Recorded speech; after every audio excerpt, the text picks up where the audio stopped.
This time on Highway Through Hell. Get out, put some damn chains on. The heaviest snowfall Pretty scary out there. in the history of the highway Don't spin! pushes tower Stop! Stop! and trucker to a standoff. I'm gonna teach him a lesson. A monster wreck hits Unbelievable. at the height of the storm. And Brandon faces off Finally showed up to work. against the boss. Are you not coming back? Be a real manager. On the Highway Through Hell. The last line of defense is a heavy rescue team ready to tackle any disaster. Because closure is not an option.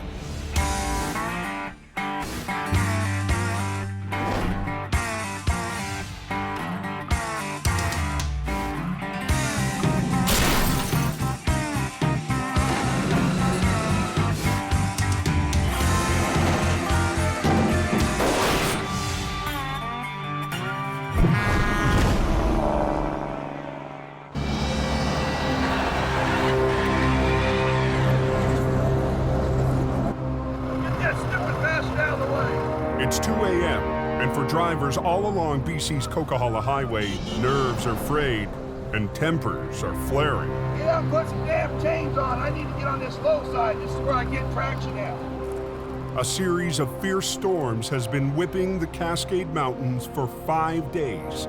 Driving conditions have gone from bad to brutal. What's the word on the Coke? Is it a mess up there?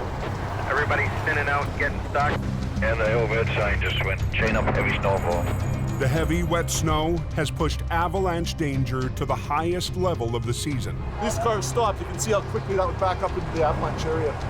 And that's what we can't have. Over 70 avalanche paths threaten the Coquihalla, one of the worst stretches on the continent. The storm has left dozens of truckers stranded in the avalanche zone. Yeah, someone said they're supposed to get like 2 feet up there tonight. Yeah, I hear it's coming. Drivers up and down the Coke want one thing: Pretty scary out there. to get off this road before things get any worse. I was backed up probably about 2 or 3 clicks by now. Tow truck's backing down the hill. With the bulk of heavy rescue's fleet in Alberta, Jamie's competitor, Al Quiring, has the run of the Coke. Hang on to your hat. We got absolutely zero visibility going backwards here, but we got to hustle down there and get the jammers out of the way. Tonight, Al's working along with his partner, Gord Boyd, I love mayhem. to keep the Coke open. They get stressed out when they're holding traffic up in the avalanche zone, so it's important we get down there quick. Al's son, Kerry, is riding shotgun. I got a student with me here tonight. Father-son bonding moment. I'm gonna grab hold of this guy. Kerry's getting his first taste of tow-ups on the Coke. Learning how to pull trucks up the hill and learn from the best.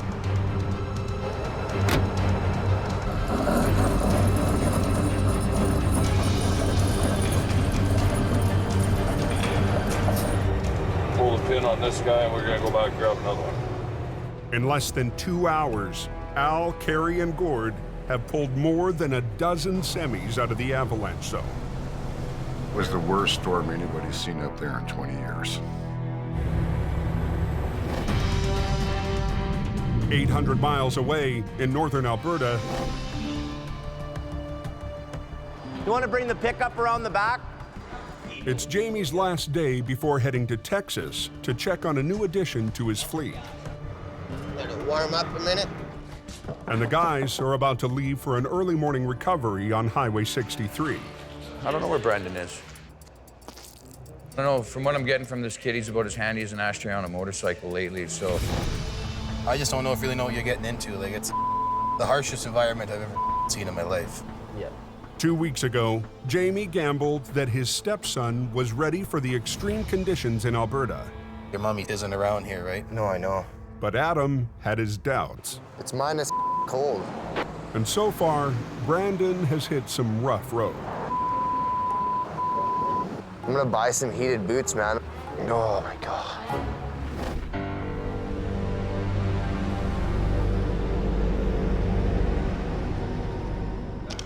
Still sleeping. Figures he doesn't have to come in today. Jamie's trying to give the kid a chance, but this isn't the place for him. He should be learning and hope. They're expecting a storm here pretty quick. They're expecting another 5 to 10. That might be very unpleasant. Jamie and his crew have no time to wait for Brandon. It's icy, eh? I can feel some ice. See that? It's very icy right here. Our risk on this highway is somewhat more than being on the Coquihalla. You know, all it takes is for one second, a split second, for something to happen. Well, it looks like we're coming up on it here. The truck's in the ditch upright, but there's something in front of him here. Oh, I think it's his trailer. Wow. The semi, loaded with plate glass windows, hit ice, spun 360 degrees, snapped the trailer hitch, and crashed into the snowbank. That must have been one hell of a ride, eh? Hard enough to break the hitch on. Got one tray of glass on it. Do you think that skid of glass will stay on? It's still strapped on there.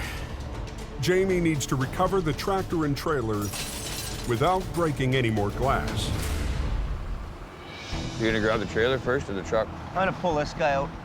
We're gonna winch the tractor out here, the glass truck first. And they have to work quickly because some huge loads are headed their way. See how big this load is coming? See it?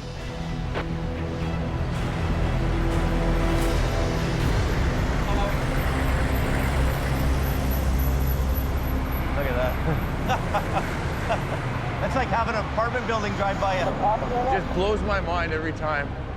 Makes a rotator look small, eh? Yeah. There's 4 wide loads altogether. 2 more coming out of Boyle. And they're as wide as both lanes, so we told them we'll just not be in their way. Wide loads are very, very expensive. The equipment that's being hauled is going to huge job sites. Basically, they take priority over everything. The crew only has a narrow window before the next wide load. We're under huge pressure to get the vehicle out of the ditch and get off the highway. We want to get that in the forehead. So I'm just going to put these in a big long loop. Put the big hook in the middle of both the loops. Okay. So I'll back up, and I'll get in here and we'll get hooked up to it. How do we do that Yeah, first? then Lacey can drive up to the service road right there. Yeah, okay. Then you can call a tire guy. Yes, sir. I like it when you're the boss and I'm not. Working out. Brandon down here now? Coming right here. Okay, let's go. Grab your sign, let's go. Got the traffic block? Yeah. Okay, I'll pull up. Let's go here. I hope they know we're on the way. I'm not stopping. Hey, we got the other wide loads coming right now. One of them super maxi loads is coming. We got to get off the road. Here he comes. Go ahead, yeah, up here. Just go down to that, pull out over there. Tires, big cut in it. I'm gonna get off the road.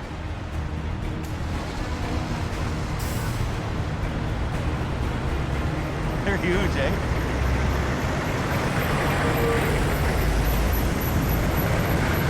He's slowing down.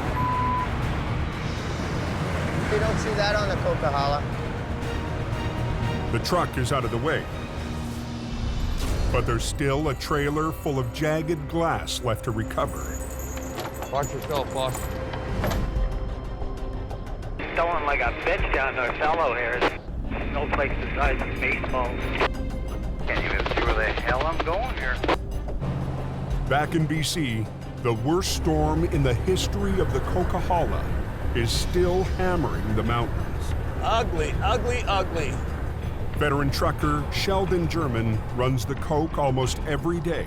He rarely sees anything this bad. It's that damn slush. It's just sending me everywhere. Sheldon is battling his way up the Coke to pick up a load of scrap wood. Hey, southbounders, as you're approaching the summit there, so just be careful.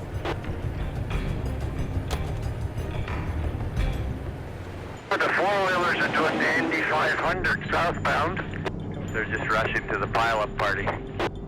CVSE, Bucks Canyon, Coderton. Road manager Richard Enns has his maintenance crews working overtime. Around noon, it's supposed to ramp up considerably into the heavy.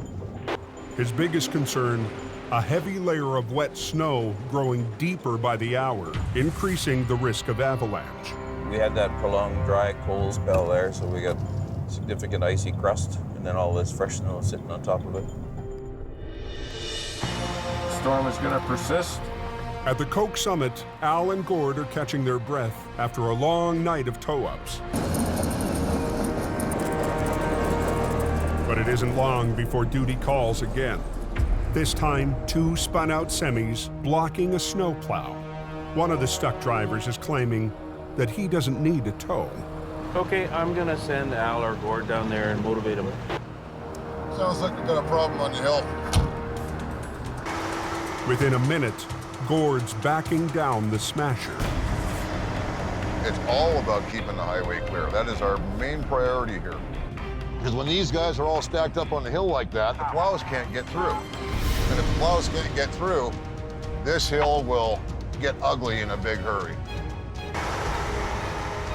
I'm here at the request of the government to keep this highway open.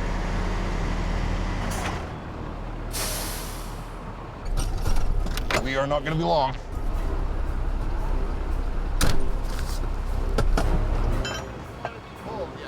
What do you mean he doesn't want to be pulled?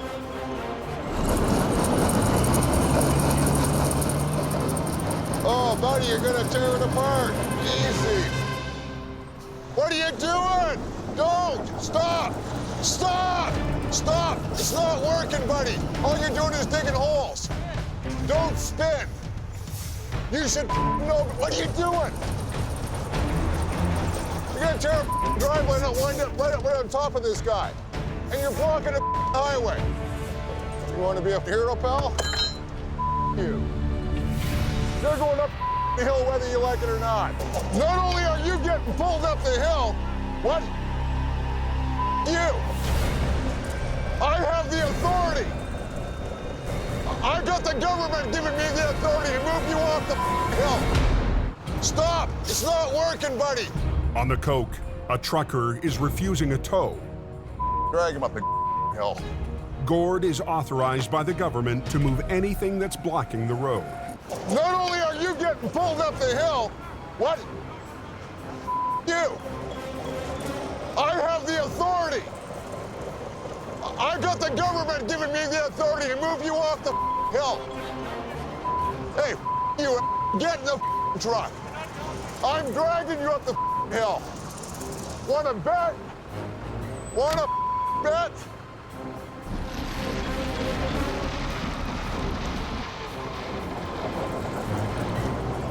What are you, stupid? What, are you a complete moron? You can help or not, but you're going up the hill. You're blocking. I don't care about the money. Shut up. Get in the truck. I gotta get you off the hill. Yes, I do. Is money the only thing you worry about, you head? I'm gonna teach him a lesson. Okay, let's get pulling. Yeah. This thing will literally pull like a freight train. He's gonna go up the hill whether he likes it or not.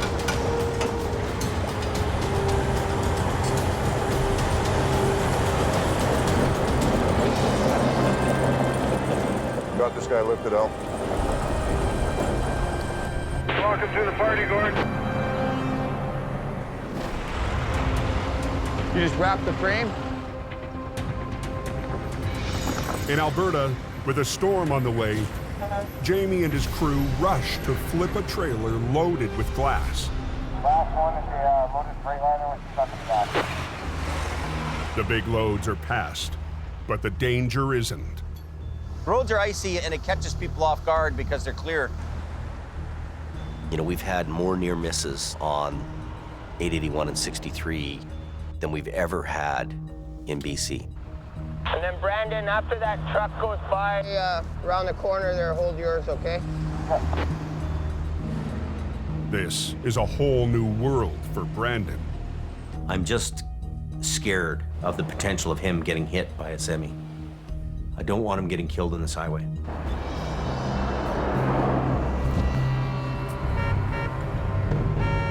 Get over! Get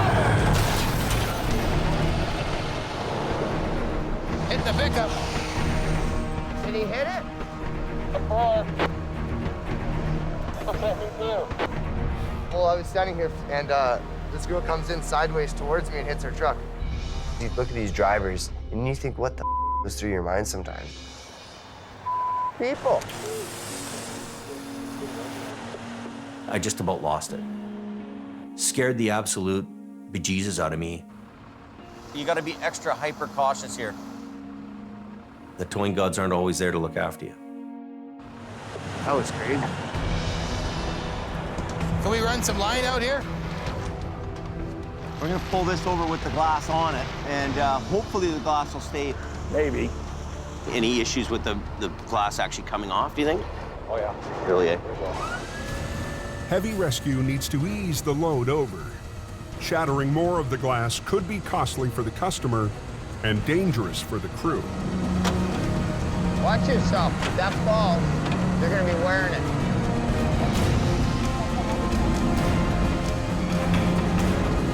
There we go. Right on the hook. Nice. That's unbroken. Not very much. By the time they get the trailer back on the road, the storm front hits. Visibility's bad. It's turned into a whiteout conditions here. There's blowing snow and you have ice on the road. You could have a nice sunny day. The next thing you know, you could have hail or snow coming in. If you don't like the weather, just wait 5 minutes. It'll change. And there's one pallet of glass still in the ditch. You know, all this is going to add up to a big problem if we stay on this highway much longer. And this is attached with a banding, eh? Yeah. What I'm worried about is when this comes up, will this glass come off? If anything falls off the pallet, it's going to injure somebody. Get out of there. Are we good? Yeah, we're good. It's all yours, Jamie. Oh, that's making a mess.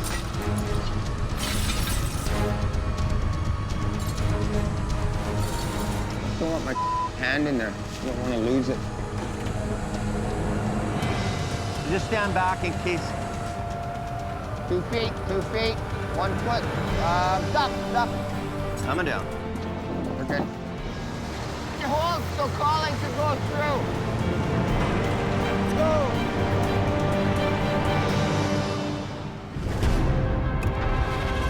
Yeah, sometime tonight it's supposed to get another 25, I heard. Back in BC, snow is still slamming the coast. Snowing pretty heavy. You just can't see the roof. It doesn't take long in the mountains to accumulate a couple of feet of snow. After a nerve-wracking day on the roads, Sheldon is faced with a white-knuckle return trip home. We were starting to get into the Avalanche areas here, and look at where the plows have been piling it up. It's almost as high as my truck. I had my eyes open the whole way down. For the past 5 days, Al's been running flat out to keep the avalanche areas clear of spun-out semis. Running into some reduced visibility down to nothing with a blowing snow. The last thing he or anyone needs is a major wreck. It compounds, and once things start compounding, boy, woo, this place becomes trouble. Just before midnight. Yeah, there's a bad accident just seen here westbound on the Coquihalla. For a rough night. Unbelievable. In the middle of record-breaking snow on the Coke, Unbelievable. Al Quiring is first on scene at a massive wreck. Coming out here, it was down to like 30 feet visibility, and then right down to 0 visibility. In blinding conditions, the loaded reefer truck slid down the bank of the center median.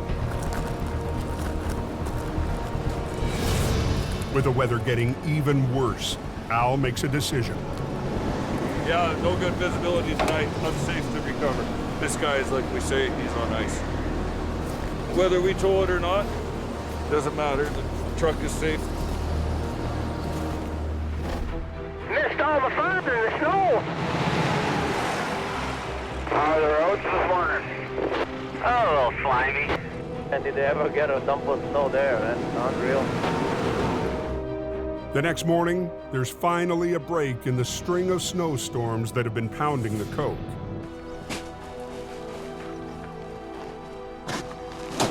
It's the chance Avalanche technicians have been waiting for. This is our only window. By about 11 or 12 today, there'll be no flying for probably another 4 days. We're almost done priming the first wave, and then we'll go over the plan with you. Their plan is to use explosives to shake loose the highly unstable layer of snow threatening the highway. We have a known weak layer. We have 100 centimeters of snow on top of that, which is quite a bit. And there's forecasts for upwards of another 100 by the end of the week.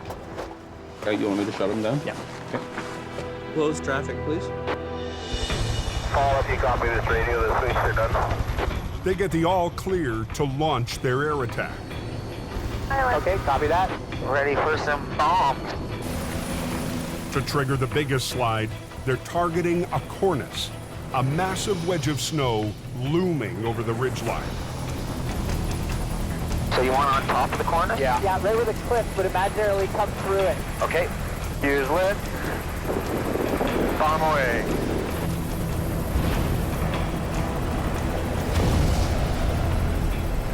Bomb away. Bomb away. Got it. Okay, we got a little result there. Good Yeah, result that's a there. beauty. Good result there. That's a good one.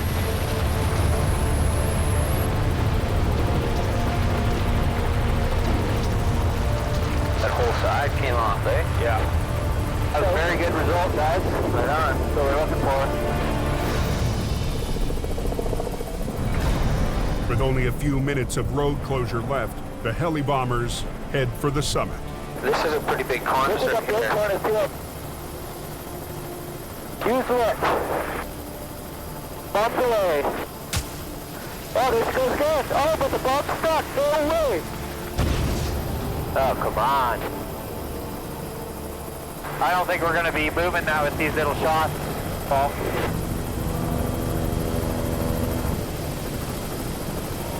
That thing's like permanent snow. The Avtechs have done all they can. With their weather window closing, they'll keep a careful eye on the mountains. With tonight and tomorrow's storm, we're really gonna have to watch that one spot. 2,200 miles south in San Antonio, Texas. We're gonna basically take you through the plant and show you the entire assembly process. Wow. Jamie's at the Toyota truck plant to pick up a couple of pickups. Another addition to his fleet for his quick response program. I'll just go there and touch it. Is that okay? Yeah, that's okay. A pickup is no different than a wrecker for me. So that gets put on right now. Well, I travel all around the United States or wherever I need to go to look at the equipment. And we use them for traffic control. We use them for fuel delivery, service truck. Oh, okay. It's really cold there, and people can actually die if they're left out on the highway. So if we have a customer waiting for any reason, we'll go out in the tundra and pick it up, pick them up, and bring them in. We're touching it before it's built. I want to know what that pickup looks like. I want to know how they build it. The engine and the axles and the frame are all coming together. So the cab's coming from overhead. We're bringing the frame in here, and we're going to marry the two together. Okay, all pin, eh? Yep, yeah, here you go. Wow. In a matter of seconds, you know, a frame becomes a truck. Beautiful. There you go. So is there a red one coming soon? Pretty freaking cool. Back in BC, the wreck that Al discovered last night is still in the ditch. The tractor and trailer is flipped right over. But Al's too busy with pull-ups to tackle a tough wreck. Doesn't bother me in the least. I'm not taking it on. I'm okay with that. It's a perfect recovery for Jamie. And even though he's away, the wreck is still going to a Davis. He's gone. He's in Texas, isn't he? My brother Jason is a hardworking guy. He's very attentive to detail. You know, not as good looking as I am, but he's a great guy. It's not very often that we get an opportunity to upshow Jamie in his own territory. Probably would have scooped us on this one anyway if he was on it. Jamie and Jason ran a heavy recovery operation just outside Vancouver before Jamie moved to Hope. That's your cousin. With their matching rotators, Jamie and Jason have tackled some difficult jobs together. Okay, pretty soon I'm gonna have to boom out, Jamie. Hold on. But Jason isn't used to jobs like this one. The wreck is not on the roadside, but down a steep, snowy bank. Wow, it's in there. The severity of wrecks that happen up here isn't an everyday thing for us down on the coast. You gotta make sure that you take enough equipment, enough personnel. What kind of stuff am I taking out? Jason has brought along some extra family firepower. We want that one at the back of the trailer. My daughter Mattia is 16 years old. She drags all the heavy gear, chains, because she wants to be one of the guys. We're going from somewhere around these bogies. Okay. I was always a tomboy, jumping off things, getting hurt, cracking heads open, breaking collarbones. I just can't imagine not having it in my life. 50,000-pound pick. Wow. The heavy load has shifted onto the thin trailer wall. If it's gonna be too much, it's gonna start crumpling. Jason would like to unload the trailer's cargo of frozen food, but the client has a different idea. The customer is adamant on us bringing it up with its load intact. But that comes with a big risk of wrecking the trailer. He's just too far away from the road. He calls on his big brother for some advice. It's got a 15 to 18% grade here. It's almost vertical, the ditch on the side, eh? If I pull, it's going pulling right through the trailer wall. It's not that strong. And that's gonna expose everything that's there. There's a 70% chance it doesn't work. So after that discussion with Jamie, that the only way we're gonna get this vehicle out was with the crane.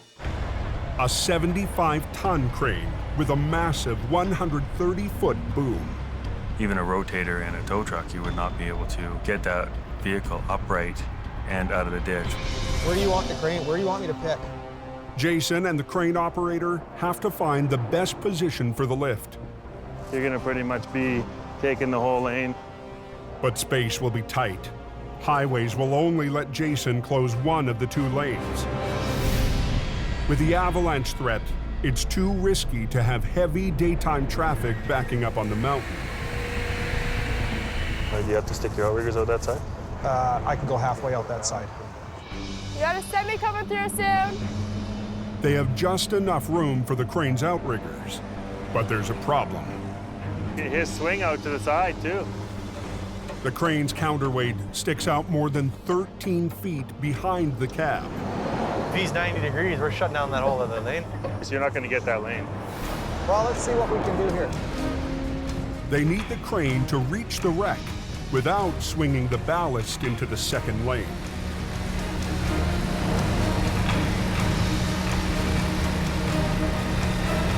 Not enough room. Not enough room for the crane. Not enough room. Not enough room for the crane.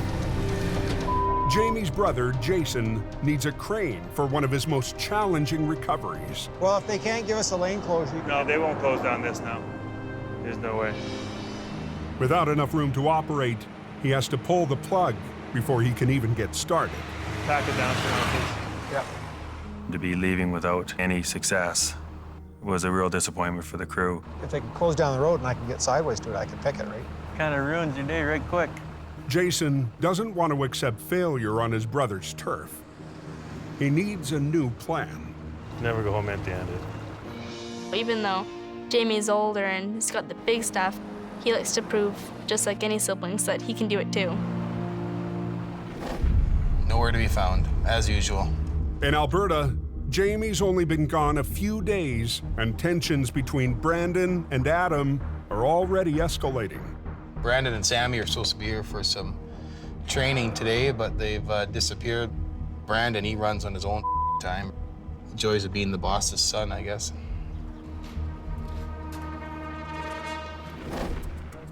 It's freezing. Holy. The flagging crew hasn't had much downtime. First time for a long time I'm going in the ice. It's been a while. Brandon's tried to enjoy any break he can get. I do literally anything and everything thrown at me. General labor around there, help on wrecks. I'm a Swiss Army knife out here. Okay, man, go easy. I'm really serious about this company. I want to be a type of an owner in this business. Not just an employee, but maybe an employer one day, right? He gets it. I score! Get that truck out of the ditch yet up there? Back in BC, plans to recover a reefer trailer are on hold Mountains of snow up there. as a new storm moves in on the mountains. Up on top, it's all compact. Larson is starting to get messed up. Common sense goes a long, long way on a mountain like this.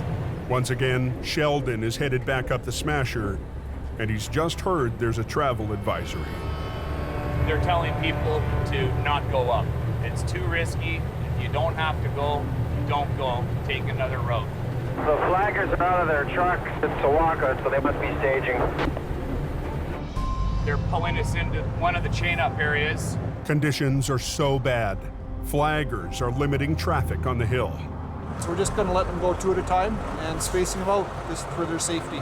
Without staging, a traffic tie-up behind an accident could leave hundreds of drivers exposed in high-risk areas. It turns into a gong show pretty quick otherwise, eh?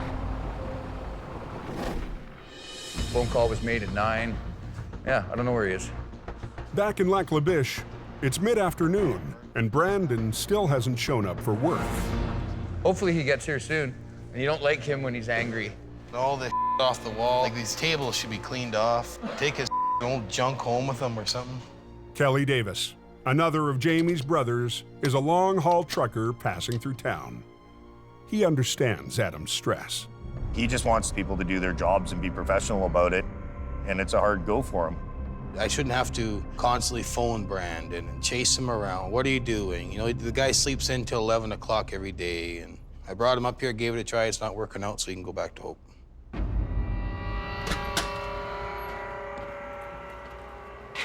Oh, you guys finally showed up to work?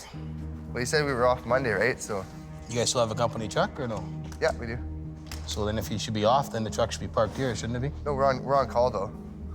Okay, well from now on the Toyota stays here and you guys can get your own transportation. Why does it need to be here though? Because he's the head flagger, that's his flag truck. Head flagger, my ass. Have you worked here 10 years? This is your last go around here, you're not coming back? I am coming back. No, you're not. Yes, I am. Nope. You know what, if anyone's not coming back, it should be people that sit on their candy ass and don't. You don't get out of bed till I don't get out of bed. o'clock? Every call you guys have said, get to work, I haven't missed one call, not one End of the day, call. you're not coming back because you don't listen. I'm coming back because I do listen. No, you don't. Yes, I look do. after this place. No, you not professionally. Yeah. I don't Look at believe yourself. Right, you don't get out of bed till 11 o'clock in the afternoon. What's you how don't am I not listen. I listen you all don't the time. want to come here and learn how to tow or do anything else. Ask anyone you want. I've You're impressed supposed to be here at 10 everyone o'clock in the morning, you weren't here. around here. You never gave me a time. You were told last night when to be here. So you're not coming back, this is your last go around. I am coming back. No, you're not. Absolutely not. Like, I walk in and you say, you're late. What the am I late for if you don't give me a time? How can you be late with no given time? This is unreal. I've done really well here. Yeah, you it is. can anyone, ask anyone. Yeah, I know. I've done really well here. Oh, I know you have. You've done really good. Man, you need to learn, if you want to be a manager in real life, be a real manager. Listen, you're Hey. You're supposed to be here at 10 o'clock in the morning, you weren't here.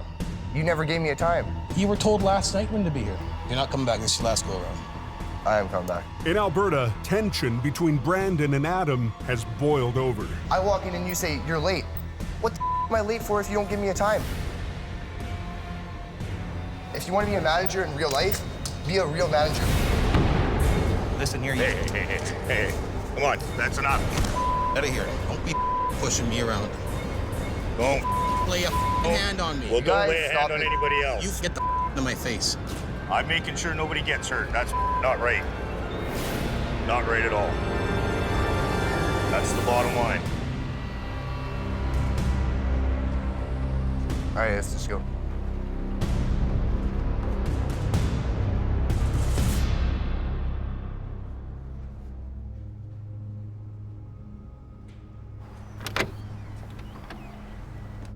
A real manager? A real manager would have fired his ass the first day.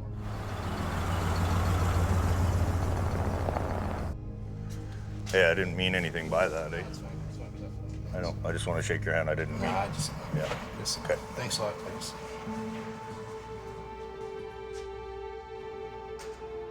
He got pissed off Brandon because he called me a manager. For that little say something like that.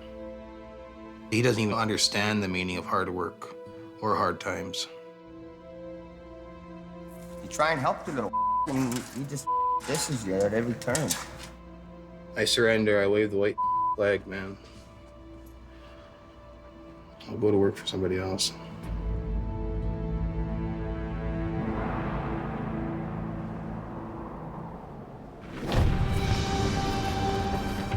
Which one did he chain, T? That one right there. The center? Middle, yeah. Just after midnight in BC, Jamie's younger brother, Jason Davis, is back for another attempt at the wreck he had to leave behind. Recovery was being done at night just in order for us to achieve the time that we needed. We have a lane closure today, which will allow us to stop traffic so that the crane can get enough working space. After yesterday's failure, Jason will take whatever he can get. I had to talk to Jason on the phone that night about that job. And he was pretty depressed, pretty down, and he was, you know, almost second-guessing himself about how he handled it. I don't got much time, man. With more heavy snow expected, Jason and his daughter Mattia get right to work. I can get up over there and walk across. Where? Over there at the front. Oh, go ahead. Just be careful, it's greasy. Yeah. It's quite a trooper, this young lady. I'm 5 feet tall and the snow is up to my head.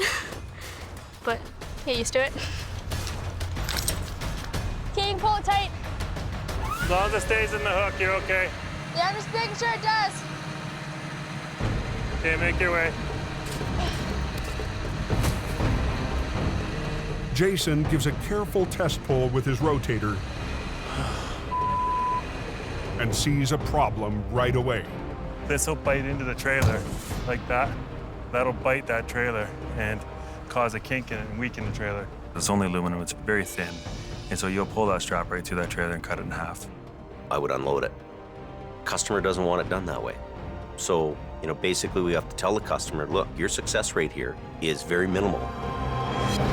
Jason plans to use a crane hooked to a series of straps to help spread the load. The crane will then lift from the top, while the rotator pulls from the side. That's what we need him to do, is do the lift, and then we pull. The strap's got to go underneath and come up the roof, and then this way in order to create it to roll. This sucks. This portion of it sucks. Take your hand right to try and get to the bottom. You want to get to the bottom of the trailer. Yeah, I'm on compact snow and it's on my face. You'll live. Snowshoe is applicable. Holy. At 12:30, the rest of Jason's crew rolls up. I'll give it a little yank and then see if we can get it enough to get another strap on that bottom. With his rotator, Jason pulls just enough to make space between the trailer and the snowbank. Okay, the sooner the better, guys, eh? We're trying. Can't really see. Tyler and Wayne bringing them down. Okay, we're ready for a crane back here. Something's coming up the road. That'll be our crane. At 1 a.m., the machine arrives that will make or break this recovery. By the way, Tate. Now what we're gonna do is get the crane to come in behind me, throw some more straps to support the load. Yeah, fold it. There you go, how'd it go? Now their straps are almost in the center, right? That's where you want me to That's be? where the load is. So how far out do you want me to pick? I want you to go right in the middle if you can. I'll get my boom out there and I'll tell you exactly what I can have. That's a long ways out. Like that's probably, what, 60 feet. The farther the crane boom extends, the less weight it can lift. So I'm gonna put a stop on traffic, okay? I'll stop. Go time. Okay, Ralph, we're shut down, buddy. Swing over.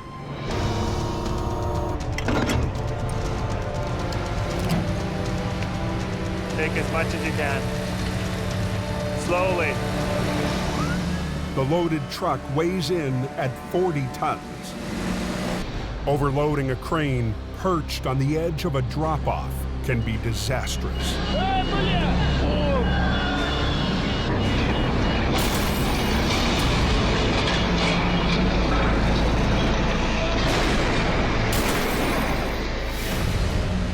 Nice and easy, Ralph, nice and easy. Keep going.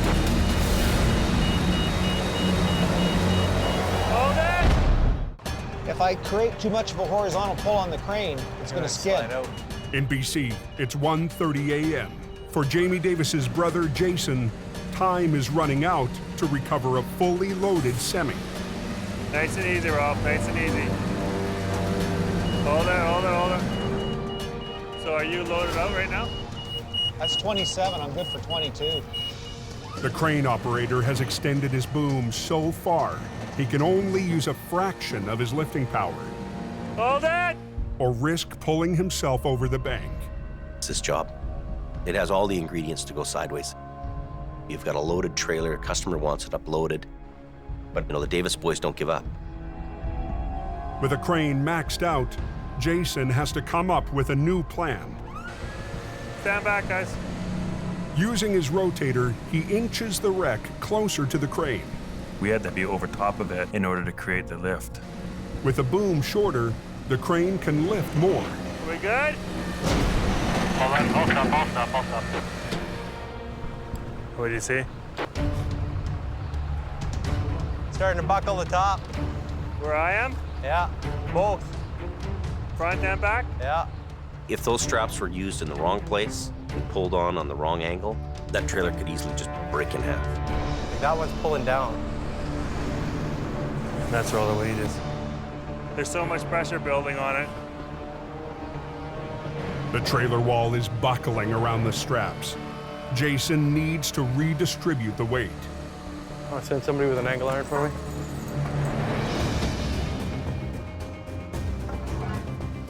Our aluminum angle iron spreads the load out of a strap. So instead of the strap focusing on one little 6-inch area, it spreads the pressure over a 4-foot area. I think you guys probably don't want to be on the other side of that too much. Not right now, no. Anytime that you got that vehicle up in the air, and then you have to go underneath it to re-rig, I think it's always the hairiest and most dangerous part of the wreck. Are you tight with the angle irons? I guess he is. Okay, slow on the cable. Slow on the cable? Or? Okay, you got her. We're gonna crawl out of here before you lift too much more. Okay, let's do it. That's coming over a long ways. Yeah. Keep going. Okay. The wreck is almost upright, but now they need to winch the truck up the bank before the trailer wall collapses. Getting it up and out of the ditch and on the roadway, that's another whole job in itself. Pick up from this far side now and just drag over as hard as you can. Pull it right into the bank, and then we'll use the other one to pull it around. Jason's crew rigs a 50-ton wrecker to the front axle to help muscle the semi up the bank. We need to make sure that we hold it until the tractor comes up. It's the big pull.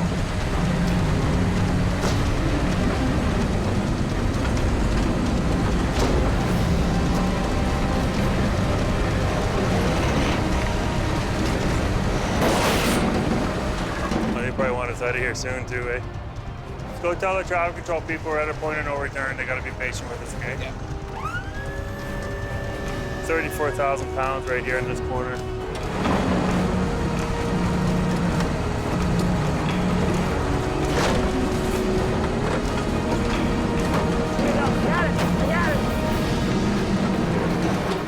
Yeah, she's out. Now we're at the home run. We gotta unhook and get this traffic through. That was quite an accomplishment, man. Send them through. Thanks, eh? Sorry to keep you waiting. Well, I've done that type of wreck. It was not easy. I should say that I was missing that job, but it wasn't a job that you missed. Sorry, brother. We didn't break a wall, and we don't have the cargo spilled all over the ditch, so yeah, we did good. That went pretty darn good. I felt proud because I know he can do it, but you don't need your brother. What Jamie say now? It's beer o'clock? Yeah. Jason was under huge pressure, given all the conditions he was trying to work within. And Davis boys, we don't quit. We hunker down, we get her done.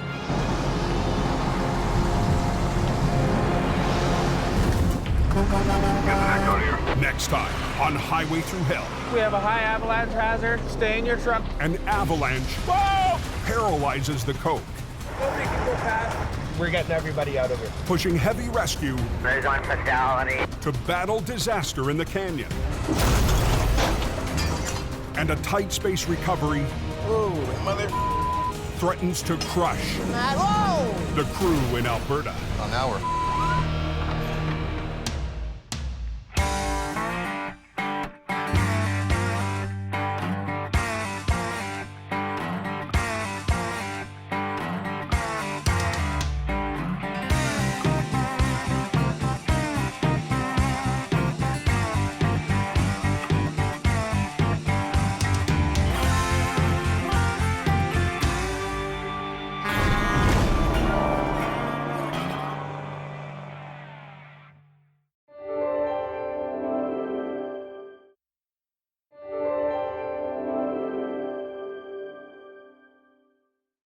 This time on Highway Through Hell. A record-setting load and a high-tech recovery. Both highways are going to be shut down. We keep going. Choke off the route to the north. It's got to be enough there. What do we got here? A simple job for Colin Release all your brakes. turns into a marathon. Okay, go ahead. And a loaded semi It's coming. It's going to go here. on a narrow curve Watch yourself. cuts it close for Jamie. On the Highway Through Hell, the last line of defense is a heavy rescue team ready to tackle any disaster, because closure is not an option.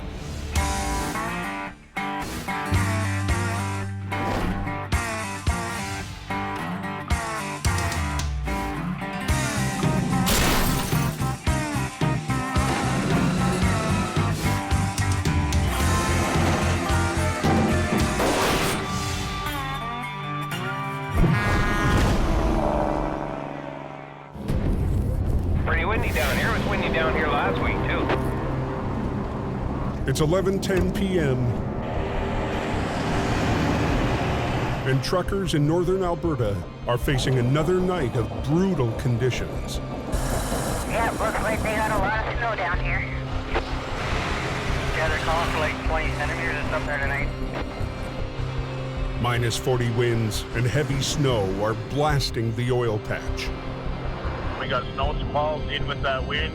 It's chaos out here. Turning the roads into an ugly mix of snow and ice. All the driving lanes are totally covered in snow there. I'm driving between 70 and 80 kilometers an hour because it's just that slick out here. You know, the road is just shining with ice. North of Lac La Biche, Peace Officer Larry Baker is on the lookout for trouble on the highways. In the wintertime, we can go from sheer black ice to complete whiteout conditions. You can go from a bone-dry road to 2 inches thick of snow, all within the matter of seconds on any of these highways out here.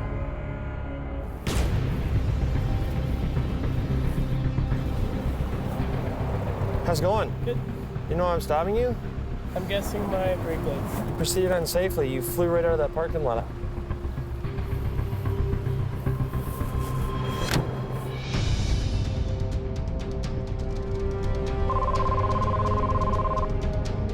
Go ahead. Just after midnight, Officer Baker gets a call. Roll over on Highway 881. 10-4. Caller stated that they're hauling radioactive materials. Yeah, just to confirm, you guys are just past Golden Sands turnoff? Just as you're going to turn right, you won't miss it. Copy that. The truck is a mobile lab that uses a radioactive isotope to analyze rock in oil and gas fields. There's only 2 seats and there were 3 guys. Whoever was in the back really would have gone for a ride. Fortunately, the driver and passengers walked away, but everyone is on edge. There's still a small amount of radioactive material on board. We're not too keen on that, but we'll approach cautiously and see what we got.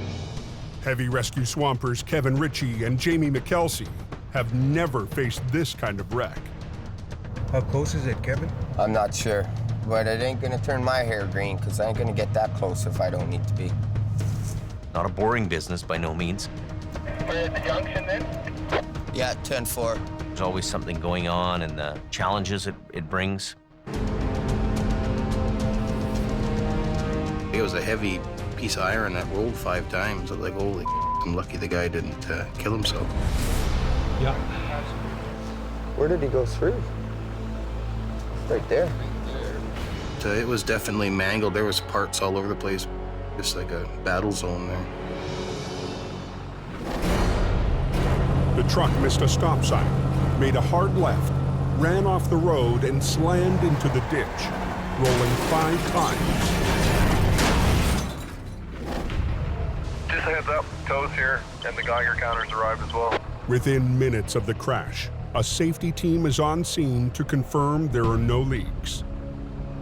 Big companies in Alberta take emergency response training and safety very seriously. Dave, do you get those details about radioactive material on that vehicle? It sounds like it's still intact. There's no screwing around when it comes to a big wreck. What they're doing is just to make sure that the radiation levels that are acceptable that come out of the vehicle on a normal basis are still there. The truck is built to contain the small amount of isotope in a secure compartment. It did the job. There are no leaks. They do have a reading outside the vehicle, but it's within acceptable levels. With no risk from exposure, heavy rescue gets to work. Deep, eh? We're gonna try and flip it over and then bring it up, but it's gonna be a bit. So, chain goes through again, as usual.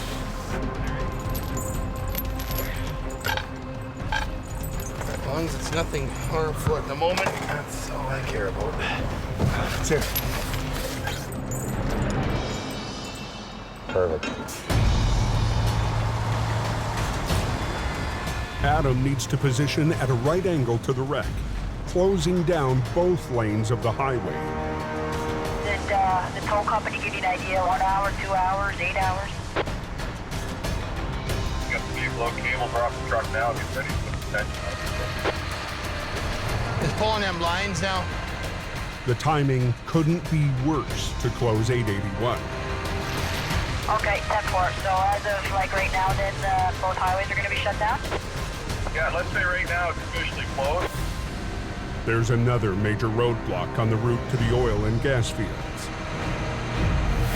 Come on, get on that cable pull till it gets all bound up. On Highway 63, 12 miles south of Fort McMurray, a huge transport is about to get underway.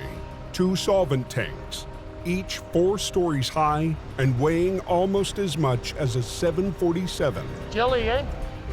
Dan Kosowan is the field supervisor for tonight's record-setting move. To move everything steady, you're going to use about 1,600 horsepower. So that's about 3 trucks per unit. So you got 1 pull truck and 2 pushing from the rear. There we go. The convoy will travel up 63, all the way through Fort Mac, and continue on to a site 40 miles north. We're going to start our entry onto this highway here fairly shortly. Yeah, your brakes off. You ready to roll ahead? Everybody's clear. Okay, here we go. Okay, here we go, Kevin. The tanks will create new jobs, and the transport company is ready for this challenge. If they have a mechanical breakdown or any kind of incident, you know, that's serious traffic concerns. You're not moving that kind of weight in a hurry. This has never been done this size of diameter. Good on the drive side light. Clear the drive side. Excellent. Coming around nice on the swamper side there. Should be clear right now, Elizabeth. Shutting all northbound traffic right through town, all side roads, all intersections are going to be a complete shutdown with the RCMP and our pilot cars. You can start bringing it over. You're there now. Everything's reacting smoothly there, Kev? Everything's looking good, reacting good. Keep pushing a little bit, Peter, just a little bit, come on. Okay, you mean you can't? Stop. Wrong.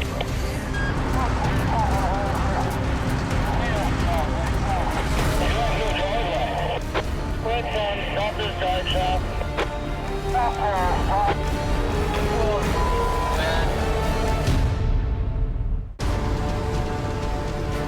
You can bring it over. You're there now. Keep pushing a little bit, Pierre. Just a little bit. Come on. On Highway 63 in Fort McMurray, the route north to the oil and gas fields. Stop. Wrong. The biggest wide load to ever travel this highway has ground to a halt. You have no driveway. Right down, stop this drive shaft. The lead push truck on the first tank has lost its drive shaft. If they can't get it moving, even heavy rescue won't be able to help. You're looking for more than a guy like me to come and help. That's big issues, you know. They're in a league of their own, these guys. Pull that drive shaft out already? There's a hill just ahead. If the crew can't move the 320,000-pound load, 63 could be shut down for hours. So that fell right on the ground. So now he's got no drive support at all, so he can't do nothing.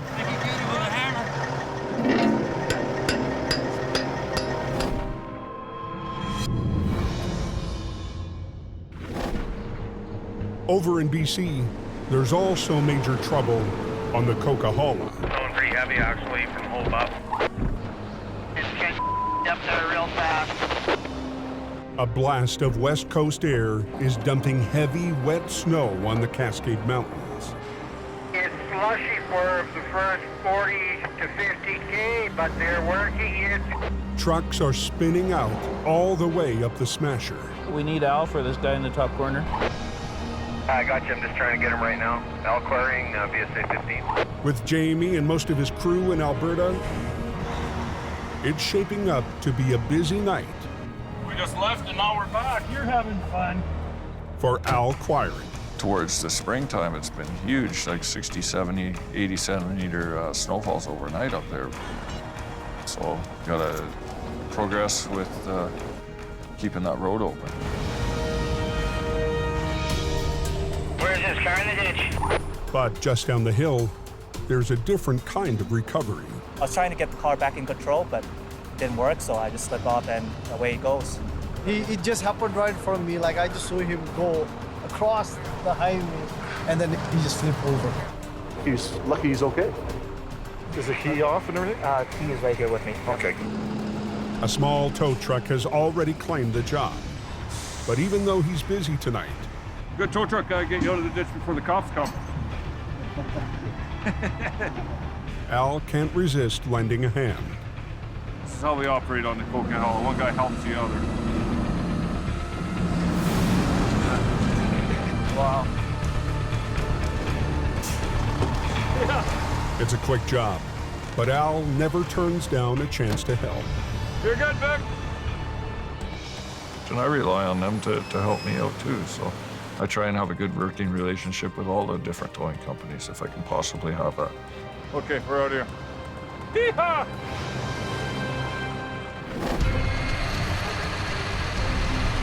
Let's go, hey! Back on Highway 881 in Alberta. Gonna try and flip it over and bring it up, but it's gonna be a bit. Heavy rescue has shut down both lanes to get a mobile lab back on its wheels. Yeah, somebody was saying it's gonna be another couple hours and the highway's completely closed. We gotta go back. Car? Okay. Come on, get on that cable pull till it gets all bound up.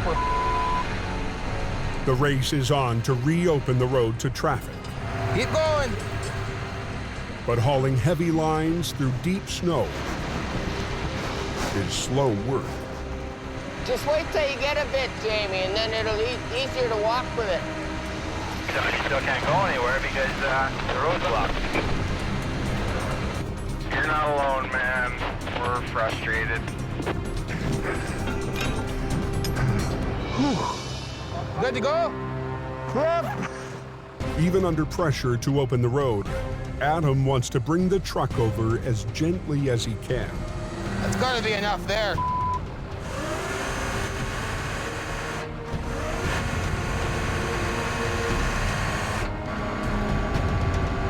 Take lots of slack off now.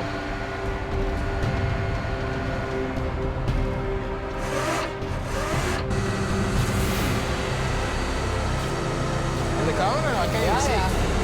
Roll it over. Oh yeah.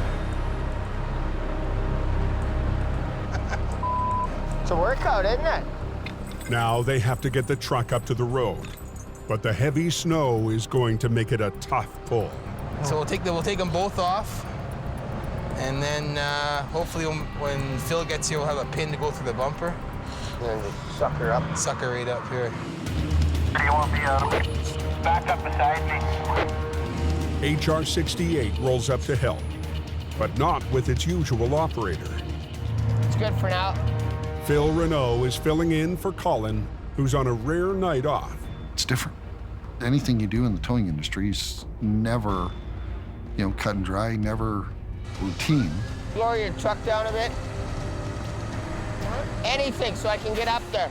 New operator Phil has never seen a job like this one.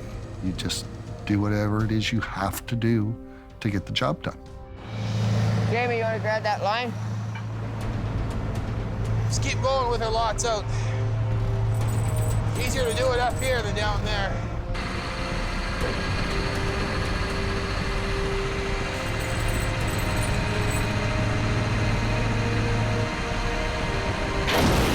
Hang on, Phil, stop. Okay, stop. That pin fit okay in that bumper? Oh yeah, the pin's in good. It's all safe. Gavin, we're good to go. 10-4. Go!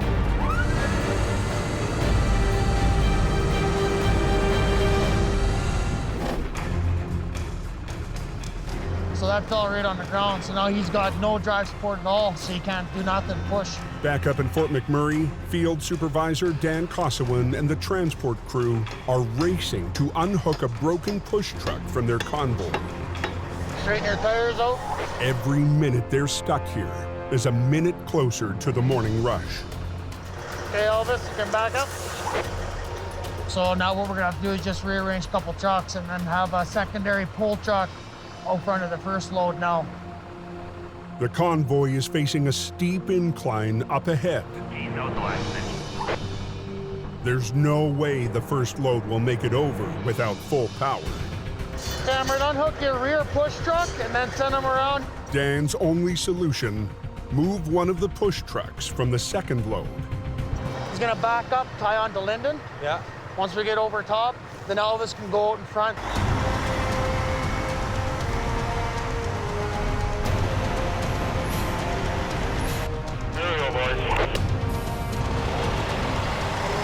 You're just coming tight there now.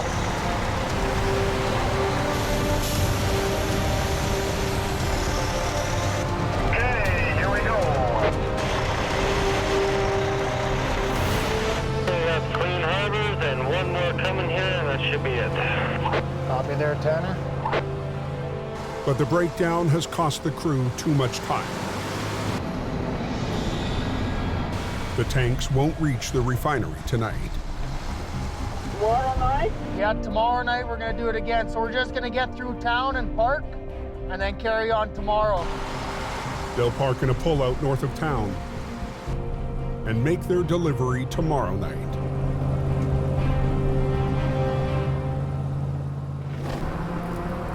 On Highway 881, just north of Lac La Biche, Gavin, we're good to go. 10-4.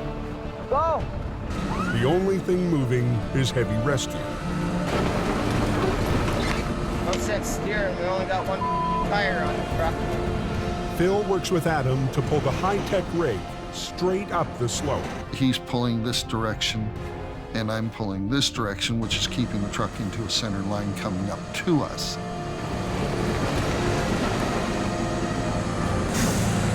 Now we're planting some potatoes.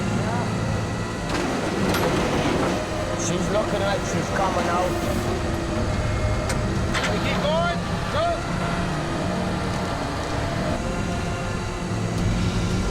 Hold her, hold her, hold her. Too much.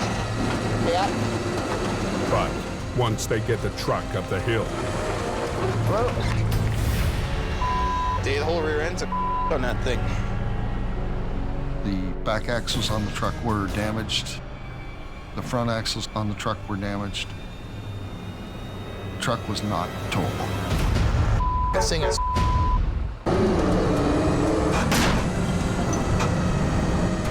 Too much.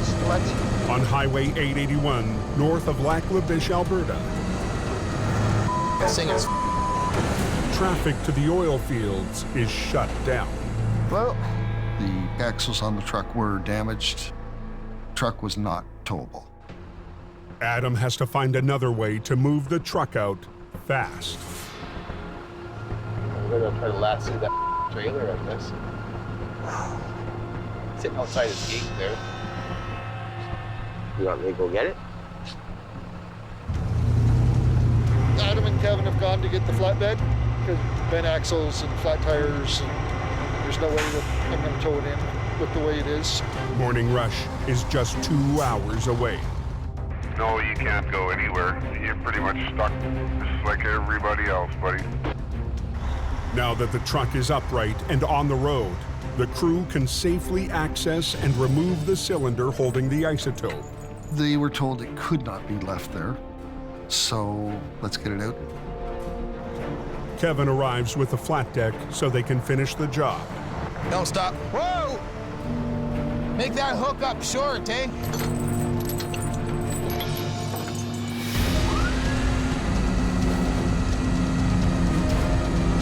Turn it this way, son.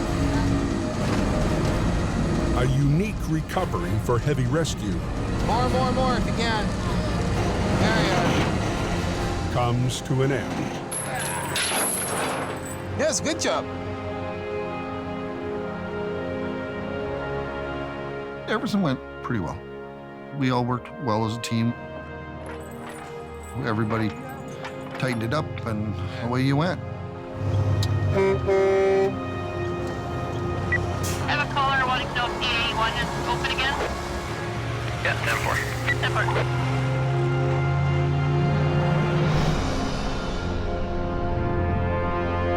The next morning, 800 miles away in BC, Jamie gets set for a comeback 3 months in the making. They've got it ready for me to go.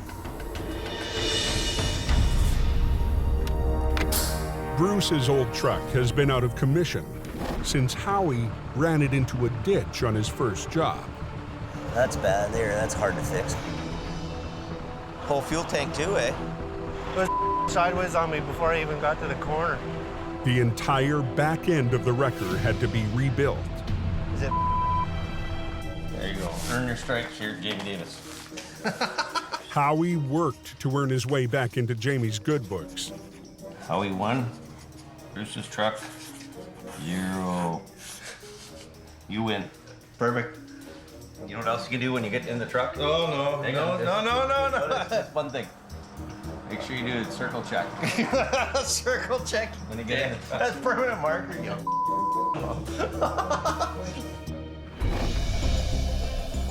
And today, Well, you put a new window on it too? Cool. the truck will finally get back on the road. We need the thing to work. It works, and it's all fixed up now. You know, I'm really just happy to get the truck back into service. We really need this truck on the road, and I've missed it all winter long, so I've lost revenue for the whole winter. You know, we need it to pull a trip for us right now. Thanks a lot. Take her easy.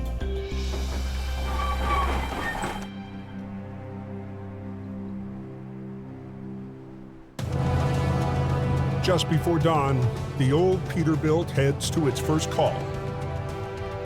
With a new driver behind the wheel. We're headed up to Sunday Summit for a rollover. Phil raced home from Alberta when he heard there was a chance to operate a tandem wrecker. I don't want to wreck his truck or hurt anybody either. It's the same winding stretch of Highway 3 where it crashed 3 months ago. This truck and this road apparently don't get along with each other. That's it.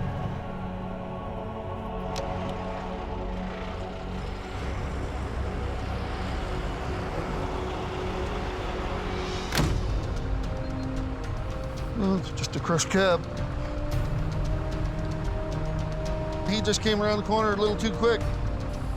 When the grocery truck hit a sharp bend, it lost control, flipped on its side, and skidded to the foot of a rock bluff.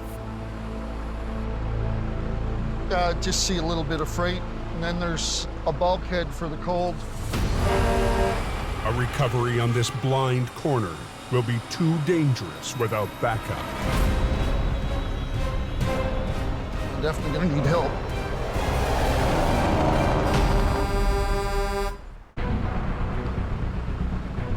Oh, it's just a crushed cab. Near Sunday Summit on BC's Highway 3. Well, let me grab my vis vest. We'll go take a look. Yep. Howie Irwin has joined Phil to recover a loaded grocery truck flipped on a dangerous hairpin turn. Back door blown open? No, Adam's my boss in Alberta. I chained in the center, Yeah. so I answer to Adam in Alberta. But now I'm in Hope. Howie's the head guy here. Generally, short chain the shock mount, so you're not stretching the bag out. Phil has told me that he wants to learn, and he listens, and he actually takes some direction. Well, what I would do is I'm gonna put me on this end. That's Probably what I pointing off this way. That's what I figured. I'll grab this, and we'll, just like you said, go over at a 45, down, back around, and back up to here. Yeah.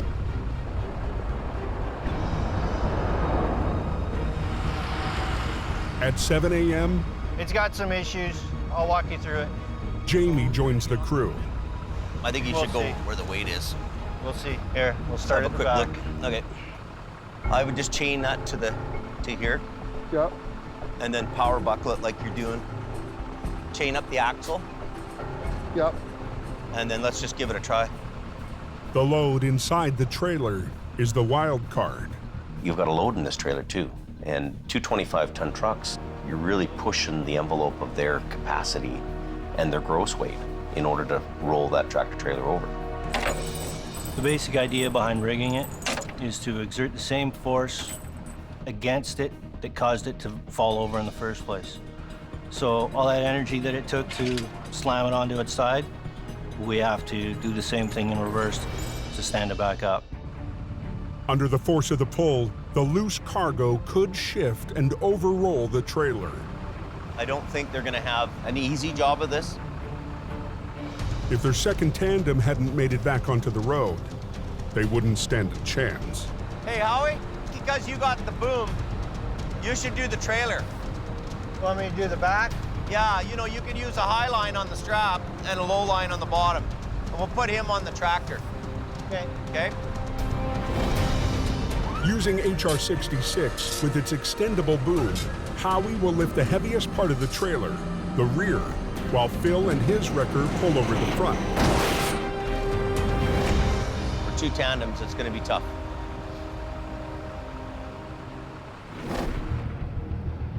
Anybody know if they got any white stuff up on the Coquihalla?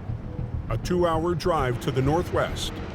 It could be a bit snotty. I mean, you know, every couple of miles, I mean, the temperature could change 10 degrees. Right now, there's not a lot of snow up here. It's just enough to make it dangerous. Constable Steve Martin is patrolling the Coquihalla on the lookout for stranded motorists. It gets cold fast as you're going up the hill. People don't expect the change in temperature as they're going up the mountain.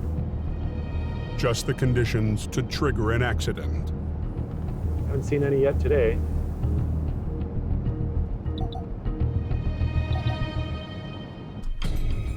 I think I spoke too soon. So he just hit the slush and lost control, or? All right. An SUV spun out and slammed into the barrier.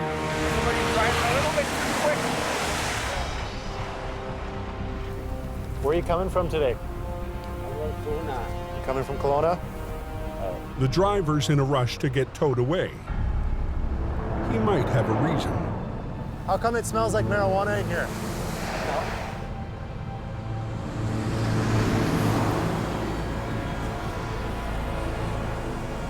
So there's no marijuana in here? It smells like marijuana in the vehicle, and I'm just making sure there isn't any. I could smell it as soon as I walked up to the vehicle, and that's my grounds for searching the vehicle.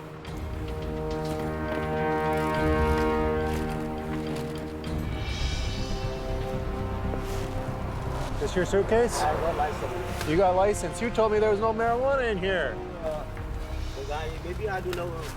Maybe you don't know. You lied to me.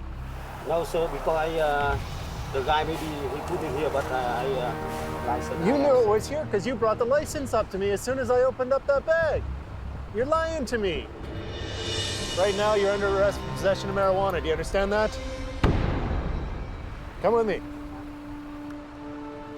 The driver has a medicinal license, but it doesn't cover this amount.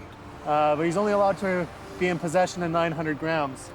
And there is a lot more than 900 grams in this suitcase. Dryer sheets in an attempt to mask the smell. Inside is a large quantity of marijuana.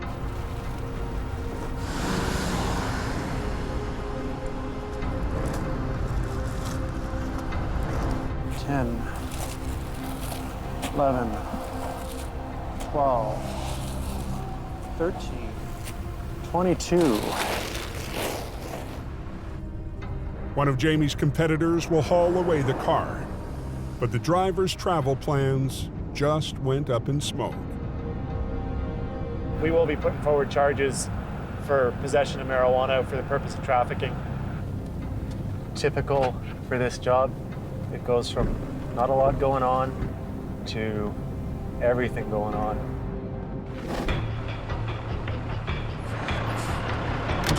Down on Highway 3, Jamie wants his crew to clear the refrigerator truck before the Friday afternoon rush. Turn your wheel straight.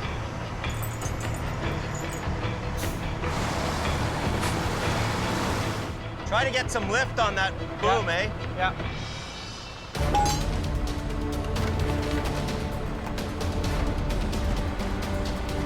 Should be your low pull guy. Okay. Look at these junk little hooks. Put this low to your rear end. Howie and Phil really have never been together on jobs. And when you're doing these big jobs with these big trucks, Can't get her? Got it. you need guys to be able to read each other on the side of the road. They need to know the other guy's move ahead of him. He needs to anticipate what the other guy's like. Just because we're not going to get a second chance, you know what I mean? Yeah. It just went back into gear. Got it. Yeah. Anyway, we're just about ready. We're all rigged up and we're going to go. Don't rely on the top first. Do your bottom end first. They're a little rough around the edges on this job, and Phil, you know, good hard worker, going to get out there and do the job, but he doesn't really know how to make the 750 sing. Okay, I'm going to show you something right now. So what I'm doing here is I'm coaching these guys with the equipment they have to make this wreck happen. You just keep doing this till your truck slides back. See how it slides? Okay, sliding back, next one. Do a little bit, right? Okay. Then stop, next one. All right. Okay? Just keep doing it that way. Okay, go ahead. It's coming. It's gonna go here. It's gonna bounce, right? Oh, it's gonna fall up. And as the rig starts to move, Jamie sees that the new team has made a critical mistake in the rigging. Just. You know what's gonna happen here, eh? Snatch block's gonna be under the tire. Howie needs a block of wood to prop up the tire. Stand back. Just try to throw it under there. But the positioning Pulling it right down. Keep pulling her, buddy. is off. Watch out. Get out of there. Watch yourself, Jamie! Anybody heard an update on Highway 3? No close. On a narrow stretch of Highway 3, heavy rescues completely blocked off the road, It's gonna bounce, right? Oh, it's gonna all up. trying to flip a loaded grocery truck. You know what's gonna happen here, eh? Snatch block's gonna be under the tire. But Jamie sees that he needs to prop up the tire before it hits. Watch yourself, Jamie! Watch out. Get out of there.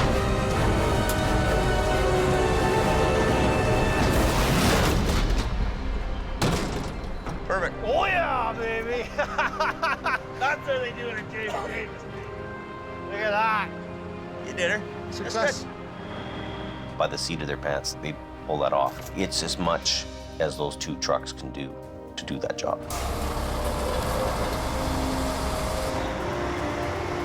Okay, so as soon as he gets off the road, I'm gonna do single lane, okay? Okay. You know, that wasn't very long closure for a, you know, this is a loaded tractor trailer, so, you know, instead of unloading it, we were able to bring it up with the load in it.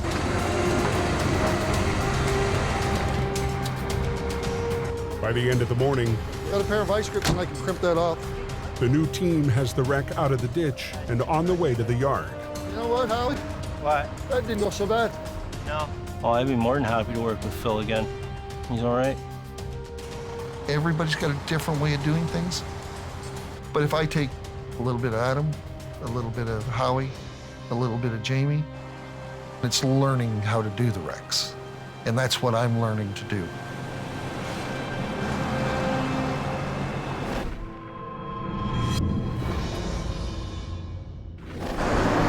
Just glad I got good chains and new snow tires. I'm ready for this now. Another Arctic front hammers Lac La Biche, Alberta, turning the highways to ice. Pretty icy and pretty slippery. Overnight, a fresh layer of snow covers the icy roads. At 7:30 a.m., it's Colin McLean's turn to be put to the test.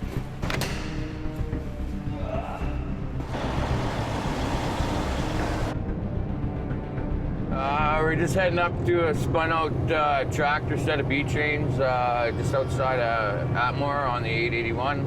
The rest of the crew is back in BC, but this should be a simple job for Colin to handle solo. What Adam expects out of me is professionalism, to be able to go out there and get the jobs done and not wreck anything. Okay, where is this guy?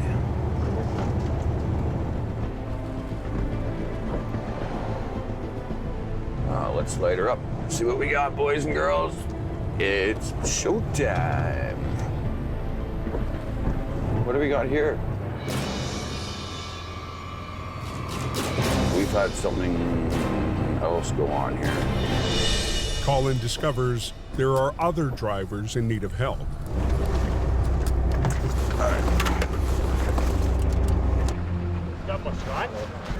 Well, I had an original complaint down here of a B-train stuck, so. A flat deck has plowed into a pipe truck. There's a driver coming down the road here, he's headed north, another driver behind him, rear-ended that trailer pulling the pipe there. And then it just domino effect from there, right? The chain reaction has created a mile-long stretch of 9 stuck and spun-out vehicles. The highway was shut down.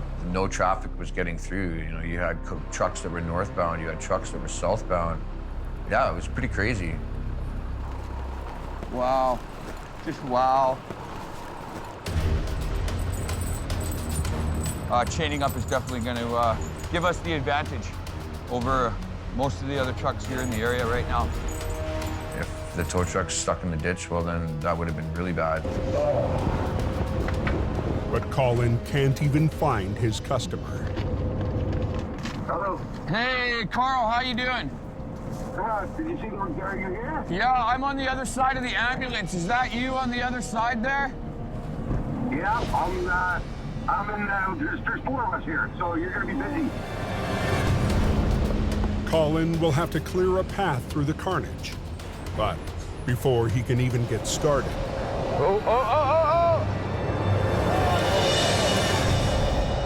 That's okay. Tow truck's here.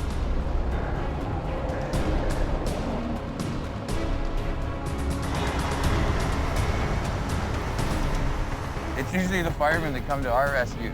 Now we get to go to theirs.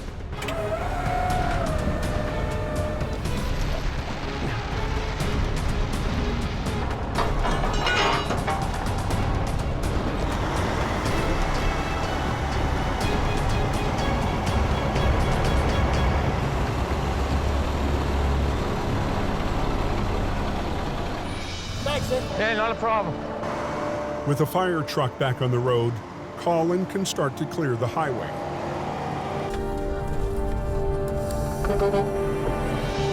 First, he needs to move the 2 trucks from the initial accident.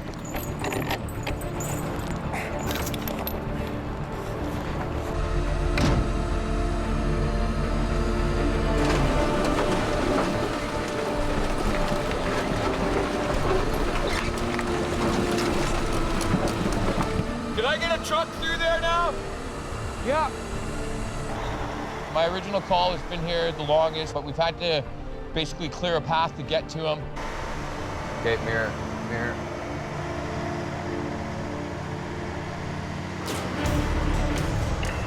The tanker swerved to avoid the accident and ran into the ditch. It's not looking good. It's not looking good at all. All right, Carl, let's get you the in a Dodge. There's no pins on my front bumper. Colin has to find a secure rigging point to hook on to the 70-ton B-train. You still can't go anywhere because the road's blocked. The moose bumper, I don't know. Wouldn't hook onto the moose bumper. That front axle run a low line. Okay, yeah, I got this.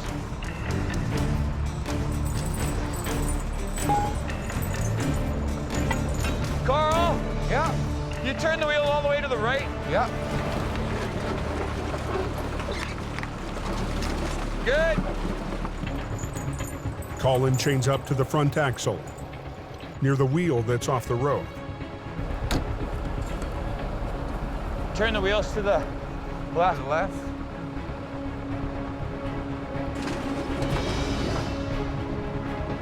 Here we come.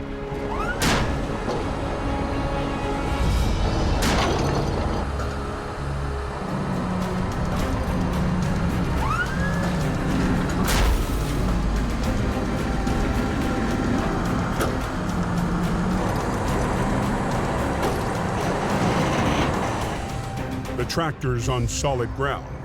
Now the tough part, getting the two trailers to follow.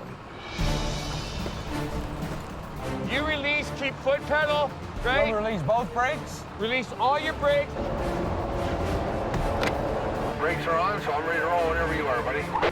Okay, here we go.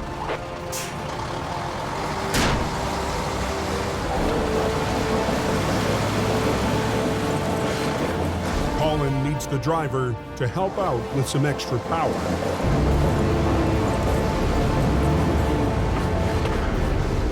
Hang on, one more little tug here, work with me.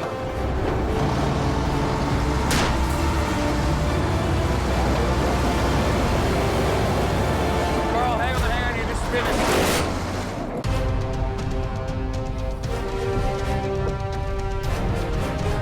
It's 81 supposed. Yeah, 10-4 control, we're looking at another 2 hours here. She's going. On an ice-coated stretch of Highway 881 in northern Alberta, we're just trying to clear out the highway here now so we can get traffic moving. Colin McLean is working single-handed to clear the road. You know, I wanted to get that highway opened up, and I was the guy that was going to do it. But a 140,000-pound tanker is putting up a fight. Hang on, you're just spinning.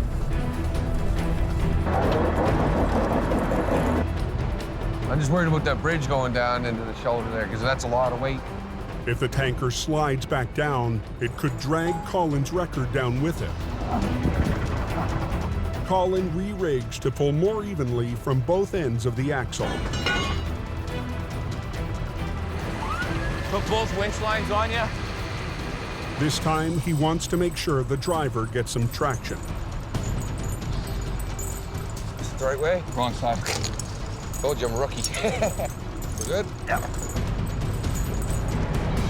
Leave the truck where it is right now. Yeah. You ready? Yeah, all that.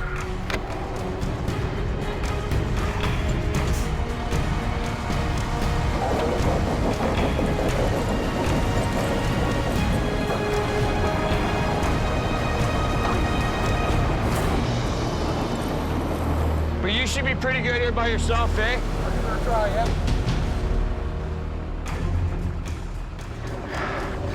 We haven't even put a dent in what we need to do today. So Colin has to get right back to work. Hey. My name's Troy. Troy, Colin. Nice to meet you, man. Yeah, we'll get you off that tire.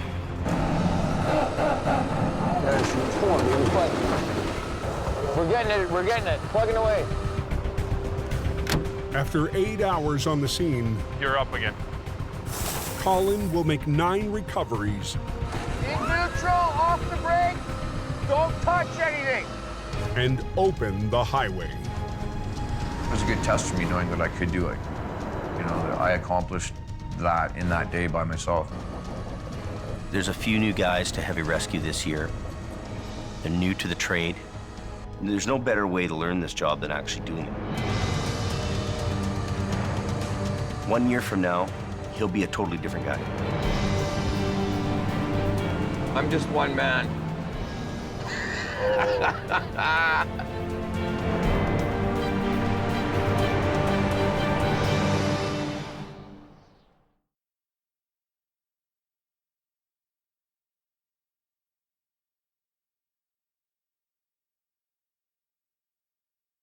Wow. Next time on Highway Through Hell. We're on a dangerous road. A backcountry recovery puts Adam's crew Here we come. Put your back. in a tight corner. Was it just like black ice? Police take to the sky Get the highways open quicker. to solve a deadly mystery. He's gonna lose the truck. And Jamie's lone wolf Now what? Hey! runs into Heavy Rescue's top dog. We got 15 minutes to get the road open because the highway guy is bitching. Are you kidding me?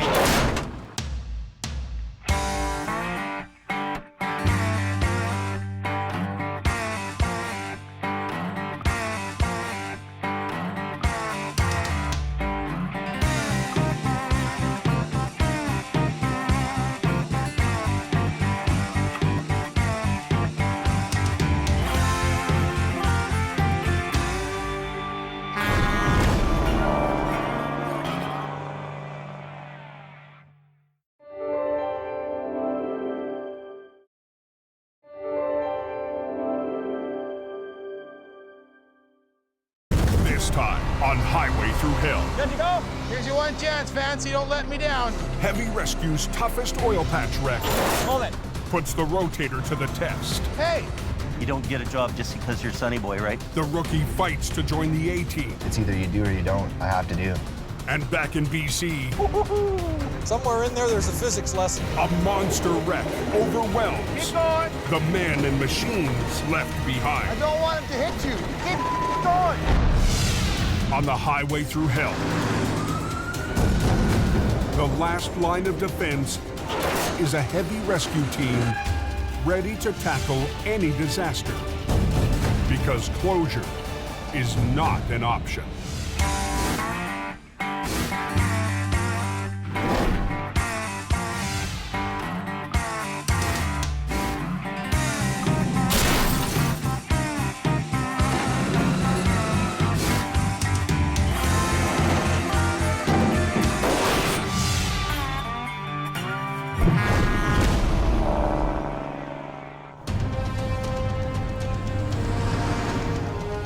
It's 4 a.m. Shoot and then quad my way up. The wicked storm that's hammered BC's Coquihalla Highway for more than a day is finally dying off. Down in the Fraser Valley, Trailer's cut right in half. That's what I heard. Not a good thing to happen. Heavy Rescue has been out all night after a semi loaded with wine was ripped in half. I'd take this as a win.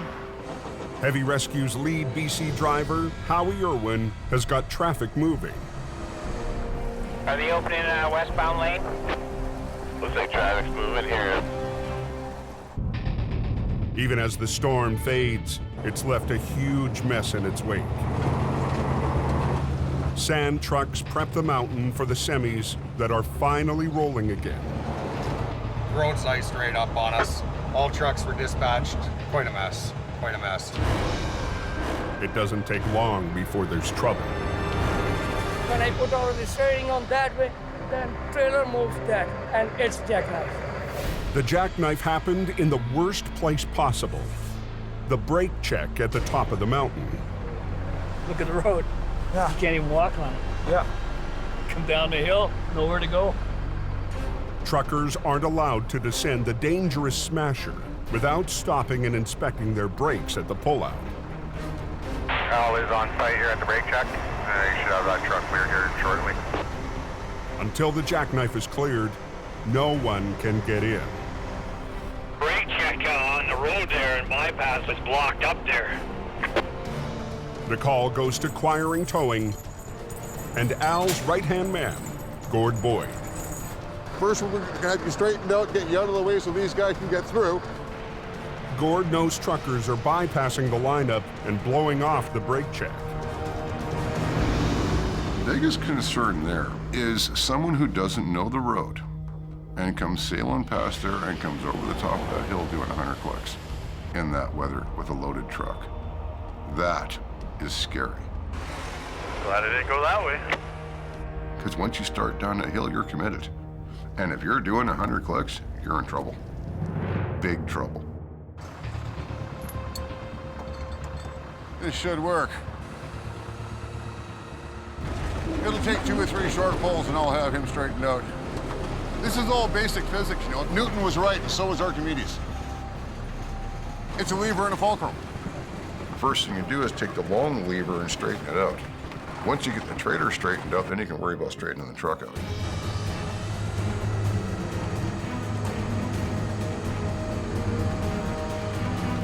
This truck is not drivable. I'm gonna hook him up and take him home. A successful fishing trip. Looks like it's opening up, man.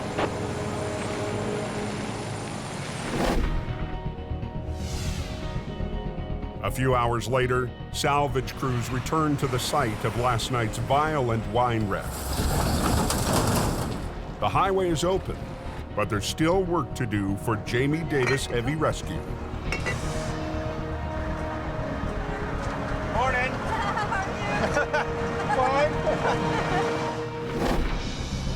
Last night, a semi crossed the median into the oncoming lane, right into the path of another truck.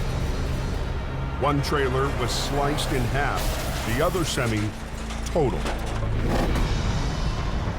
With Jamie following his rotator to Alberta, Howie cleared most of the wreck with just one 25-ton wrecker. All that's left now is the gnarled back half of the wine trailer. Well, I'd like to grab the carriage somewhere.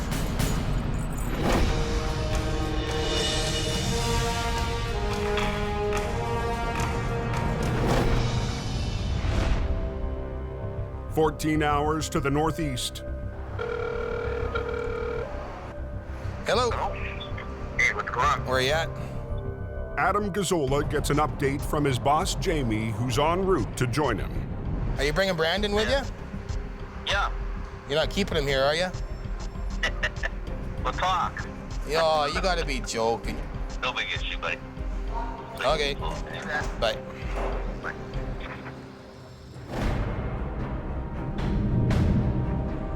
Back in BC, with Jamie heading north, Al Quiring is playing king of the coke. There's each trailer that went off the road. This is all you need. Never runs out of gas. At the end of the day, we shave with it. During the storm, a fully loaded trailer went into the median. It's a hard place to handle that particular little area because it is very narrow. You're on a downhill grade, very dangerous. Al's sons, Kerry and Lucas, are also on scene as swampers. I'm just running on adrenaline, and in fact, we got to get the highway open and get us out of here. See if we can hook see if the strap is long enough to go. Grab the other strap, Luke. It's the kind of wreck that would be perfect for Jamie's rotator. But Al has a different approach. My dad needs a rotator. He just calls this local crane company. The crane is a way more efficient machine.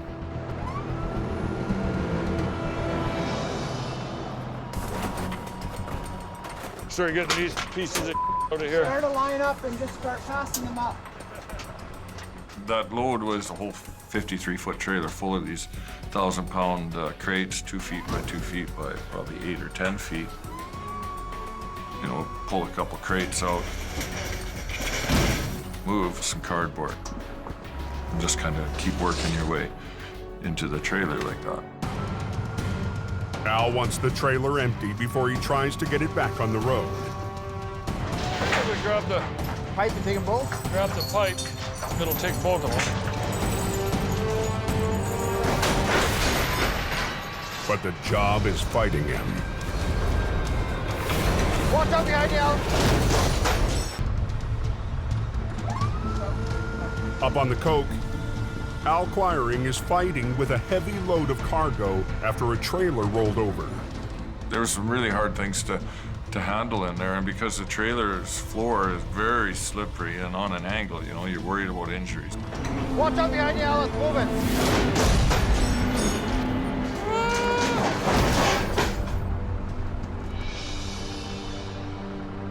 Try and get a bite with it. I can't carry.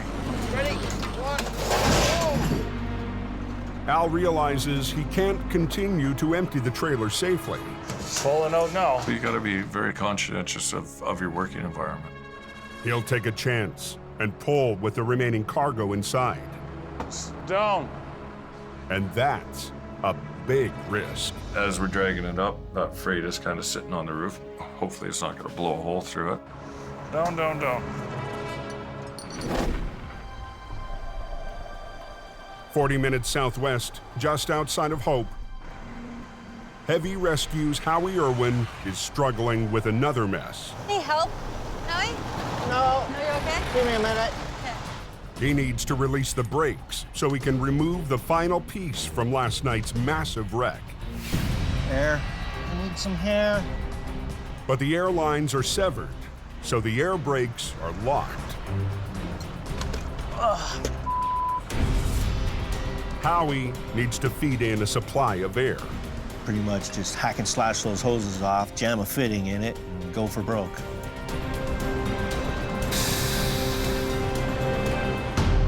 That sounded like brakes to me. I pretty much want to grab it right here. Okay. I got 2 chains I'm gonna hook up. Yeah. I'm gonna run them out, just do a chain lift just like I did on the truck last night. Okay? Okay? I'll honk when I'm ready. I'm just gonna give her lots of throttle and hope for a good bounce and drag it out onto the highway. Good go.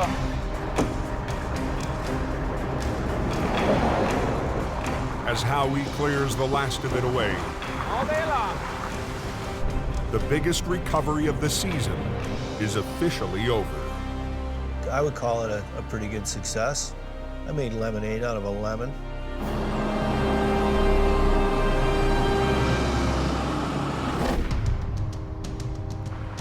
Back on the mountain, They say we gotta come your way, probably about 6 feet, because that curb is in here. Al Quiring is gambling, pulling the trailer up the steep slope with cargo still inside. I need 2 half-inch undecking chains. Don't throw them. 3 tons of freight could rip right through the trailer. That freight is resting against the roof. The last thing you want to do is create more damage than there already is. They rig to the bottom of the trailer to make the tough pull through heavy snow. That thing, remember, is frozen in the ground. Till you break it free, fighting frozen resistance.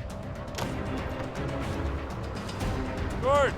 Jacks up, pull ahead, just get your ass sent over a little bit.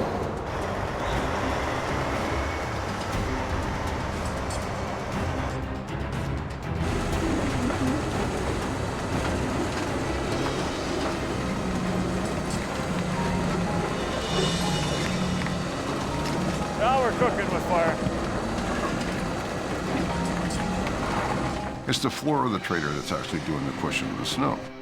So you pull it up, you get it just to the edge, and you bring it up and set it on top of it, and now you've got this nice little rocker sitting there. Nice. The trailer held, but now they need to roll it onto its wheels. I got those straps ready. We'll just shackle on. To maintain control, Al and Gord build a sling out of Teflon straps. We'll do the old-fashioned Aldergrove jelly roll. To rotate the trailer upright, each end will be rigged with 2 lines. One set will lift the trailer off its side, while the other set controls the drop.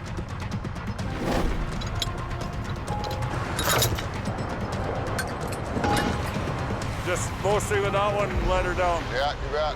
It's a balancing act. I'm gonna bring one cable in and one cable out, and I'm just gonna rotate this thing just like a barrel.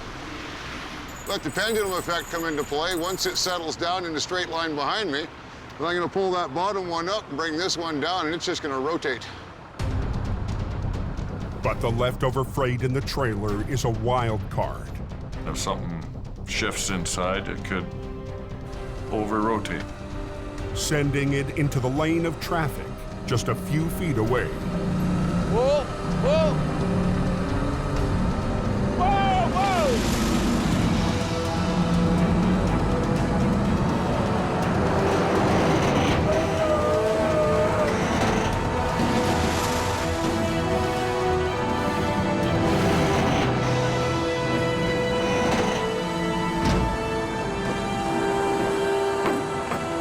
Just like that. Quiring chalks up another win. Yeah, amazing what you can accomplish with two guys. I'm out here. Okay, I'll see you over there. Another day in the life of the Coquihalla Cowboys.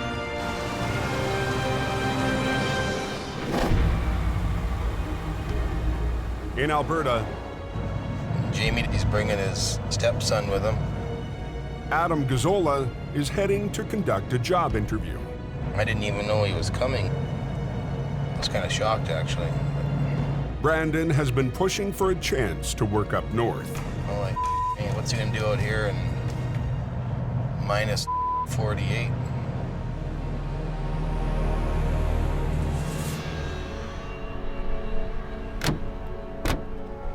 It's really his decision to have you or not have you, right? You got to convince him, not me. You don't get a job just because you're Sonny Boy, right? You got to work on it for real. Yep. Yeah, right. Hey, how's it going? Good. I wanted to come out here and man up, balls up, and get to work and get hands-on into it. I just don't know if you really know what you're getting into. Like, it's the harshest environment I've ever seen in my life. Yeah. You know? It's either you do or you don't, and I have to do. You know, I'm not trying to be ignorant when I say this, but your mommy isn't around here, right? No, I know. So I'm coming here to work my ass off and do it. you gotta suck it up, and Yeah. you know, a lot of people are gonna give you attitude when you get there. You know that. You think so? Well, you know, you gotta earn their trust, right? You gotta prove to them. You know, you've kind of flaked out before when people are trying to teach you things. Yeah. You know, this is gonna be tough love for you. So whatever the you gotta do, right? So. Oh yeah, I'm down in anything. That's when things will work out and everyone will become a team, when everyone's working and everyone's helping each other out. Yeah, no, fair enough. Okay, Yeah. well, good luck. All right, thank you.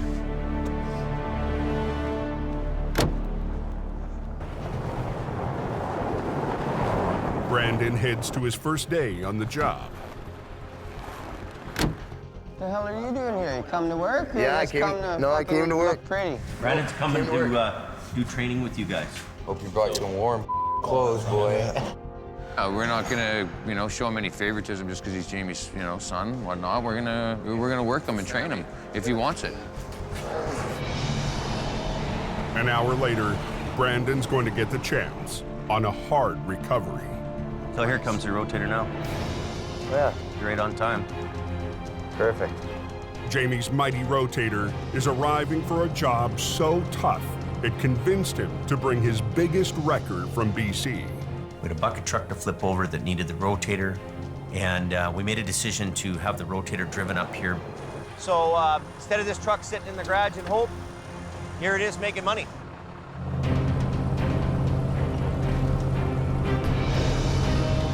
Today is our second attempt at going up and getting a crane truck that rolled over down an embankment. HR 68 and the Army truck met their match against the top-heavy bucket truck. Out of Hope and Hell. I don't think we're gonna get her. It's a hard pull. Get back your lines off, we're done. Get off the road.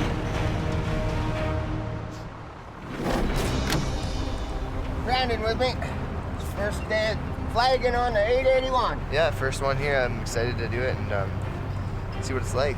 The good thing is right here, you guys can see each other. Yeah, I can see. That's the last one. Turn your sign around, yeah. Big unit. We needed the rotator there because the bucket truck just has a really significant gross weight.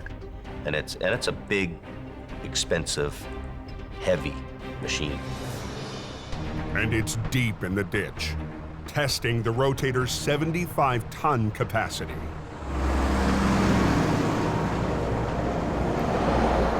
we've got the traffic control going now, I think what we'll do is we'll take this lane, I'll back up. Yeah. You back up in the front, right? Yeah. And then we'll get our rigging down to the machine. Yeah. And we'll swing out together at once. Okay. And then do it. They'll rig 2 lines from Collins' wrecker to the front axle of the bucket truck, and 2 more lines from the rotator to the rear.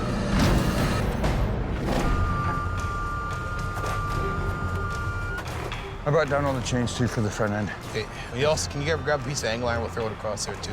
The bucket truck carries a $250,000 boom arm. The crew needs to take extra care with their rigging. And then we just tied it in, chained it and everything back to the brace. You get right up in here. And then we just in and around both of these pieces here. Jamie gambled big bringing the rotator to Alberta. Looks pretty good on the base. He's about to find out if it'll pay off. So you want to block the road first, then run the lines down? What do you want to do? Well, you do the road lines first? We ran the lines down and then, yeah, because we're pretty much... Okay, good decision. We'll do that. You want to do that? Okay.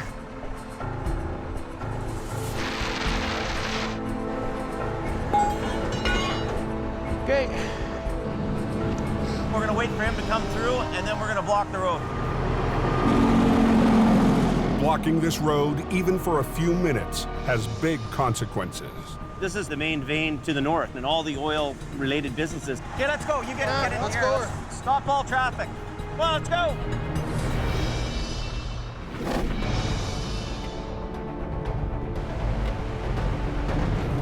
Back in BC.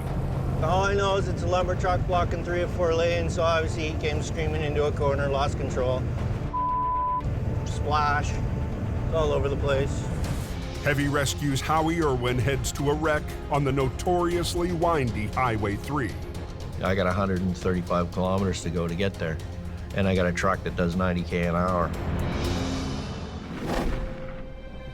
Howie's usual ride, HR-66, I'll just feed this up to the mess you got right there. is down and under the care of shop manager Robin MacArthur. Yeah, that one melted wire almost scares me. The punishing conditions of last night's recovery caused massive damage to the electrical system. Somewhere in the system, we've lost power to the back of the truck. Basically, the working half of this truck will be completely rewired.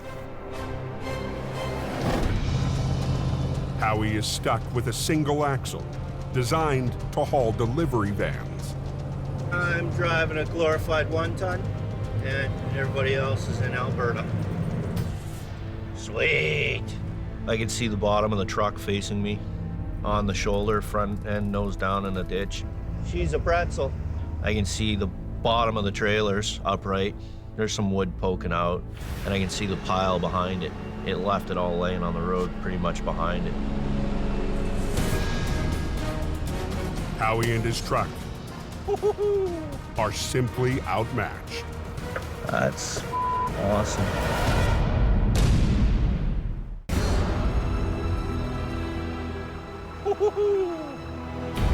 That's awesome. Just west of Princeton, BC, Heavy Rescue has arrived at a 50,000-pound lumber wreck on Highway 3. It was pretty much bent in a Z, tractor pointing forward in the ditch, lead trailer across 3 lanes of traffic, and the pop 90 degrees to it. Then I can start working on it?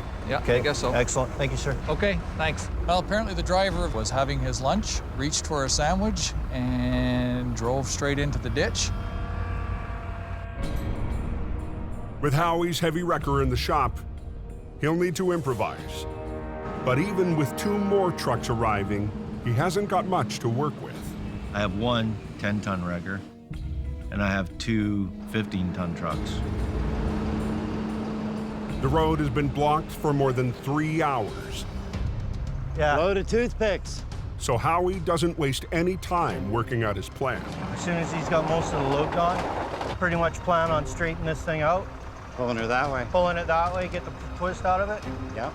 Then we'll have to roll it over and then suck the tractor out. Yeah, I figured that's what the plan would be. Lumber wrecks normally require at least 2 heavy wreckers. But with limited muscle, Howie will need to space his 3 single-axle trucks along the length of the semi. 2 wreckers will run lines to the trailer. The third will pull the cab. Even if he rigs it right, Howie might not have enough weight to roll the truck. Well, it's 25 tons, and I have to overcome that weight. So I'm using the truck against itself. It's like karate, using your enemy's energy against himself. Well, right now I'd like to get it done before dark. The sun's gonna go down here fairly quickly. Howie and Jamie's newest driver, Wayne Sahada, I got it. rig up to the rear of the trailer. Hook both chains to it. I'm knowledgeable. I know what I'm doing. Oh, hang on. Wayne just moved to Hope to help Jamie keep the coke operation running while more men and machines head for Alberta. I already know about the problems, and I wanted to try to help be part of the solution and fix it, or, you know, not make it worse. Okay, watch out. With the trailers rigged, Howie's first job, drag the wreck straight.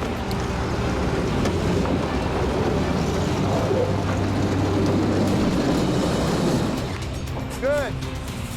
Now the hard part, flipping the B train. With 3 trucks, never intended for a job this size. It's a mess.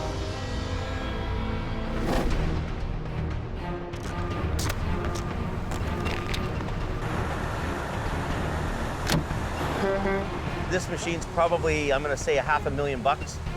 In northern Alberta, 30 minutes north of Lac La Biche, If we can bring it out of here, not cause the owner any more troubles and extra damage, this is good. Jamie and the crew have rigged the rotator and HR-68 to the bucket truck. Not freezing today. No, it's not too bad at all. Only thing cold on me is my face. That's about it. And Brandon is settling into his new assignment.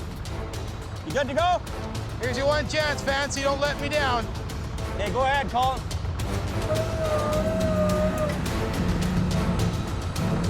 It's a gamble sending our flagship out there.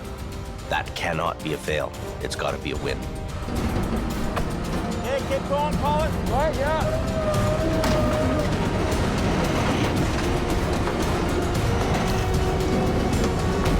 Doesn't want to flip, it's dragging into the bank.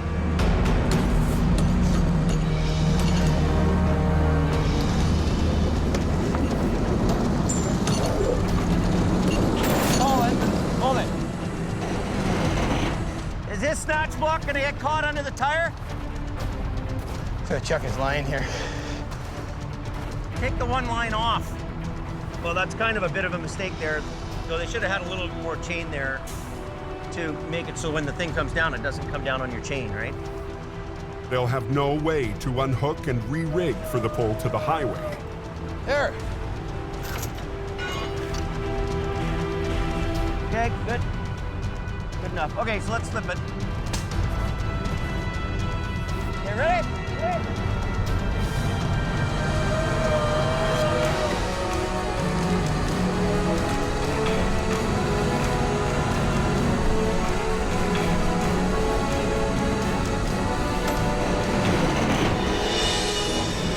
What do you think, Adam? Think it'll stay? Oh yeah, he'll be good. Hey, Sammy, let him go. Sending. The crew must now drag the 25-ton truck through the deep snow. You get on the front end and we'll both pull. And you pull straight ahead. I'll pull it up and then you just gotta hold it, make sure she doesn't. Yeah, and I'll keep on the boom section. Okay.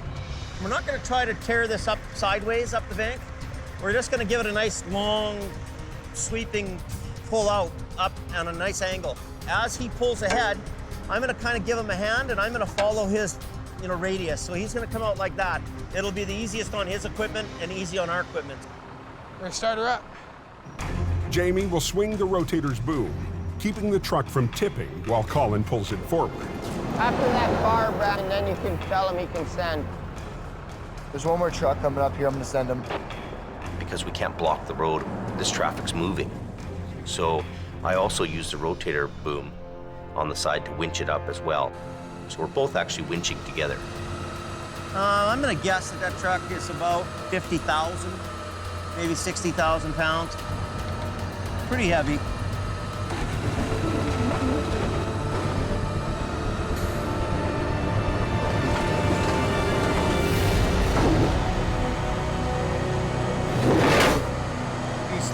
We're getting pretty close to that edge, Dave. I had a pretty good lean on it. She was dragging. Yeah, Jamie, that's coming right down. It was getting closer and closer to that ditch. Heavy Rescue is still waiting for custom ice cleats that can dig into the frozen northern highway. I was a little concerned, and I looked over at Jamie, and he said, keep going. I don't really care if you suck this thing into the gravel, right? Let it find its happy spot. I can always pull you out, right? Okay, I'm just checking. That's yeah, what don't be afraid to winch on something, right? All right. His truck, he says, winch her into the ditch, and I'll pull you out. All right, boss. You know, it's okay to drag that truck. He needs to drag it so that it can anchor down, right? Get tension on the other line. We're getting there. There we go.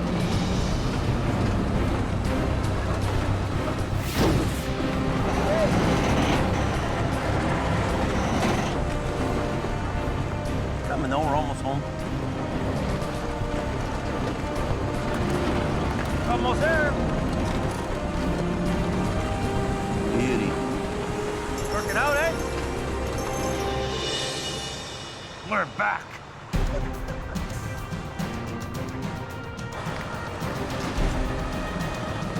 The team is firing on all cylinders. Most importantly, I'm back in the saddle doing what I really love.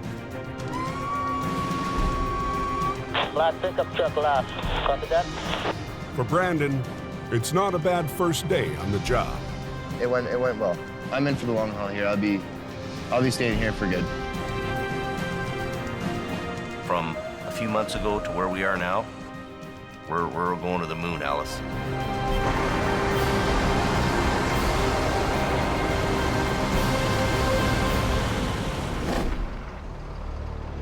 Back on BC's Highway 3. When we're ready, we'll shut it down, pull out, lock it in, and we'll lift it over. Okay. Howie's under pressure from the RCMP to clear a flipped lumber truck before nightfall. Eventually, we will close the road, but we will do it for the least amount of time as possible. And he's only got 3 medium-duty trucks to flip 50,000 pounds. Just park right behind it, this way across the road. Okay, please.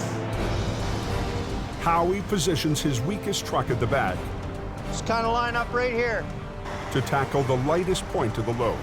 I'll put Don at the back, 47 in the middle. I'll grab it from the front. I'm looking for a hookup point. Wayne will pull from the middle of the chassis. Okay. Wayne's there in 47, and it's just a little Holmes 500. It's like a 10-ton record. So I know it'll put 20,000 pounds of force against it. At the front, Howie started rigging up his truck. Howie, I can't get it out. But he discovers a problem with his winch. Yeah, well, let me, Why the is it not turning now? I had one winch that wouldn't function at all, so I mean, I'm stuck to one line and a deck winch. The deck winch pulls from a lower angle. Howie might not have the leverage he needs. You want to run this one? Oh, that's not working, is it? No, it's not. So we're going to use a deck winch. Whenever you want to shut her down, shut her down.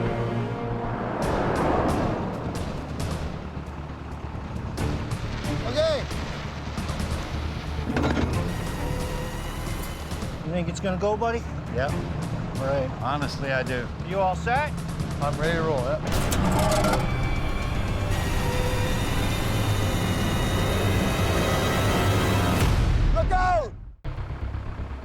You think it's gonna go, buddy? Honestly, I do.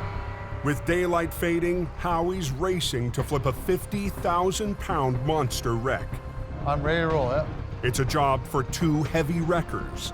Howie is trying to make do with 3 small trucks.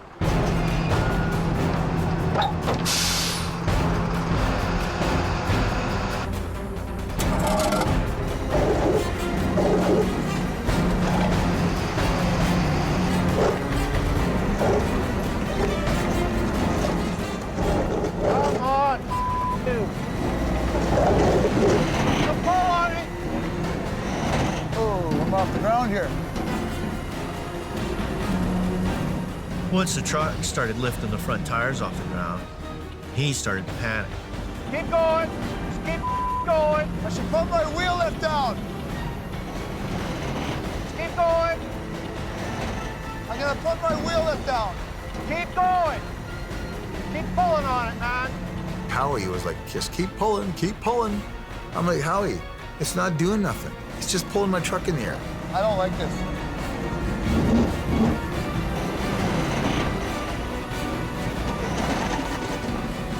My truck was like right in the air, and I don't like that. If your truck's this far off the ground and the cable snaps, it just goes kaboom. If your truck's this high off the ground and the cable snaps, it goes kaboom.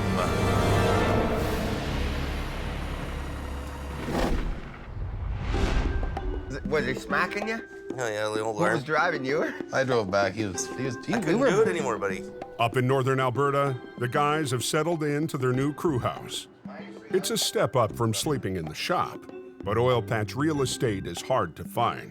We have a little house that's about the size of a 2-car garage. This is where the manager stays here, the administration sergeant. Big shot boss guy. He gets the big room and the big bed. This is our driver's lounge right here. So we all kind of stay right in this little area here. That's Adam's king chair there. Lee sleeps right here in his fold-out bed. Rented out chair. And this is rented out. Whoa, look at that. Yeah.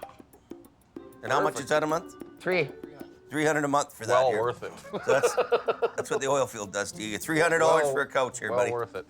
$15 for going to the washroom and $15 for a shower. Then we got Phil here. He's got a big fold-out bed here. Yeah, Phil, you know, you've kind of got the biggest bed here, and we've had a few applicants looking, so I'm gonna have to rent out the other side of the height of bed. So we've got 1, 2, 3, 4, 5 guys here, and we got a potential 6th renter coming here. it's like going to a trailer park. You know, if you want 2 pads, you got to pay for 2 pads.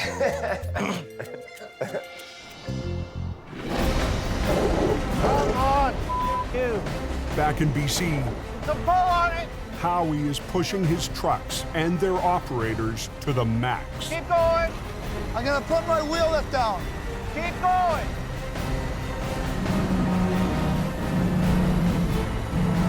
I don't like this. He wanted to stop. Well, I pushed him out of the way and grabbed the levers and blocked them in. I'm not gonna let the truck go over backwards. I'm gonna stop long before that happens. And as long as things are moving forward, keep pulling. Wayne lowers his wheel lift to brace the back end of his truck. Yeah, put that down once you get your wheels about that high in the air. You got to get some pull on it.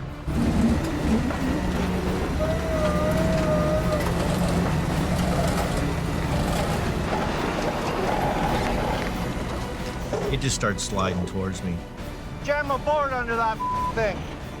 When you get steel on concrete, it doesn't really grip. You need friction to keep it in place. Just stop it from skidding around. How are you doing? Slide? Yeah, it's gonna pull towards you. Go. Stand up, up. Keep going, Don. Okay. Howie, I don't want it to hit you. Keep going. Stand up, up. On British Columbia's Highway 3, I should put my wheel lift down. Keep going. tensions are running high. Okay. Heavy Rescue is fighting to flip a B train. Go, keep pulling, man. With 3 small wreckers, Keep pulling on it, man. Howie refuses to give in. On it. Here it comes.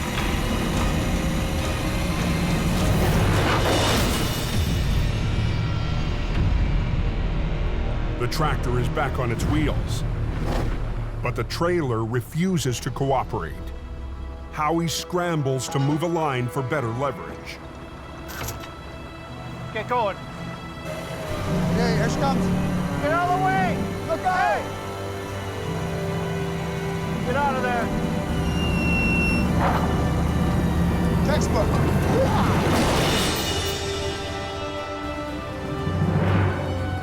Somewhere in there's a physics lesson for the school classes. Just drive ahead. Leave those on there. Just drive ahead.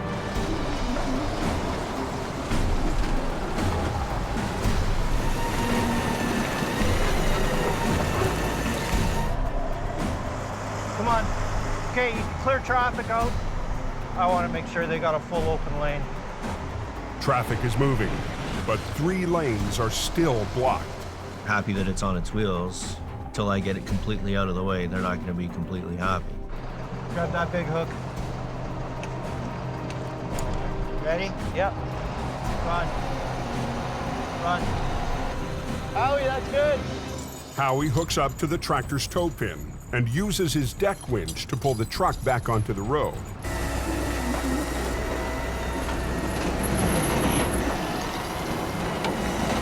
Look at that winch go, man. I love this truck more and more every day. That bull winch? Yeah.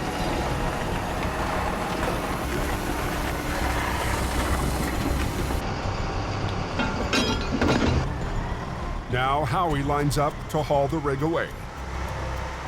Here, right here, right here. Right in the front. It's just a little glorified 1-ton, right? I'm trying to pick up the front end of a tractor. I'll just follow you with lights on. To get the highway open, Howie will have to haul the tractor and trailers to the nearest pullout. Sweet. At the top of Sunday Summit, the second highest point on the entire highway. The concern is that the truck and the trailers weigh 3 times as much as the truck I'm driving. Okay, let's go. Let's try this.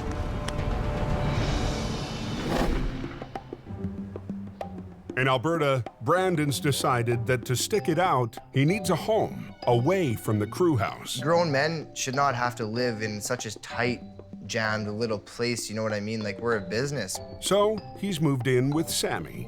Those guys in the sardine can is pretty tight there. I've seen it, it's not good. No, I couldn't handle it. This is our kitchen area, and this is where we cook. I have a TV set up so I can game and stuff on my free time, which I haven't had yet. And in here is our living sanctuary. We have our Sammy's bed, my beautiful couch. We're gonna cook curry. Moose meat and ground beef mixed together. Sammy and I like the same kind of foods and stuff, and they eat their beans and hot dogs or something, so I'm not too much into that. Oh, it looks so good. We're like Starsky and Hutch, you know?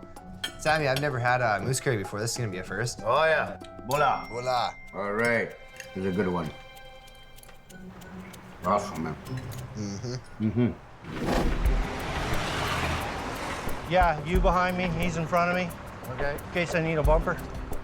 Back near Princeton, BC, Howie's gearing up for the drive to the pullout at Sunday Summit, where he'll split up the tractor and trailers.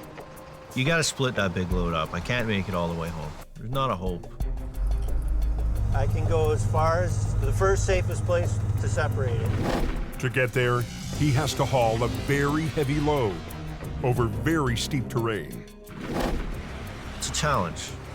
I'm 105 feet in length. I'm 70,000 pounds gross. It's the big suck. There ain't no stopping until you get to the top. Don't even think about it, because there ain't nothing gonna stop that going down the hill backwards.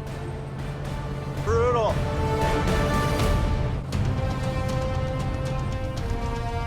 Brutal. It's a white-knuckle ride for Howie, hauling the wrecked lumber truck up a steep mountain pass.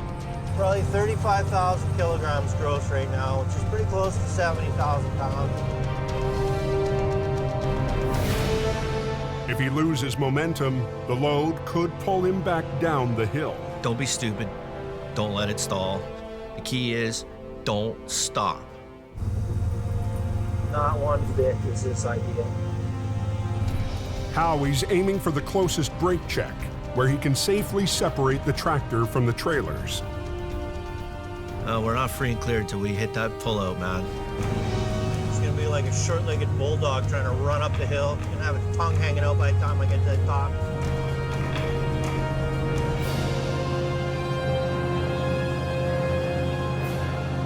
I'm at the top. I am the top. I didn't start breathing again until I had that thing parked and I was out of the truck. That's the moment when I could release my sphincter.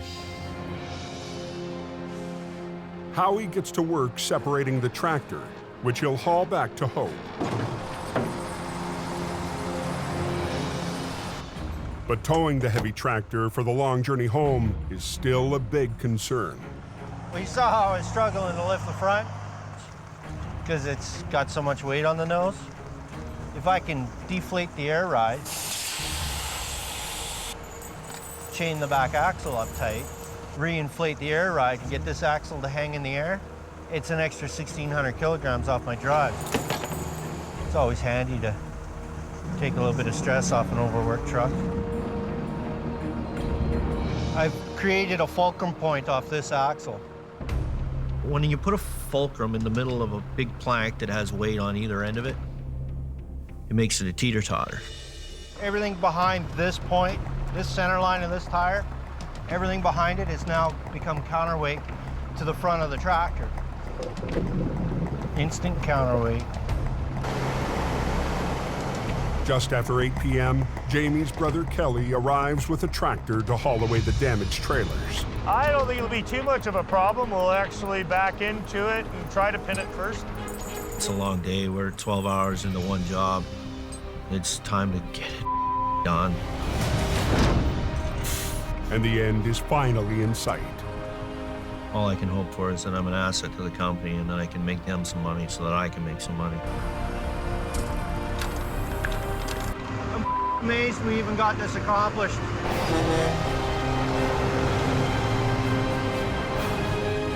Let's get out of here.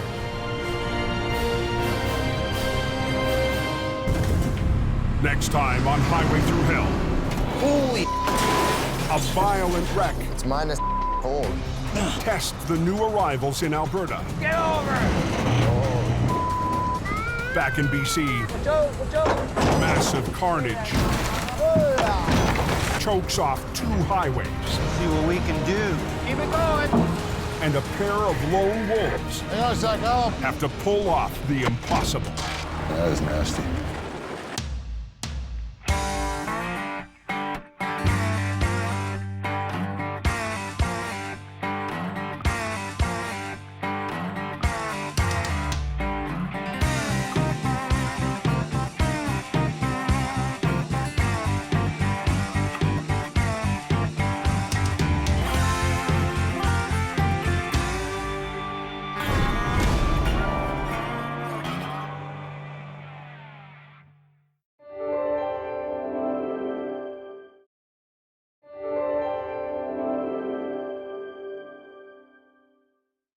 This time on Highway Through Hell. Hang on, Ann. A rollover into a river We're gonna get you out of here. leaves a woman clinging to life. Clock's ticking here. Go! In Alberta, a 48-ton job Other way, other way, other way, other way, other way. turns into a nightmare for Adam's crew. What? Hey! And on the frozen highway, Brandon! a careless mistake Go, go, go! threatens Brandon's future Me! in heavy rescue. On the Highway Through Hell, the last line of defense is a heavy rescue team ready to tackle any disaster, because closure is not an option.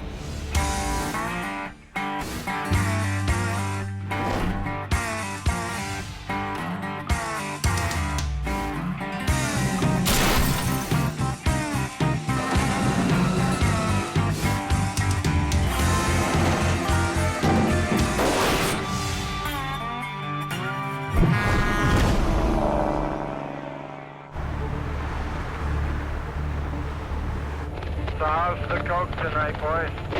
There's some compact up on the summit. On British Columbia's Coquihalla Highway, cold air is sweeping in from the north.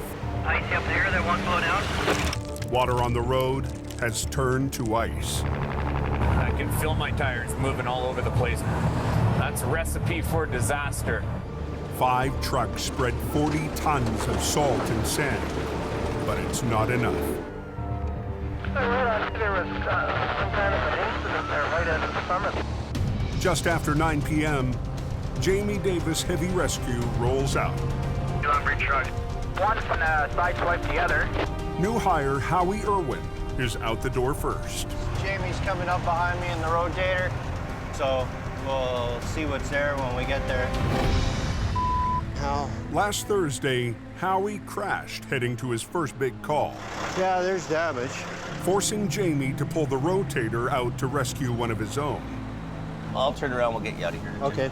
Less than a week into the season, Jamie is already down one truck. Blew the bolts right out of the wrecker body, look at this.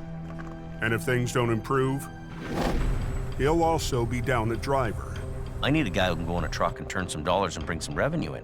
Howie has to get on the game. The old Holmes wrecker might be a write-off. So Howie is now driving an old International tandem, pulled back from Jamie's new Alberta operation. We should be rolling up on it fairly quickly here. The Smasher is down to one lane after two trucks tangled up while descending the Coke's steepest hill. 63,000 kg of lumber here coming down a hill, 7% grade, and the roads are not in the best shape. Both trucks were fully loaded B trains. One slipped on the frozen hill and sideswiped the other truck. Somehow, their lumber loads didn't spill. We're in a bad situation. We're in a downhill curve. We want to get off the road as quickly as possible. When I saw the first one, I recognized the name on the door, and then when I passed the second one, I started laughing at myself because they're both from the same company. How's it going? Tire, rim, toolbox. All it's done, it just snapped off. I got squeezed into an area that's too small. Give me 5-10 minutes. For now, police have the Smasher slowed to a crawl.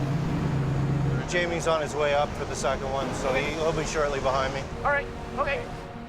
Cops want the road open. There's no time to sit around and shoot. It's get it up, get it gone.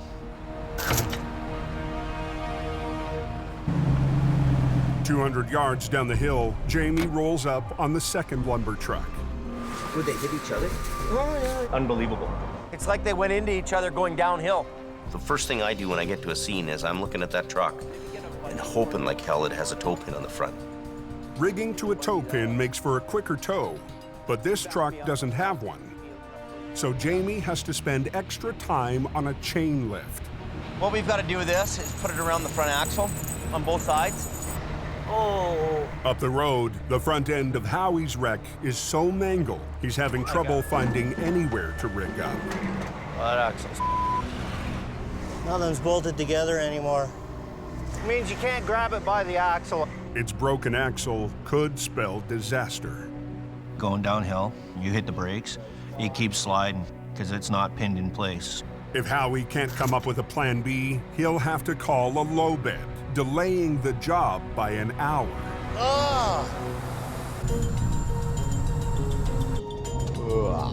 20 miles away, Jamie's stepson Brandon is on his way to the wreck. Just got a call from Jamie, so I'm just heading out now. Keep going. He's been training in the hopes of joining Jamie's Alberta crew. Hey, got it.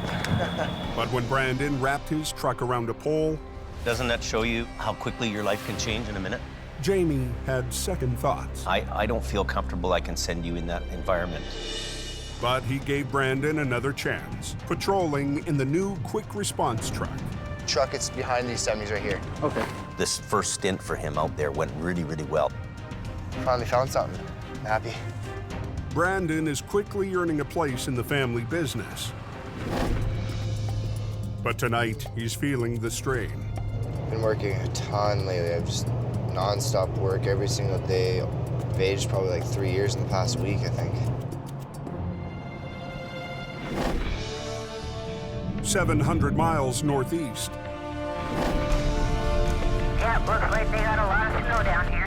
Heavy Rescue's Alberta crew has also been going non-stop. Anywhere from dump trucks to vac trucks to freight trucks. It was just a variety of everything. We have report of semi and a trailer in the ditch, completely off the road. It's on Highway 63, one of the two main routes to the oil patch. Let's get this on the go. It's minus 40, and site flagger Kevin Ritchie has already secured the scene. I got my long johns on, my jeans on, my coveralls on, my winter pants on. I feel like a Pillsbury Doughboy. Me, eh? When Adam Gazzola arrives, he finds a heavy lift crane 60 feet off the road, wedged deep in the snow. Heavy pull at minus 40. The low bed is buried up to its axles. It's a lot of weight there. The crane has to be in the oil fields building pipeline first thing in the morning. Can't hold customers up. You got to get their out of the ditch now. My eyes are freezing shut. The wind, the blowing snow, all combined together, it just makes your eyelashes turn white. Man versus the elements. Bitter cold and big recoveries that dwarf most loads in BC have pushed Adam's team to the limit. Come on, freewheel! Since leaving BC, Adam's been promoted to manager, put in charge of building heavy rescue north. I'm a very good heavy recovery guy. I know what I'm doing, I can get the job done, but babysitting employees and making sure they're doing the job, it's stressful. Adam inherited Colin McLean, a city tower who Jamie sent out as part of the first wave into the north. In the city, it's a little bit different. They're more or less short, quick little tows. I'd like to prove, I can do the highway towing.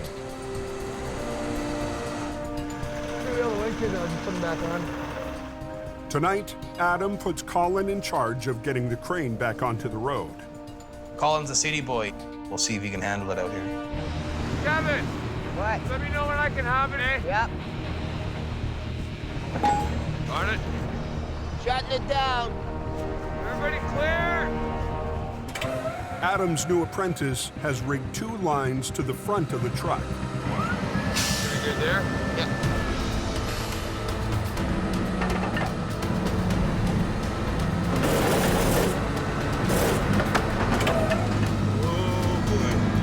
The bitter cold has turned the asphalt rock hard.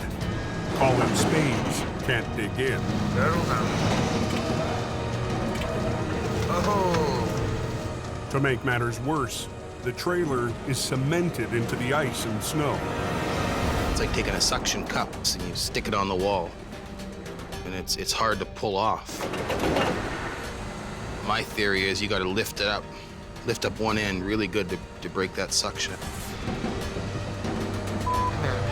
You have to run the wrecker, right? That's why you're gonna give you all this here. So you go like this here.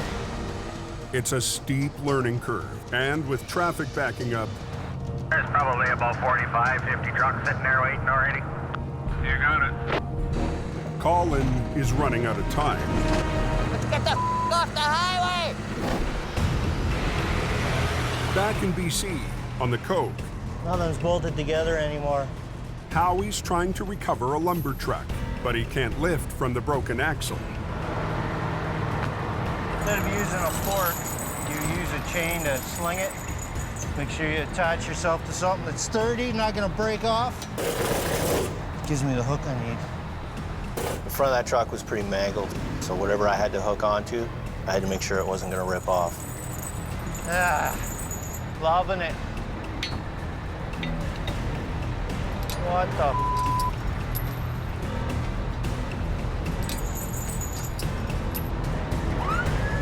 After 20 minutes of careful rigging, he's ready to give it a try.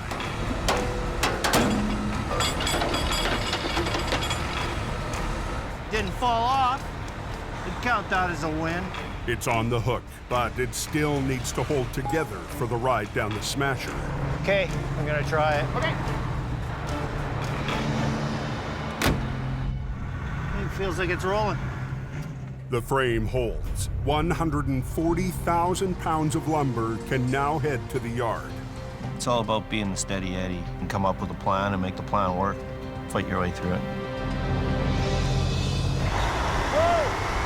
Down the highway, Jamie is still working to get his rig on the hook. So this bumper's gonna crumple up. A little higher. Yeah. Now we'll just see if the air's up. With Howie's truck cleared, traffic on the Smasher picks up speed. We're on a curve here. Trucks can't stop on the ice. Right now, the main thing is just get it off the highway. Brandon finally arrives on the scene to help with traffic control.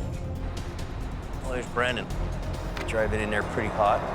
Right in the middle of the ice-covered highway, What is he doing? Brandon pulls a U-turn. Brandon! Go, go, go! Me! In BC, an early storm has brought snow, rain, and a layer of ice to the cove. Little slick. It has to be bungee. Jamie's trying to clear a loaded lumber truck from one of the most hazardous spots on the highway. We're on a curve here. Trucks can't stop on the ice. Brandon arrives to help, Get out of here! but pulls a dangerous U-turn. Just tell him to go, go, go! I watch him turn around on the live lane. There's traffic barreling down. Hey! I'm yelling at him. I don't want him getting killed on this highway. He cannot do this. Hey, Brandon, back up and get right over tight over here. You're gonna get hit by a semi, man. That was a bad move. Wow. That's crazy.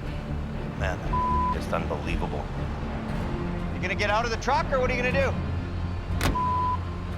So what did you turn around for then? How about stop at the lip? How about what? How about stop at the lip? I'm not lipping you. You've been lipping me ever since I got here. It was dangerous. There's no one behind me. I know you don't ever. There's this one vehicle that's just passed. Like, I don't want to argue with you. Holy moly. I've watched that kind of stuff happen right in front of me, lots. You make a wrong decision, you make a wrong turn on your steering wheel, and you're done.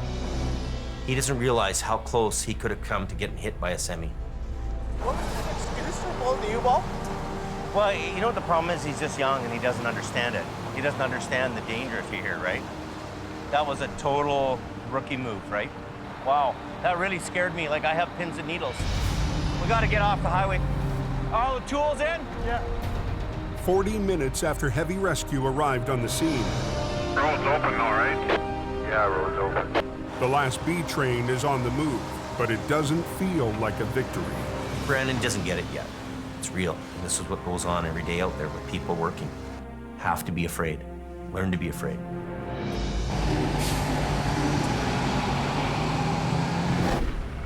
Does anyone know how long the highway will be closed for? In northern Alberta, Highway 63 has been shut down for nearly an hour. Welcome to Siberia, boys. You gotta work the truck. New hire Colin is struggling to pull a 100,000-pound load out of the ditch. I'm trying to pull up, trying to get the wrecker to bite into the ground, and it doesn't. Traffic is now backed up for 3 miles. If I look at him and I see that he's not doing it, I'm gonna take over and do it myself. So Adam repositions the wrecker in a straight line with the rig. Off it and I give her gas now. He sends Colin to put the truck into gear to help with the pull. To break the truck free, Adam lifts the rig to release it from the suction of its bed of ice. She's in there pretty good.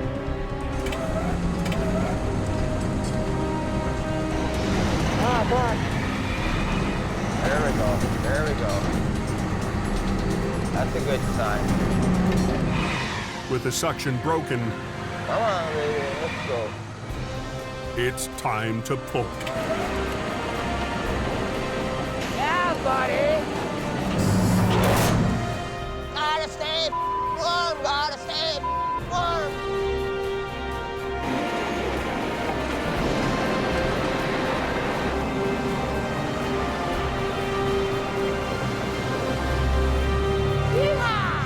I think we got us some fish, boys. Be home back in time to have some nice hot chocolate and bacon and eggs. Okay, I'm sending. Highway 63 is back in business, and the crane should make its morning appointment with the pipeline. You got a big fish? Right. You gotta work the truck. Yeah. Right? You got a fish. What it is. I am a little bit concerned with Colin. He's just kind of hold the lever on, and if it doesn't come out, then he's kind of buggered. Like, I don't know. I'm a little bit worried about him, so. I'm a no-bull guy, and I make the right decision that needs to be made. I don't have to even second guess it.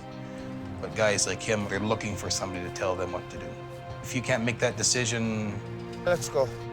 We'll work for somebody else. We're paying for the rent for this one.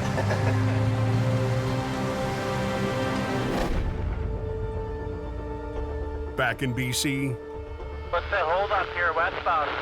an hour west of Hope. One of the dump trucks that pulled out of the merge, she hit a car. Al Quiring answers a call out on Highway 1. Dump truck versus a car of some kind. We got my son heading out with their single axle. See what the action is when we get there. Like Jamie, Al is teaching the family biz to the next generation. First real MPA with my dad. Get the road clear, and get this freight moving is my biggest worry. 17-year-old son Kerry is training on a 1973 single axle, acquiring family heirloom. He operated this when he was my age. Here we are today with me behind the wheel. My kid, he gets right on the edge of his seat. Calls are going on. He wants to be the guy doing it. These guys are going the wrong way. A dump truck sideswiped a car. Now the country's main east-west artery is slowing to a crawl. Both drivers are fine, but their vehicles weren't so lucky. How you doing? Very good today. Doesn't take long on that Trans-Canada to get a mile of traffic lined up. Al takes the dump truck. Is the trailer loaded? Yeah. And Kerry will tackle the car.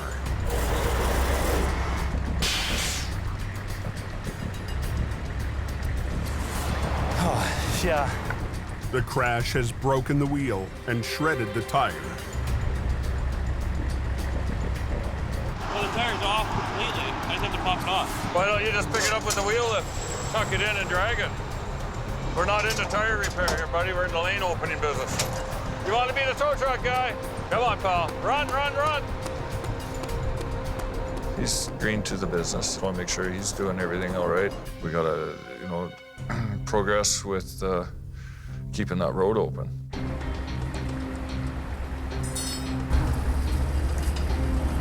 Kerry squeezes the broken rim into the wheel lift. It's not textbook, but it's quick.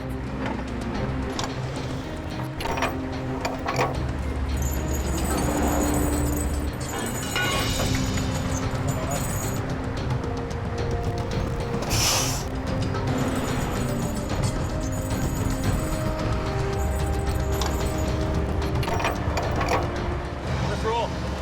20 minutes in, Kerry's got his first job on the hook.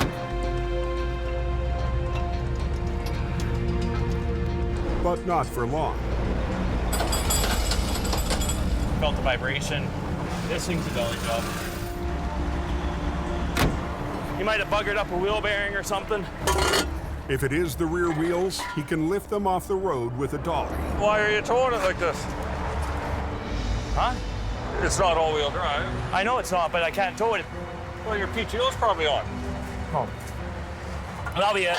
In his rush, Kerry forgot to turn off his power takeoff, which directs power from the tow truck to the winch system. You got to make sure that knob is up, right?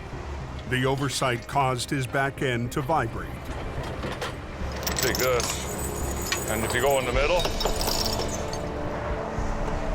Okay, you're good. He's my guy.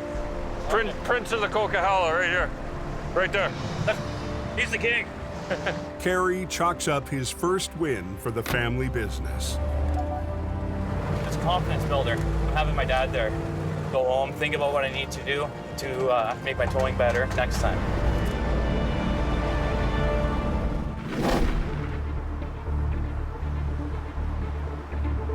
Oh, the highway was just grease, eh? Oh yeah, there's like 3 inches of ice on it. 2 hours east, high on the code.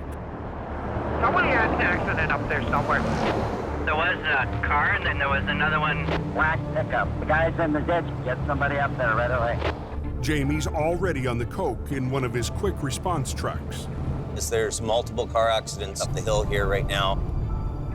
We're gonna get up to these scenes, find out what's going on, and then we can call whatever resources we need in there. Accident. Ooh. Are they okay? 2 cars spun out and hit each other on a curve near the Porsche chain-up. 200 yards up the road, a pickup truck went over the bank in an unrelated accident. You okay? Fortunately, no one's injured. I'm a little nervous that somebody might get hit here. This is a bad corner. When I see all these people wandering around on the highway, my first instinct is I have to protect the scene. I have to create a buffer zone. I see. See the speed these guys are coming around the corner? Crazy. There's people flying by you, and it's a bit of a blind corner. I'm scared. And when I'm scared, there's a reason for that. We gotta get you off the road. If they're kind of drivable, we should just pull them off the road. And anything to get into a locked car. Locked car, I habitually lock when I open the door. So this one won't start? No. One of the guys locked his keys in the car. One car won't run, so I have to wait for a tow truck no matter what. Dispatch. Yeah, I want you to roll everything you got there, every truck. Ambulance, just pulling out of Hope. There's a rescue truck coming up that way, too. The pickup truck is away from traffic. Come in here. But the driver has been wandering the highway. Here, get in there and stay warm, partner. I'll turn the heater on. You're a little bit shaken up, eh? Oh, yeah. Yeah. He seemed a little worse than the other two guys. He's delirious, he's not, focused. We put him inside the truck so that he can warm up a little bit.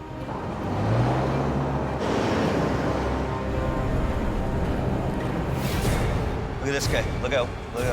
Lots of ice. These guys are highballing around. Look out! Black ice at a crash scene has Jamie nervous on the coke. Come in here. He tries to keep everyone safe until the tow trucks arrive. These guys are highballing around.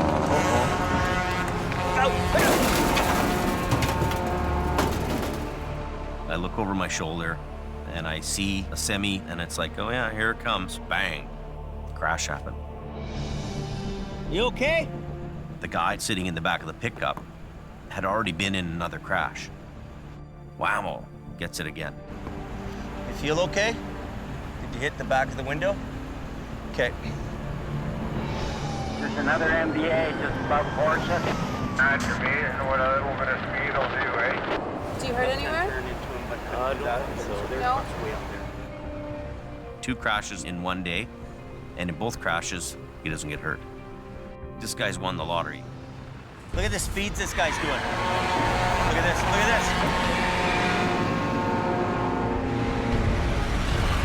I think everybody should get off this highway here. Crazy. The semi that did the damage is drivable, but not the two cars from the initial accident. We need more cones and accident scenes further ahead. Oh, here we go. This is one of our guys here. You have an unlock kit? If you want to unlock this guy's car. Look at the speeds coming around here, man. This is unbelievable. There's going to be another accident here. Look at the girls here. They're in a really bad spot. Amanda Shar. Levi, I'm not putting anybody else, especially now it's getting dark. So. It's not safe. No. Good. It's sundown by the time the cars are cleared out. But there's still the pickup truck to recover. The job goes to Howie. Come on.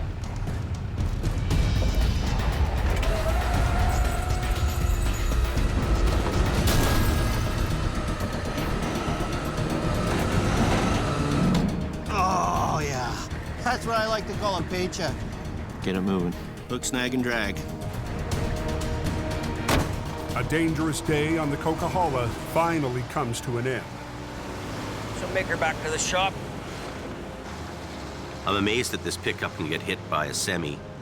My passenger in the truck doesn't get hurt, and this thing's tough enough that I can drive it home at the end of the day. That's pretty cool.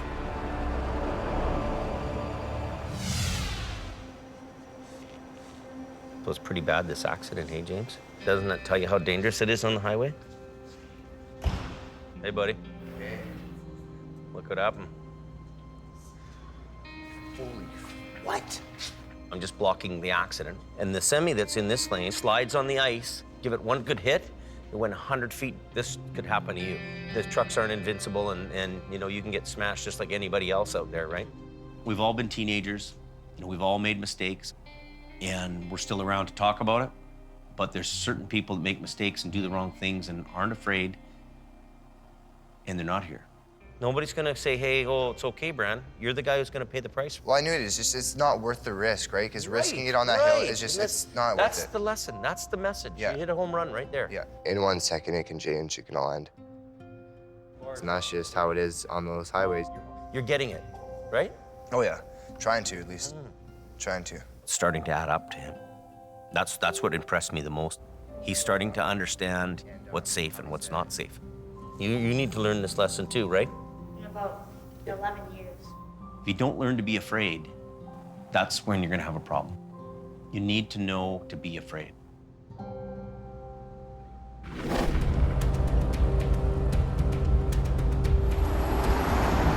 The next afternoon in northern Alberta, Adam and his crew respond to a semi in the ditch on Highway 55. The road is the entry point to Highway 881, lifeline to the oil fields. Road's blocked right now. This thing loaded the rocks. The semi's cargo is 48 tons of gravel. Take this side off, run it down there. It's a tough pull for one truck and this little small one. You gotta work the both of them. The load is top-heavy. A bad pull could easily roll it over. We're gonna run everything down low on this one. The plan is to position one wrecker at either end of the semi and pull it sideways out of the ditch. They're straining their winch lines to the max in the worst possible conditions. Cables snap easier in the cold, so you gotta watch what you're doing, how you're pulling, and really be careful. Yeah, it's just a dangerous. This time, Adam needs Colin to be delicate on the controls. These things are like a gunshot ready to blow off here at a moment's notice. Not a whole bunch, you're not gonna pull the whole world, right?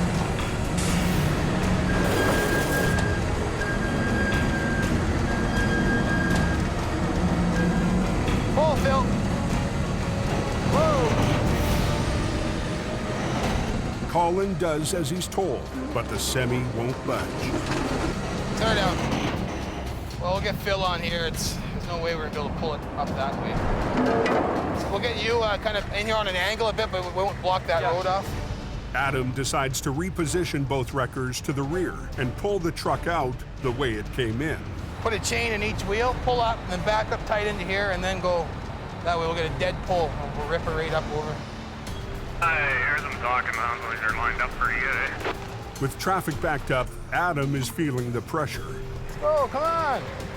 Let's go! He needs his team of greenhorns to pick up the pace. It's hard to soar with the eagles when you're flocking with pigeons, right?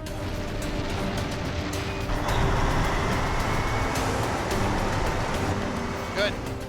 To save time, Adam decides to let Colin reposition the wrecker with the lines still attached to the wreck. Tuck your wheel back up in here now, and we'll give her a whirl. Colin has to be aware of the crew's position or risk tangling up Adam and Phil in his web of winch lines. Colin needs to be cautious. Other way, other way, other way, other way, other way, other way, other way. What was that? Back up, back up, back up. You're running a cable. Hey! Back up! There's guys that can operate wreckers, and there's guys that can only drive them.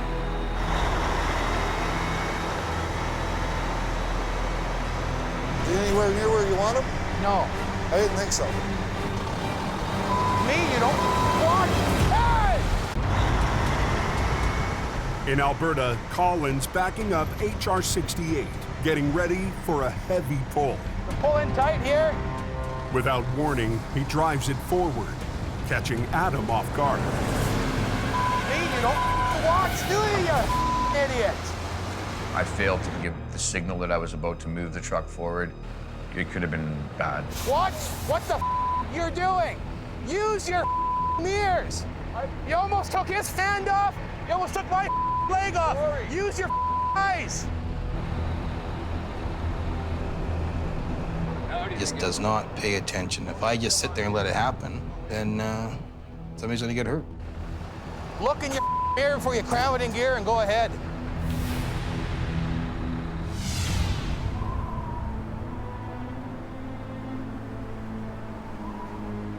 What's going on out by the Coke? Yeah, there's a bad accident just seen here. Pickup truck went down the cliff into the creek. Catapulted right over the edge. Back in BC. Hell of a long way down. I'd be pretty surprised if anybody walks out of that.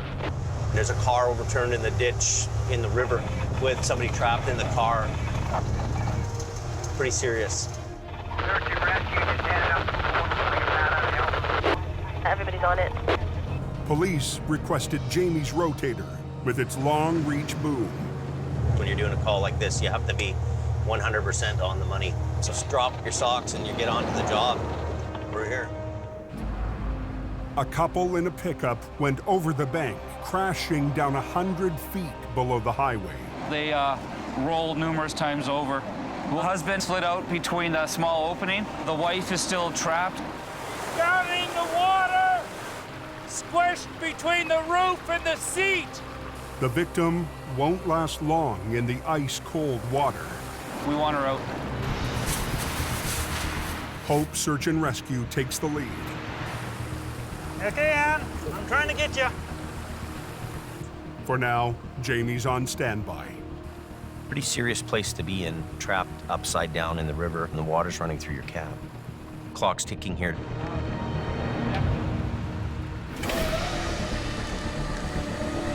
Watch yourself. Yep. In northern Alberta, Adam's under the gun to clear a 48-ton gravel truck from Highway 55. Careful, holy.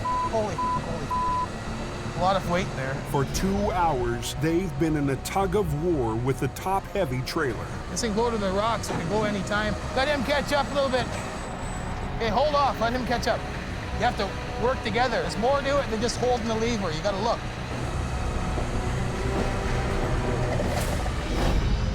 High lines from the two wreckers pulled the truck upward to break it free, while HR-68's low lines pull horizontally to roll the truck onto the road. You gotta keep pressure on that low line. I'm trying to. If Colin isn't coordinated, he could snap a line. I don't want to see anybody get hurt. But I need to step back, think, and get the job done. Watch your front end, man. Yeah, I can feel it. Low line, low line.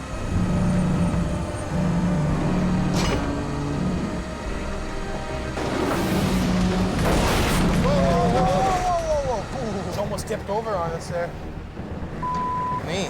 It's the second failed pull, and Adam's running out of options. Get off your blocks there.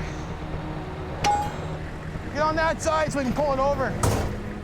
He repositions Phil's lines to pull from a lower angle and prevent the truck from tipping. You get this failer up on the road, then we got it made. Keep going higher. You know, pull on the low one, lift with the left, and then pull on the right? So you gotta break the suction and then pull. Break, pull, break, pull. All you gotta do is just get one end up to break that suction, and the rest follows. Pull just a little bit more.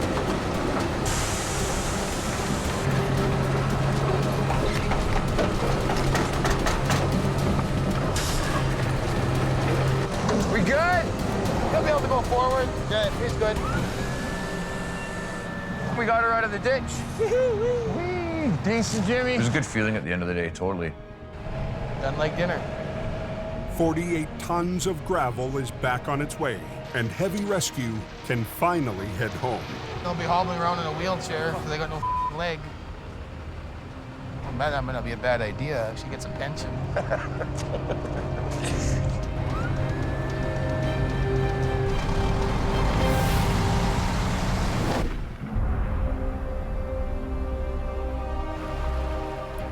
Back in BC, as daylight starts to fade. I know, I'm scared too. A woman is trapped after her truck hurtled down the embankment. I need extrication equipment, cutters, spreaders. Right now, she's conscious, she's breathing, scared, cold. It's getting darker every 5 minutes here, it seems like. It's gonna be black before you know it. Darkness adds time to everything. Her opportunity of survival is going to be reduced. We need to shed some light here. Jamie deploys the rotator's 54,000-watt light tower. That work there? The rotator's cutting-edge equipment. We can light up a scene like a baseball field. If you're the person that's down in a river and you're trapped there, having a little bit of light, you notice the difference. Looks like they're coming down now. Okay, your hand, watch your hand there. Get down a little bit more. In the rotator's light, crews hoist down equipment to cut the victim out. Disconnect and we're going to slide it over down this other edge here. Ain't enough, Ann. I'm cutting right now. We're going to get you out of here. My arm is all numb. Stay on. We're going to get you out of here. My arm is all numb. 100 feet down a steep bank off the Coquihalla, a woman clings to life in the wreckage of her pickup. The water might rise, the vehicle might shift, and it's all about timing, so you hope for the best. There's going to be some popping and banging. And Your eyes closed, Dad. Okay, Ann. Hang on. Hang on, Ann. I'm trying my damnedest here.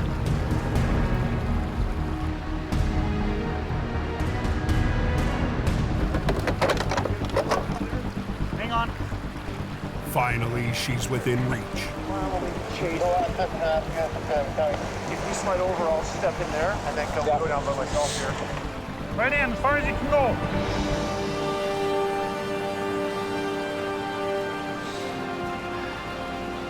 Tell them to get the heat on the truck high. The woman's suffering from hypothermia. They've got to get her to the hospital fast. This is what you would call a technical rescue. There's special rigging and gear that has to go into this, and it has to be done right. We need a rated anchor point. It's got to be something stationary that's not going to move. I can give you a strap around the axle. This is where they're going to attach into. At this point, bringing her up is treacherous. It's really cold, -10, -15.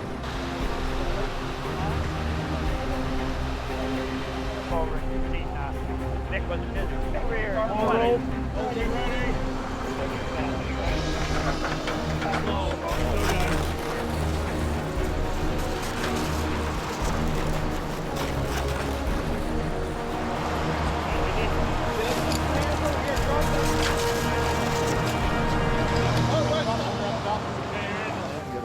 Rescuers have gotten to her just in time.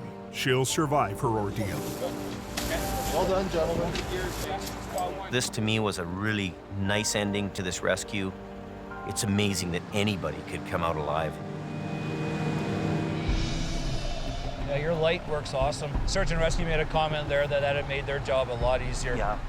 Everybody's gotten out safely. We can go about doing our business now and bring the vehicle up. You'll both go down. It would take 2 lines down. The main line will go down, and we'll use a fairly heavy chain, and then Pick it up and come back up. Yeah. With his experienced swampers working in Alberta, Jamie's enlisted part-timer Ray and his yard mechanic Jim. It looks like a long ways down. The biggest challenge is going to be getting down the bank safely. It's very slippery. There's lots of sharp rocks here. Even just getting down the slope to hook the car up is dangerous. So what we'll do is you guys can hang on to one of these each on the way back, and that'll help you up the bank, okay? Not there. Here. Look at this, could fall out, right? You want to be in there. We're working with casual part-time guys here. I have to be very careful to make sure to tell these guys every step of the way what we've got to do. I'll bring the main line down and you bring the chain, okay? Yeah. It's got to be done and we got to do it. That one's free-wheeled, so be careful. Ready? Pull it now. Is it coming out manually? Oh yeah, there it goes. Yeah, it's coming now. I'm gonna free-wheel yours too, okay? That's pure ice there. This is nuts. Let go!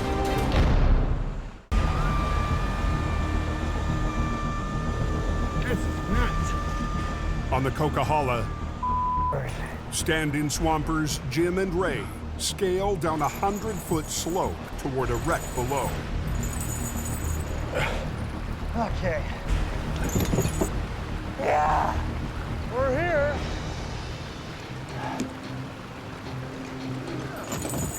Got it? Hold it tight. That should be good. Is it all tightened up and chain on? You get a good bite around the axle there?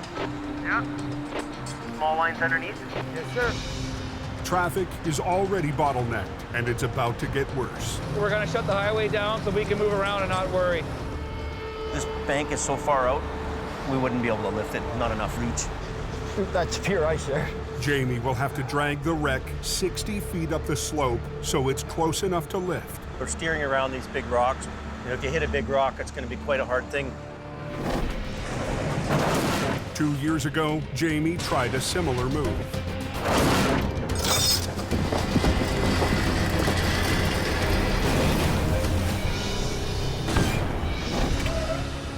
I'm not really into having a failure on a job. What I need to do right now is clear the wreckage and open the highway.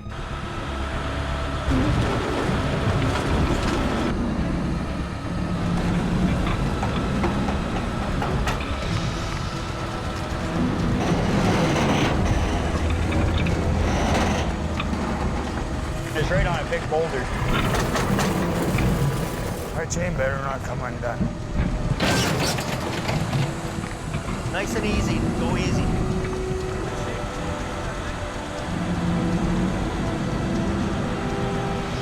Bring it up over the guardrail.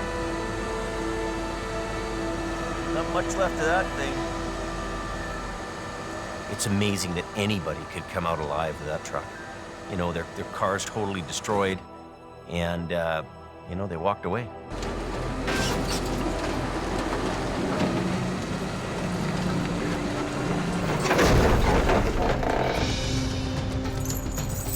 Those guys are really are lucky. We're gonna move this to get the highway open. They'll hook that up from the front end and he'll be gone. Okay, coming.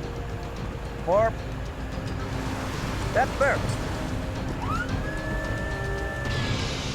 6 hours on the scene, and the road is finally clear. It wasn't the biggest job of the season, but it might just be the most important. It's not always about the money, it's about being there to help people. Well, there's a satisfaction in that you'll never measure in dollars. You know, it's service before self. Next time on Highway Through Hell. It's a real gong show. Weather chaos paralyzes the coast. Wow, backed up for miles. A mountain vet. How do we get out of here? And a city boy. How's my front wheels? They're good. Battle an icy hill. Get out of there! Get out! Get! And the Alberta crew faces a recovery big enough Don't roll back, whatever you do. to beat their biggest record. Whoa! And Adam. I don't think we're gonna get it.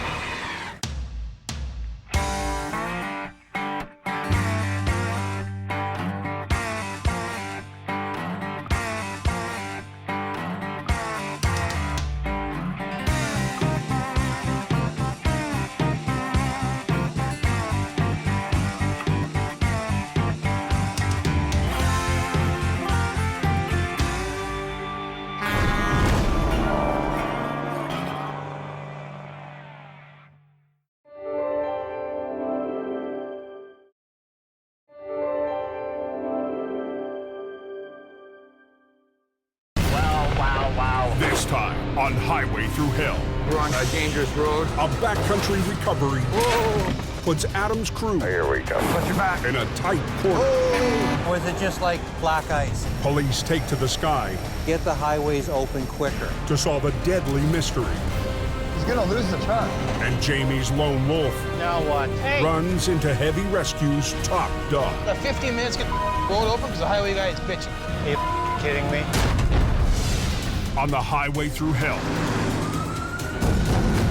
the last line of defense is a heavy rescue team ready to tackle any disaster, because closure is not an option.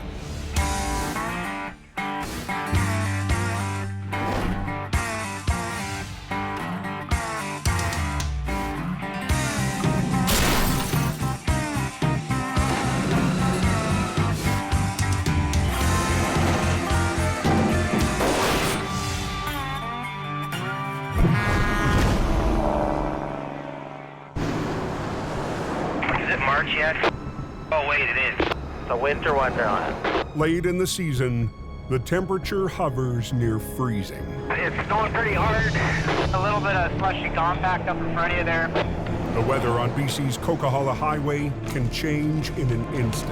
It's now turned to rain. Go easy northbound. It's dangerous for everybody being on the road. There's spray, there's ice, there's slush. Compact and slippery and rain. It's gonna be a mess tonight. It's the recipe for disaster, really. Holy. At 5:30 p.m. Wow. Wow, wow, wow. 10 minutes west of Hope on the Trans-Canada Highway. There's a lumber truck there, Whiteout, that fled Hope. What lanes are blocked? Both the eastbound lanes are closed. He caught a snowy edge and overcorrected, and then just began a barrel roll. There's not much space left for a body in there. I think he's pretty fortunate that he's still with us. Both eastbound lanes of Highway 1, the country's major artery, are blocked. I don't know if it's Davis on call, but there needs some heavy equipment to clear all this.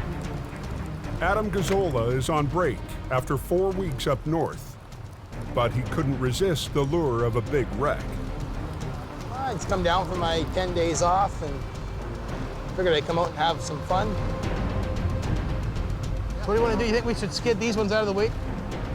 We need to get this highway opened up. We'll just tip it over with a couple wreckers. You know, get the hell out of here. Phil's got the Peterbilt. He's backing up with the truck right now. Adam is top dog in Alberta, but BC is Howie Irwin's turf.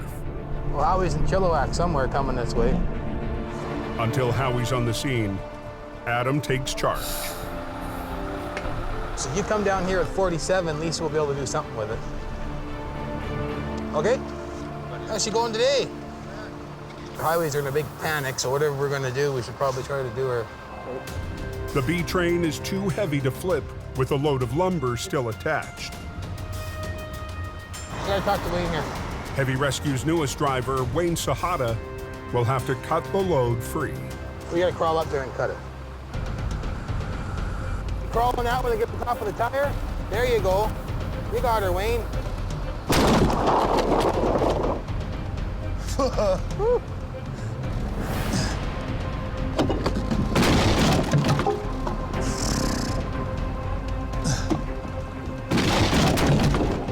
How about that last belly one there, Wayne?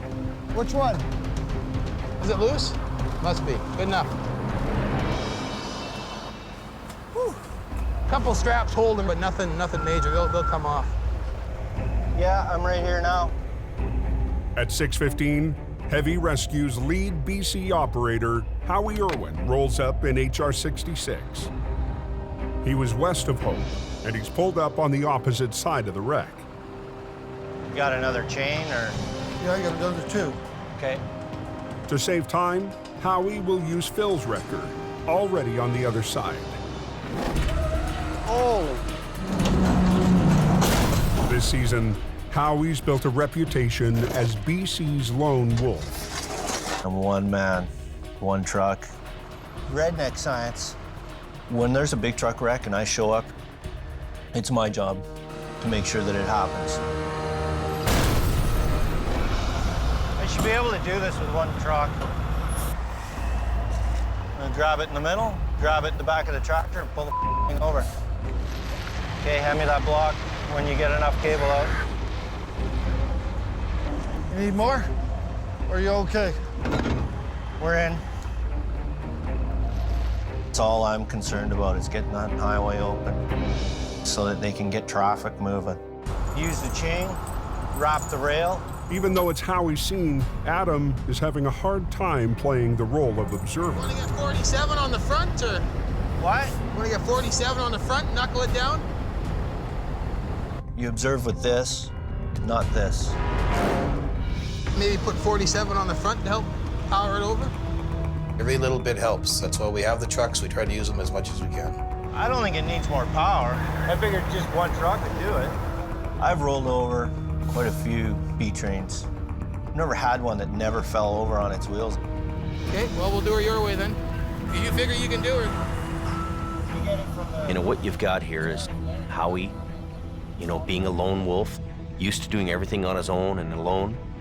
You throw him in the mix with another top dog, then there's a dogfight happening. Well, Howie came here and switched the whole plans. Well, I figured he's gonna roll her all over all by himself here, so. Why you wouldn't put the other truck on there? Save yourself hassle. No sense being a superhero. To clear the wreck faster, Howie wants to rig just one wrecker with the first line to the tractor and the second line to the back of the lead trailer. You ever used these before? Yeah, I used them on the other trucks. Okay, you understand they're no good unless you're right up on top of them? Yes, I do. Okay. All the straps are cut, Wayne? Huh? All the straps are cut? Yeah. Do you really think he knows what he's doing?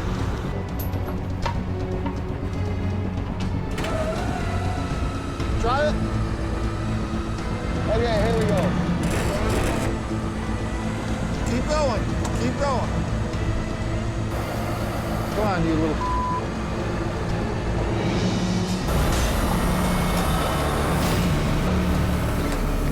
The wreck starts to slide, He's gonna lose the truck.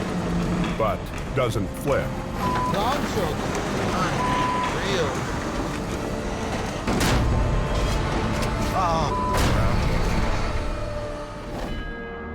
Just 45 minutes away, up near the top of the Coke, This is truly insane. Were you guys recommend chaining up for a smash or their box got in or before? the overnight traffic is thrown into chaos. Yeah, that's not good. The snow is like freaking seagulls in front of your face right now. And every time I see the snow coming down up here, I see that quiring. But tonight, the quiring on the road is Al's son, Kerry, helping out senior operator Gord Boyd. Let's get pulling. Fighting to keep the smasher clear.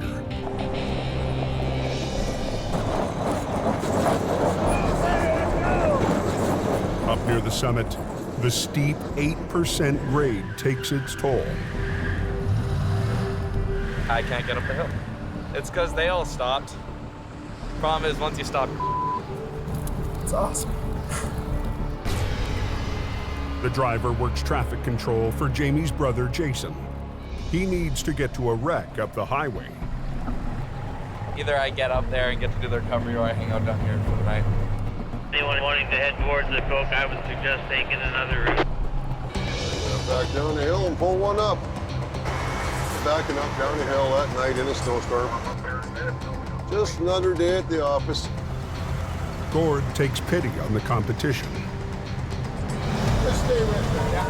Yes. Let's go have some fun. I don't like this.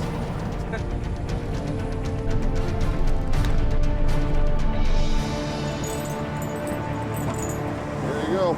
Okay, buddy, I'll just let Al phone Jason, things sorted out. All right. Thanks, buddy. The color of the truck might be different, but we all end up putting our lives on the line on the side of the road.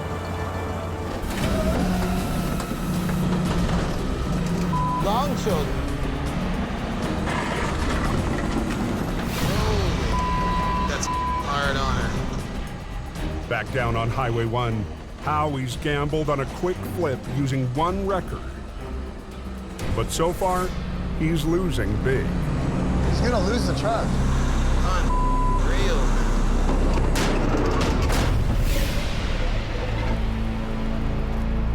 The wrecker should have enough weight to flip the empty trailer. You didn't cut all the straps, right? What? You didn't cut all the straps, I have right? no idea. Something's holding it in place. I know there is. I asked those guys, did you cut the straps? Yeah, we cut the straps. Howie takes a look for himself. Oh, that's why the problem is. Some of the straps are still holding. Anytime I show up at a wreck and it's still restrained to a flat deck, climb up on top, cut them from the top. That way the trailer can pull away and lay down. Just a cluster again. Adam's not waiting for Howie to cut any more straps. Spin her around, let's get her backed up there. He pulls the salvage crew's backhoe into service to help the Peterbilt pull over the rear trailer. You gotta get over more if you can. And then positions Wayne and Truck 47 to tackle the front of the tractor. You bend that over, so you're gonna go. Yeah, I know. All this iron sitting here, we're not using it, so. Phil, we definitely wouldn't do it this way in Alberta, would we? Nope. We'd have the road open by now, I can tell you that much. Are you kidding me? Hey, what is going on here? We got 15 minutes to get the road open because the highway guy is bitching. Three people here trying to come up with ideas. Well, when you listen to somebody. Lumber everywhere. Wow. Yeah, the whole highway's blocked off, eh? Hey, what's going on here? We got 15 minutes to get the road open because the highway guy is bitching. Three people here trying to come up with ideas. Well, when you listen to somebody for a minute. On Highway 1, just outside of Hope, heavy rescue is struggling to clear a wrecked lumber truck. Traffic's been stopped for almost 3 hours. I understand you're working your ass off, but we gotta get the road opened up here. Well, hurry up then. Let's go. Howie was told the load's been cut free. Oh, that's why the problem is. But some straps are still holding bundles of lumber. Bend that over, so you're gonna go. Adam stepped in to add more muscle. I'm just gonna kick my blocks out and back up 3 feet, okay? And then hook it onto that chain, and that's it. We'll start pulling. Whatever. Let's go. I'm used to being one guy, one truck, showing up and doing it. Hey, Phil, got a big chain? Right on the back corner, right corner of the truck. If I'd have shown up, nobody else had been there, cut everything from the top, front to back, that thing had been on the ground in 20 minutes. Just go through the wheels like they did there. Yep. Oh, there you are.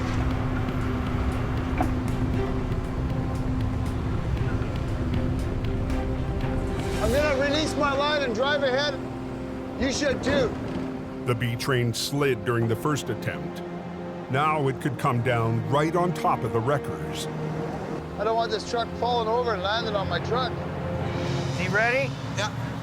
Okay. But Howie's confident his wrecker is clear. I don't understand why he's not moving his truck ahead. Hey, look at that.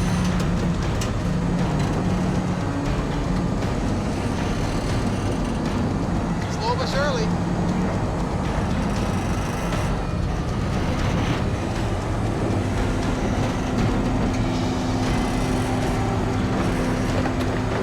Come on, old girl. Keep going. Keep going. There it goes. Now he's so close, he's gonna hit the. How come you don't tell him that? I tried telling him that. He's gonna hit the truck.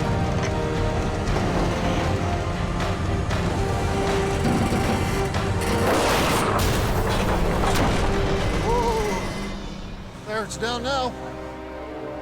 Did it hit the truck?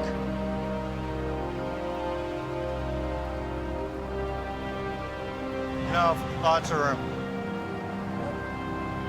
The wreck missed the wrecker by inches. Okay, just freewheel the other side, pull ahead of it. I didn't intend for it to land that close, but I knew it was gonna be close. 4.5 hours after the accident, eastbound traffic can start flowing again. On the radio, they said it was open. But if Howie was hoping to make a good impression on top dog Adam, I sure as wouldn't have done the job like that. If I need help, I'll ask for help. I'm a big boy, I don't hold hands. Only with the wife. the next morning, 40 minutes up the highway from Hope. What happened to the Colt? It was a bad wreck there. I heard it was head-on. Yeah, something went down because that's the second ambulance I've seen go by. A B train crossed the median, smashing into an SUV. Yeah, they got an air ambulance up there right now. The driver of the SUV is airlifted to hospital. Looks like the coroner event. Was there a fatality accident or something? How many were killed? One for sure. Some family is going to be devastated and they'll never be the same in a matter of a second. The truck driver also suffered injuries. One of my buddies. Oh, it's a friend of mine. Same company, friend of mine. Ouch. I couldn't even imagine. How's the driver doing? He shook up and obviously doesn't feel that well over knowing that at least one person got killed. The fatality southbound, so yeah, she'll be closed for a while. Probably won't open it until they finish their investigation. A serious accident requires a major investigation by a team of accident reconstructionists. Did he jackknife? Yeah, he jackknife. Okay. Today, the leader of the team is Sergeant Brian Nightingale. We need to preserve the scene so that we can present the physical evidence in court. We're going to keep the traffic back behind the emergency vehicles. Don't fill in this area here. Yeah, no problem. Sergeant Nightingale can't rush the investigation, but just like heavy rescue, he feels the pressure to get the highway rolling. So it's pretty straight here, eh? Yeah. So the road, when you got here, was it in this shape or was it just like black ice? No, this would have been ice over here. Okay. There's no doubt about it. Pinpointing exactly where the truck lost control can help the team figure out how and why it happened. He's coming out of that curve back there. Okay. And I bet you that's where everything starts to go. Probably. Yeah, back in the curve. Because why would he lose traction on a straight stretch? Sergeant Nightingale needs to survey the entire accident scene for the full picture. We can put the UAV up and then we can get our aerial photos. Every time we shut down the highway, costs $1 million per hour in lost commerce revenue. Position, hold, engage. This way, I can do the whole survey of the scene just by taking it up in 10 minutes and taking it back down again. And the whole purpose is to get the highways open quicker. Investigators hope images from the drone will help provide the answers they need. One of the most important things of the scene is to get the proper kind of photographs.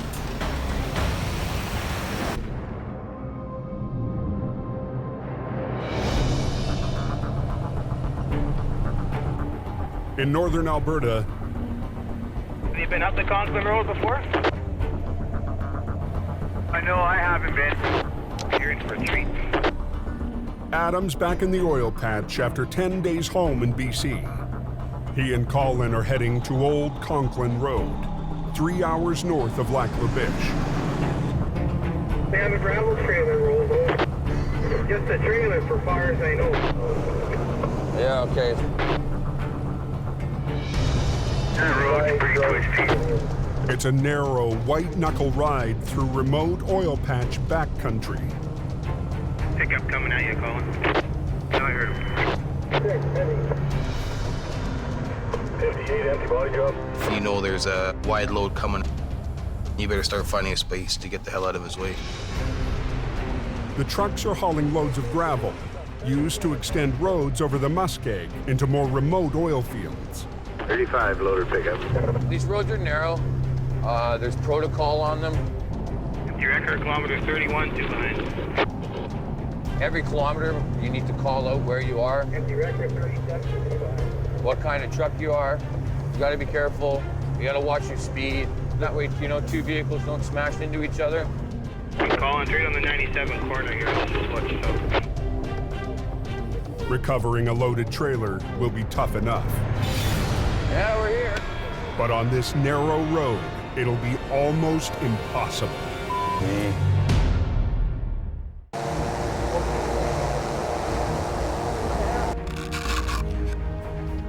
Near Mine Creek on BC's Coquihalla Highway, And then this is when he's starting to fly. Sergeant Brian Nightingale reviews aerial evidence of a fatal accident. So now he's up around I'd say close to 200 meters right now. And so that's where he goes out of control, goes across the center median, and then there's where the vehicle is. The curving section around Mine Creek is known for wrecks. But the images show that this trucker lost control on the straight stretch, where there's no reason to slide sideways. Because on a straight stretch, there is no lateral acceleration. The team will keep digging, gathering more information from both vehicles. We have to present our evidence in court, and so we have to be able to provide the court with what we saw. This particular vehicle has an airbag module that will have quite a bit of data. They'll transport the SUV to a garage to access the module and hopefully more clues. They opened up the Coquihalla southbound? They were open one lane getting through. At a nearby tow yard, is it there?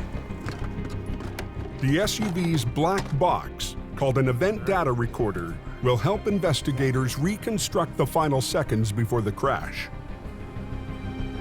So it is reading from the module now. It's telling me whether the driver and the passenger were buckled at the time, and I can confirm that it does say that. And the brakes are on for about 1.5 seconds before impact. This information is very important to our outcome. With seatbelts buckled and airbags deployed, the passenger could have survived. The team soon finds a possible explanation for the tragic outcome. She may have been hit with items coming up from the back of the vehicle. Because everything in the vehicle is traveling at the same speed as the car is when it gets hit. It's one important clue. Once they retrieve the recorder from the truck, the investigators will work to form a complete picture of this tragedy on the highway. Hey, gravel trucks, what are we stopping here for? On Old Conklin Road in northern Alberta, it's a narrow road in the middle of absolutely nowhere. Adam and Colin are in a rush to get a gravel trailer back on its wheels. You just came bucking right through here. We took the corner way too wide, forcing myself to go into the ditch. Problem is, the trailer rolled on one of the worst blind corners on the road. It's a busy road. It's a haul road, right? Guys are hauling gravel out of there all winter. Okay, so you'll get you in here, pull down, and then I'll get on this back corner where looks like most of the weight is. But the heavy gravel is loose and will shift during the pull. Wrap that around one more time, make it shorter, you know? Right down here. Today, swamper Jamie McKelsey is helping Adam rig. So you don't tear the axle out? Oh. So you'll rip right out of these bags, right? Pretty cozy down at 97. Slow right down, guys. Slow right down. We're on a dangerous road, narrow roads. Just gonna get this done and be on our way. Get your truck on the other side. It's a haul road. We can't have it closed for very long.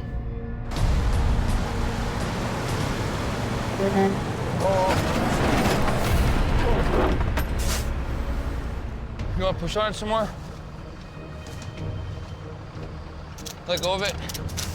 Kind of limited on space. I just kind of want to keep it out of the way. Keep it from swinging over into my truck. That'll help. You pull ahead some now?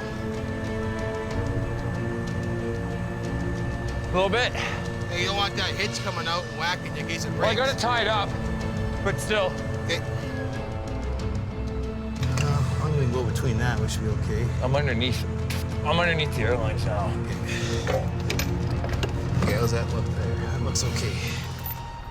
There's like 100 gravel trucks coming down here, so just want to get this road open up. Hopefully it comes right over. Adam's taking no chances. He's put the might of the rotator on the heaviest end of the trailer. We had still a pretty good amount of load in that box there. So if something happens, you're in a big pile of Reload if you're good down to 98 after that convoy is sick. Thank you. 98.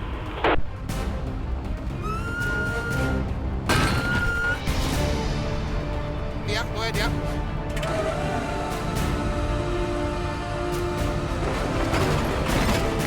Oh, look at that.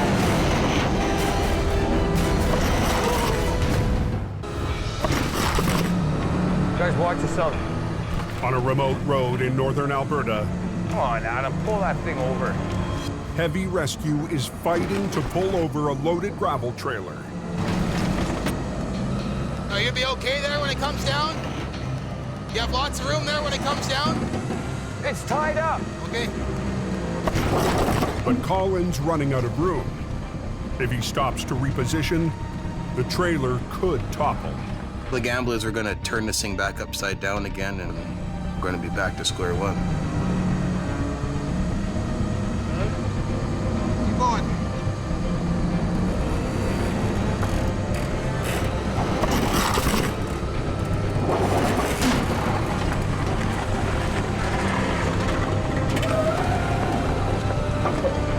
Let it down? Well, let's go down or no?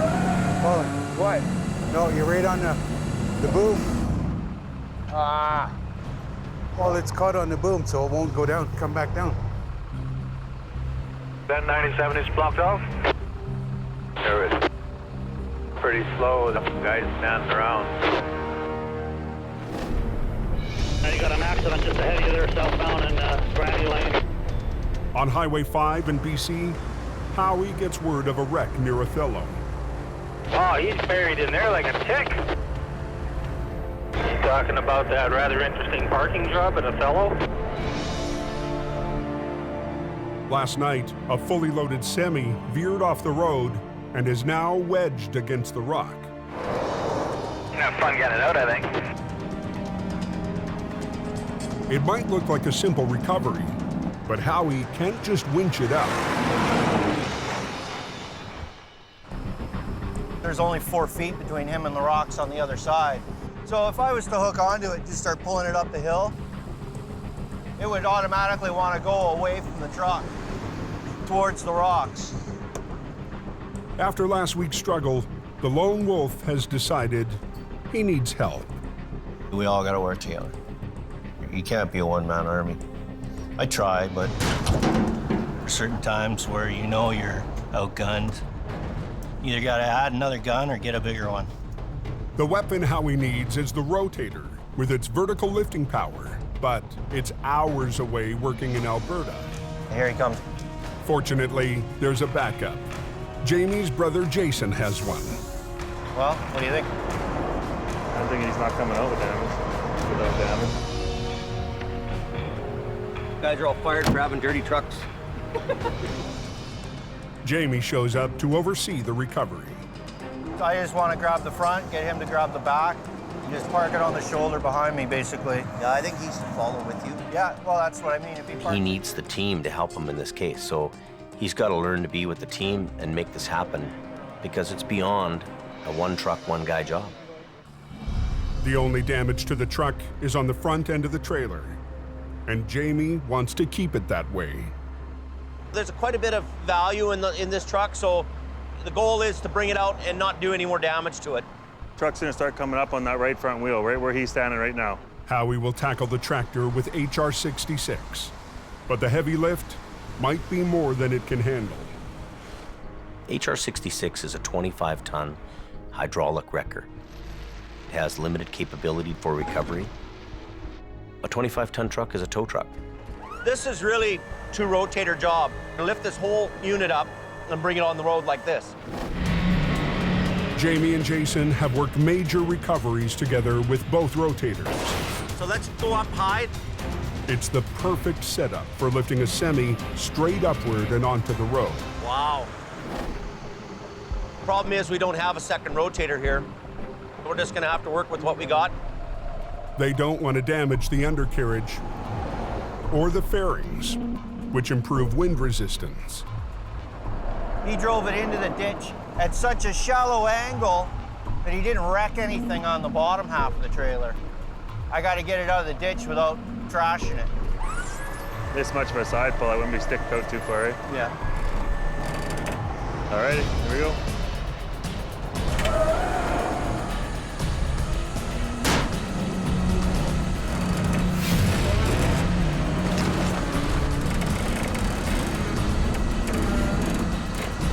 Give a little bit more on the downside.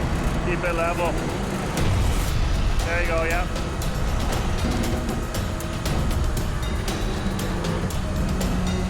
A little more. It's coming, it's coming. Hold it. Hold it. It's gonna be a stop here, guys, is the lineup. In northern Alberta, drivers trapped on a busy industrial road are losing patience. What are we waiting on? Is somebody coming in, or are we just hanging out?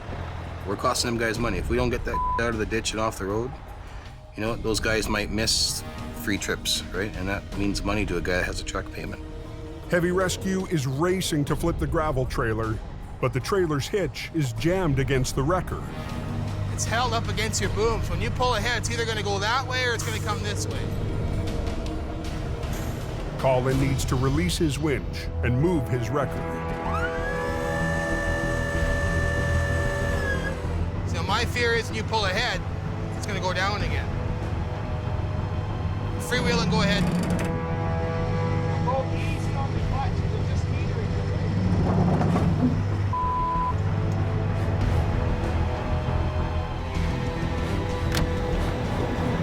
Jamie, watch yourself.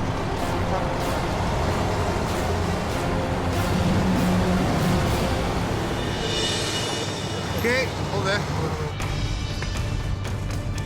Is he hooked up? Are you hooked up?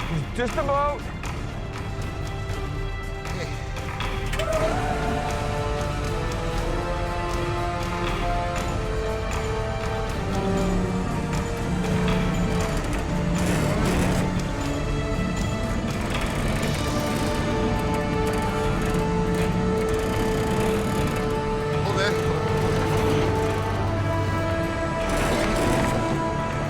There we go.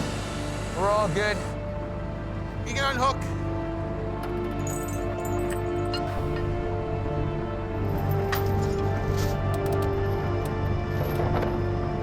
Okay, get this rigged up, get out of here. You guys hook onto it and drag it up there, I guess, or? Yeah, we'll do that. Colin heads north to a turnaround 10 minutes up the road. Trailer's out at 97. Gravel truck's just gonna back up to her and get it loaded up. And she'll be all open up here in a couple minutes, boys.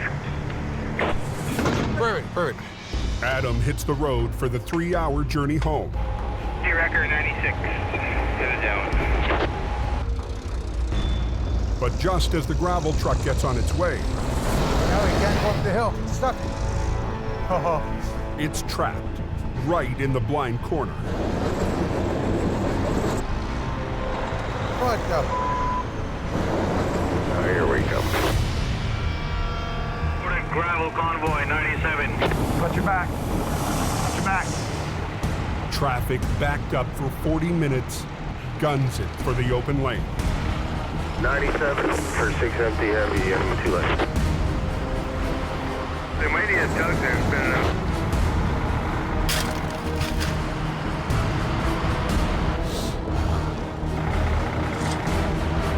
The road's open. Everything's fine there? Copy? Coming around this corner here right now. Watch out.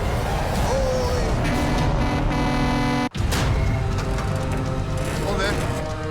In Alberta, Heavy Rescue has pulled a gravel trailer back on the road. And she'll be all open up here in a couple minutes, boys. Perfect, perfect. But the truck hauling the trailer is now stuck on a blind corner. Here we come. 97 for 6 empty heavy and 2 left. Just keep coming. Coming around this corner here right now.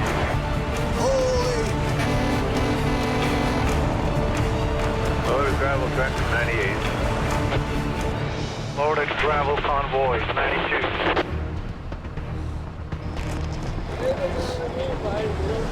No, I know, eh?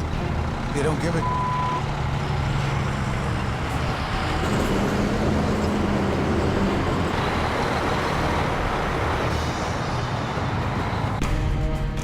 reaches Colin, who just turned around up the road. We got a radio call back. They couldn't get it up the hill. Oh, here's Colin. Perfect, eh? Empty heavy record, 97. I just gotta get out and give these guys a tug up the hill here. We're gonna pull them up top of the hill, get off the corner. Should be good. Good.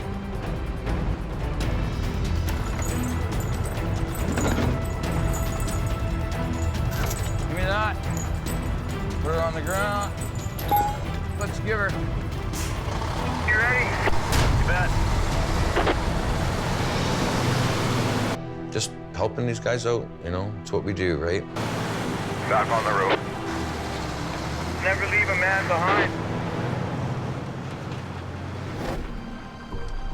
Over on BC's Coquihalla Highway, It's coming on the frame. Howie, you're gonna need some lift. What's that? You're gonna need some lift. Howie and crew are trying to recover a loaded semi without wrecking its fairings. It's brittle, it's plastic, it's not gonna stand up to any kind of abuse. So the problem we've run into now is the fairing starting to bite into the bank. That piece could be worth $4,000 or $5,000. So for 4 or 5 grand worth of damage, we're better off to put the line in there and lift it properly. This thing is very expensive, and the possibility for creating more damage to the unit is very possible if you don't handle it right. We didn't want to do any more damage. If we hook me up and I can pick up that, right, a little bit, just dangle it so it gets a little bit more in the air. So I'll just come in here and swing over and give you a little pick.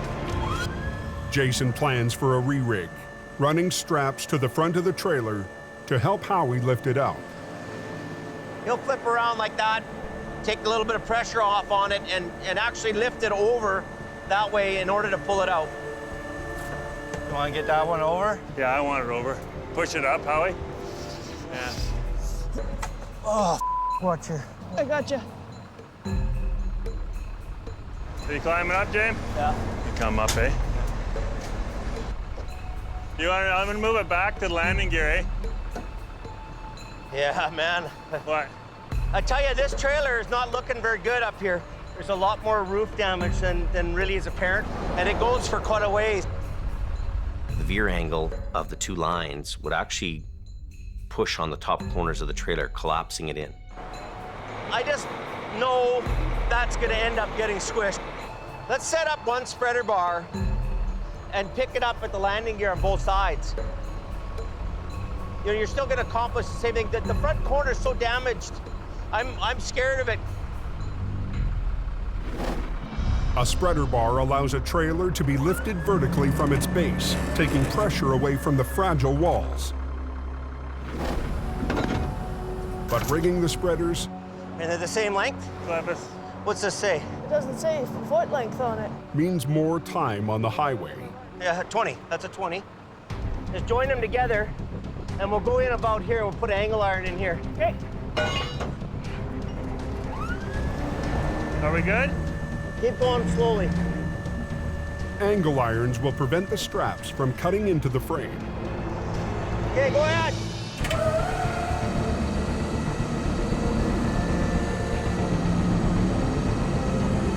Easy, Howie. Coming out. Turn the wheel to the right a bit.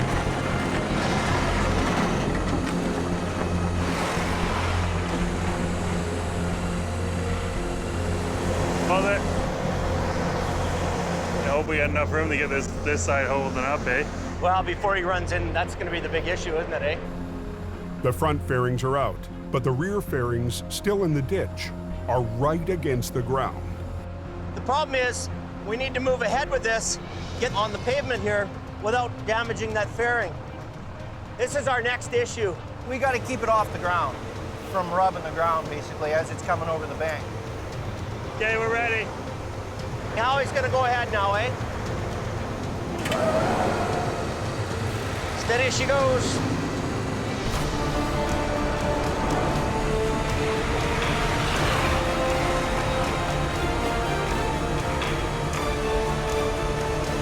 Keep going. Pull ahead. other side. The trailer suspended in midair with all its load.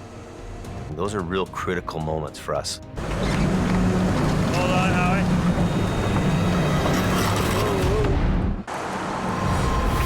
Watch yourself. You want to be in the hammer lane. Heavy rescue is wrestling a loaded semi out of the ditch. Hold on, Howie. Whoa, whoa. But the trailer's fairings keep biting into the slope. Go look at the other side. You got a 40-foot section of plastic hanging down there that's not going to clear, and it's just going to tear all of it off.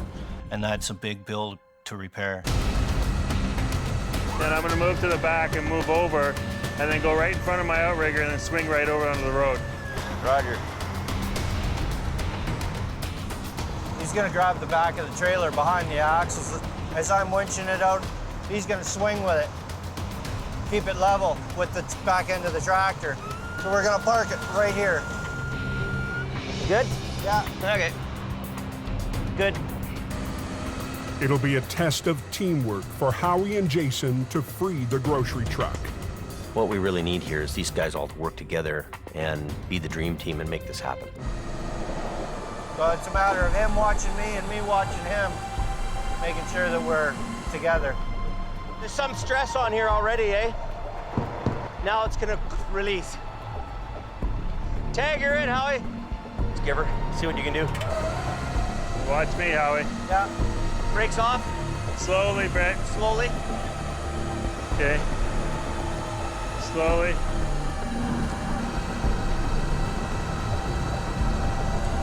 It's coming, it's coming. It's coming. Keep going. It's do or die right now. Almost 40,000 pounds hangs in the balance.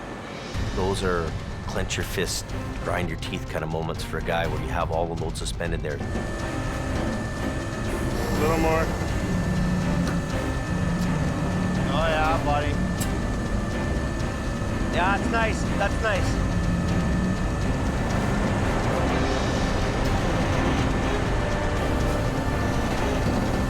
Yeehaw!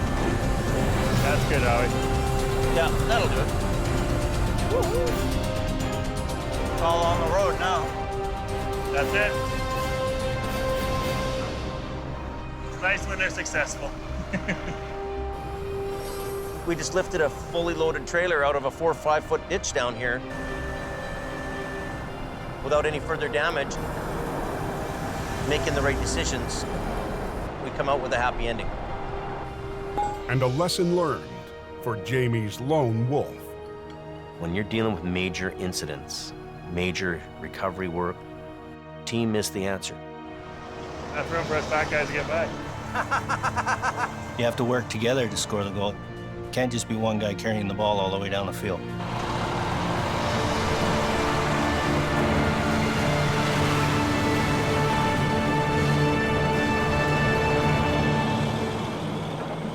Next time on Highway Through Hell. Whoa! The rescuer needs a rescue. Hey, whoa! When Phil plows deep into the mud. You need a tow truck, my friend. A Coquihalla rookie Uh-oh, this is not good. fights to make it up the Smasher. We don't want to stop. We do not want to stop. Come on, baby. And Arctic winds attack both oil patch highways. Down with the boom. Forcing heavy rescue. I want to get this highway reopened. Wild, Dave. To divide its forces.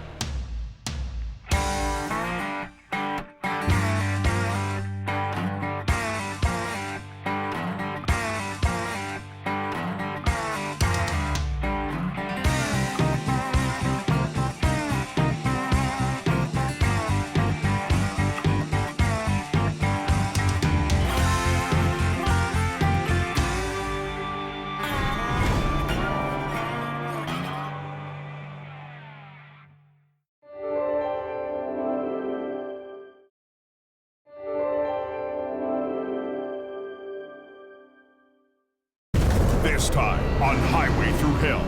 Holy! A violent wreck. It's minus cold. Tests the new arrivals in Alberta. Get over! Back in BC, Watch out, watch out! massive carnage. There you go. chokes off 2 highways. See what we can do. Keep it going. And a pair of lone wolves have to pull off the impossible. That is nasty. On the highway through hell, the last line of defense is a heavy rescue team ready to tackle any disaster. Because closure is not an option.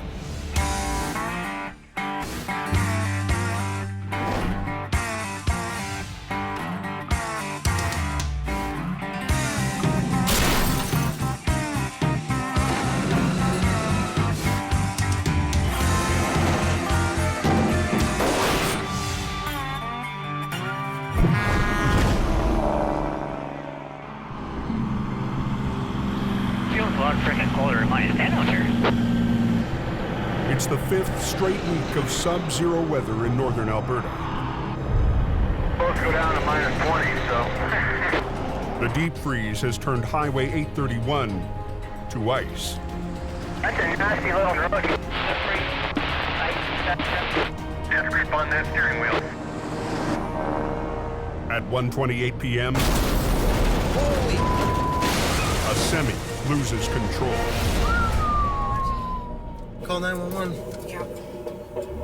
What's gonna happen?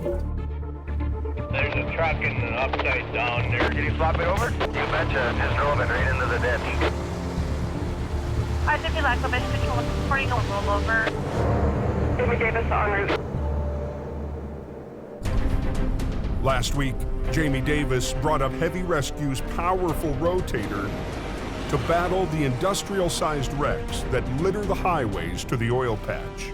I have to send in the muscle to make sure those jobs are getting done.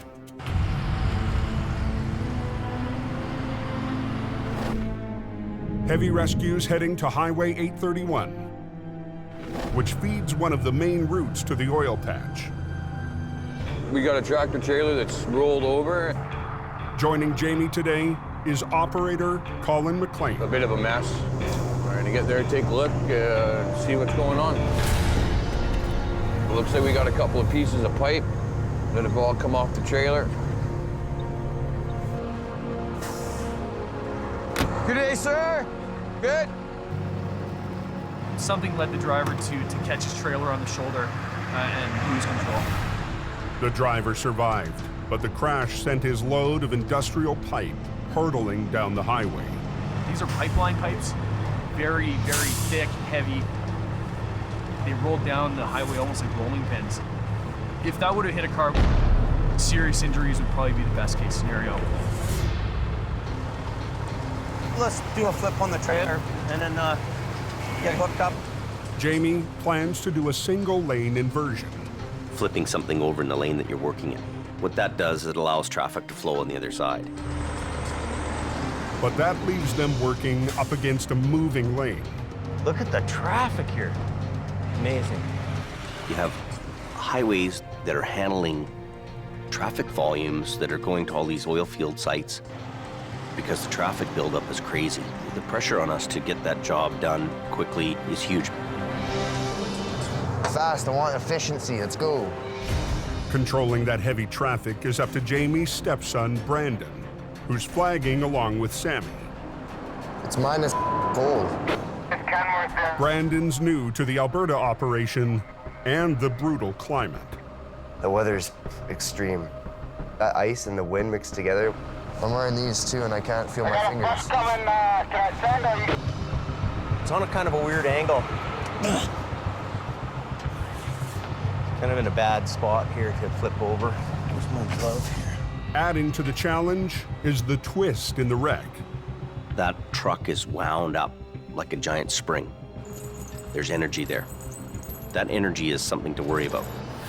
I think I should put a low line in this thing. Let's put a couple of snatch blocks down. Well, yeah, one for that. Yeah, at least to pull that down. That way we're not monkeying around at all. If I start pulling this over on my end and I don't let him catch up on the back end, that trailer's gonna come down so hard, something's gonna break off, it could hurt somebody. We want that unit to come up evenly. I'm just thinking where I should be with the truck parked here, so I think I gotta be in the other lane. What, you think you're too close to it? Yeah. Like where I'm at there, I'm too close. I know at that point that this is going to flip over into the lane. So I can't have the wrecker there and flip it. It's going to land on the wrecker. But moving the rotator forward won't give Jamie the leverage he needs to flip the tractor. I need to block that road for a minute. I have to move the rotator in the other lane. There's just no other room. Let the last traffic go and then unblock the whole thing for a bit. Brandon, shut everything. I'm shutting it down. 1-4, pickup. Good turn forward, good buddy. I'm gonna go ahead if you can grab the cable.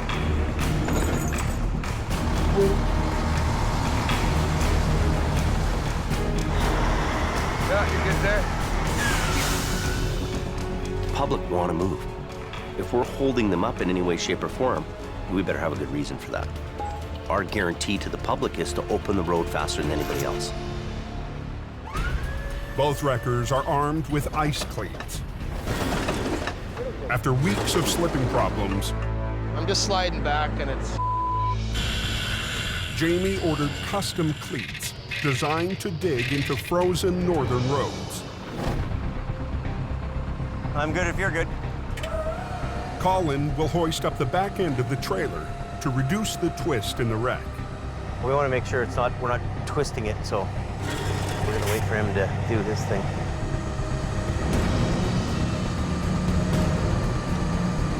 I'm waiting for the perfect moment that he's in line with me, and then we go together. Boom.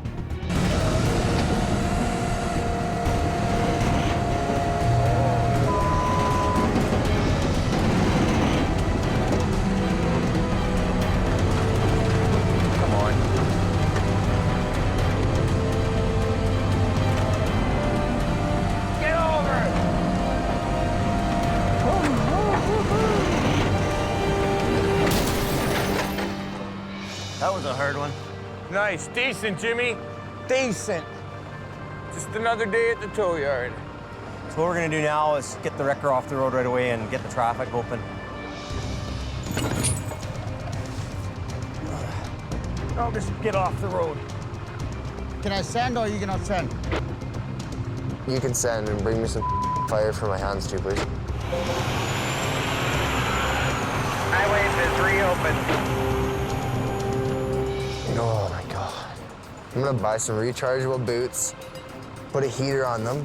You know what? That's living in style. Right on, baby. I'm in. Let's get the out of here. Yeah, I'll just hook it up by the front end and get it off the road. It's always a good feeling when you got the recovery work done, you're getting off the highway and traffic can flow again. I've succeeded here. We're really earning a reputation one job at a time. 800 miles southwest in BC. The temperature on the Coquihalla drops with the sun, and highway maintenance shifts into high gear. Throw a little salt and grit on it. Laying down salt and sand to keep the roads ice-free. Extremely slippery. Not gonna be able to stop. It's slick. Al Quiring is out patrolling the Coke, along with senior driver Gord Boyd. Well, let's go find something else to tow. His go-to guy, Gord Boyd, is also on the mountain. Put some quiring in it. Yeah, go ahead. Just before 10 p.m. Major accident just south of that snow shed. 3/4 of one train. A lot of cargo all over the road. Unbelievable. There's 4 here. 5 pieces, 4 trucks. We got the Coquihalla closed in the southbound lane. It's a big mess. It looks like something you'd see on the highway into Baghdad. 3 jackknife semis were blocking the icy Porsche overpass. A B train hauling lumbers tore right through the first and smashed into the other 2. When things go wrong in this highway, they go wrong big. In that corridor, there's no going into the ditch. You're between those 2 walls, and if you get out of the control and can't stop, kerpow. There's gonna be some aches and pains, I'm sure of it. The important thing is that nobody's seriously injured, which is the amazing thing. One of the trucks is drivable. It won't take much to get you going. I think you'll be all right to drive off the road here. Another will get towed by a rival company. I had my hands full. I couldn't tow everything. But that still leaves 2 monster wrecks blocking the highway. One of them ripped in half.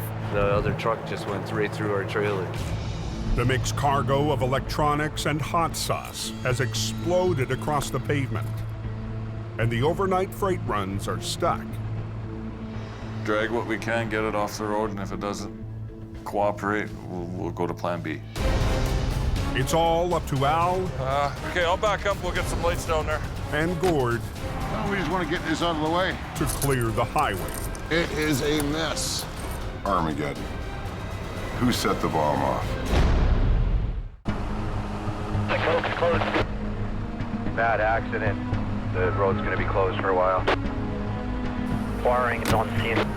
We're going to help get things opened up. Okay.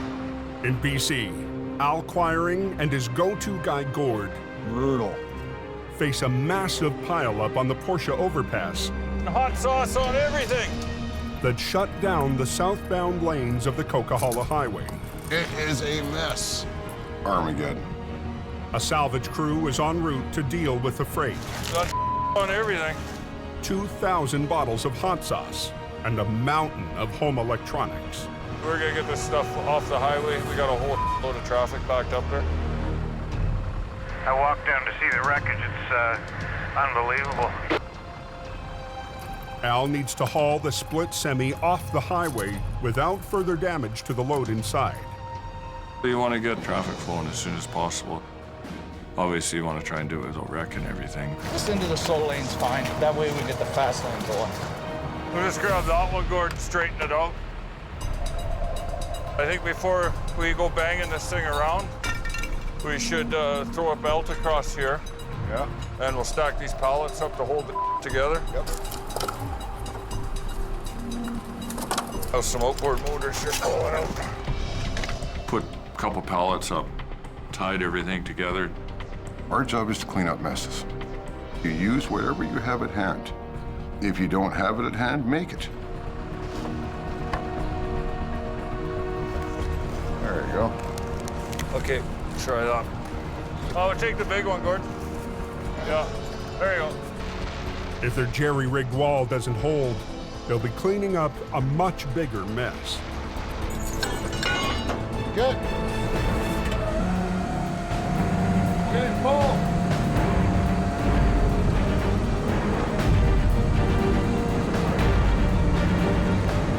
Hang on a sec, Al.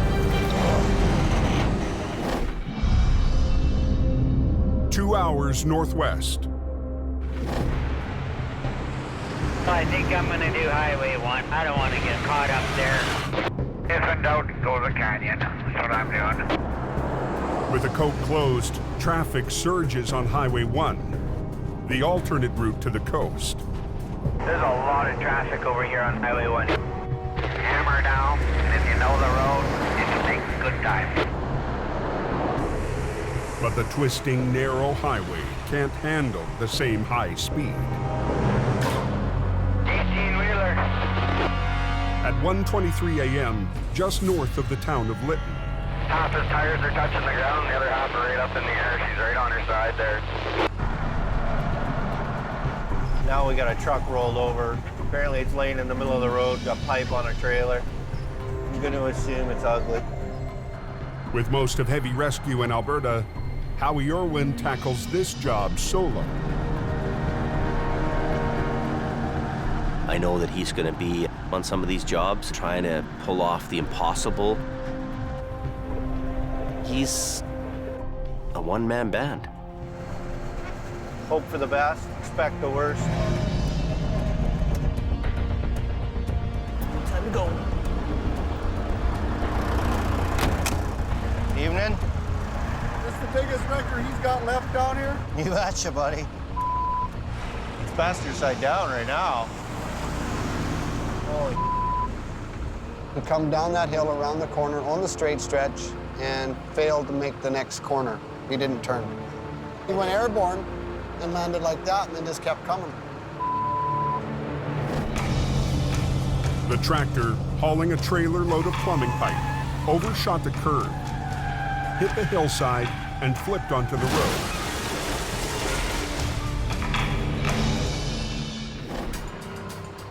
I want to grab it right about behind that toolbox. And then at the same time, I'm going to pull down off the tractor. With just 2 winch lines to flip the 40,000-pound rig, Howie's got his work cut out for him. Yeah, they're all coming apart. Not only is the load heavy, the strapping is now loose. The force of the flip could send the pipes flying. You guys got a front-end loader available? I can make one available. If you want to make the arrangements for the loader, then I'll get ready. I'm gonna untie the load up a bit. The load is nowhere near intact. There's no point in trying to make it stay intact. Cut it free and shovel it out of the way. That's a bingo. Last one. Just like clockwork. Howie can't flip the truck until Highways clears out the pipes. I'm not going to do anything until the loader shows up. Once I go to flip it over, it's going to block this lane as well because it's going to take up 10 feet this way. So I don't want to do anything until they're ready to move.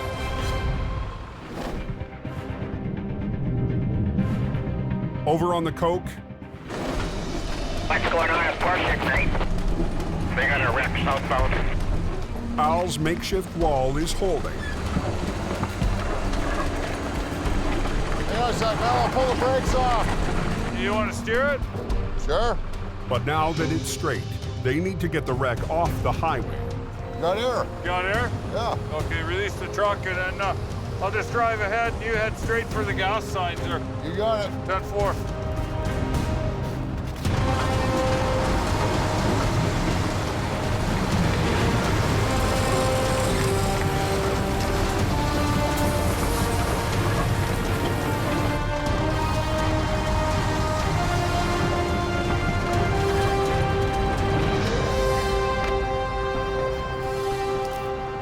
Okay, I left the brakes off.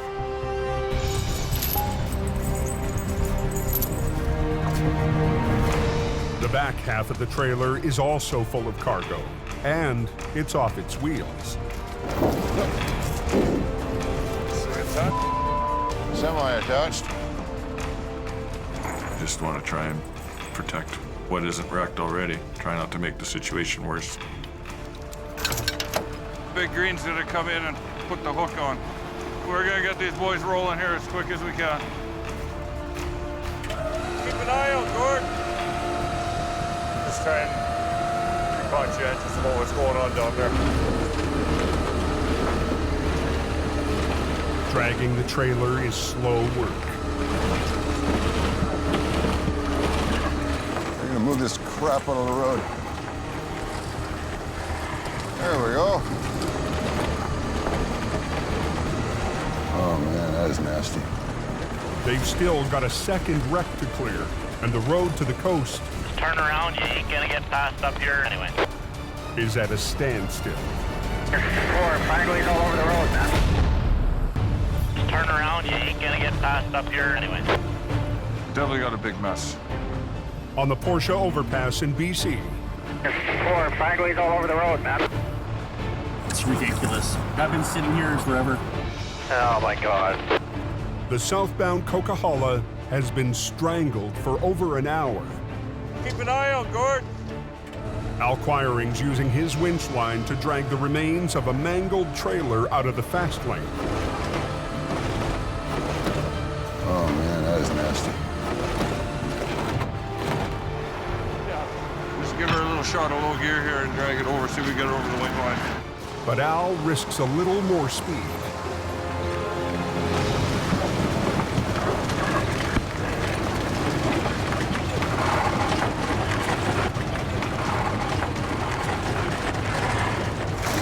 So good. Yeah, a little bit faster.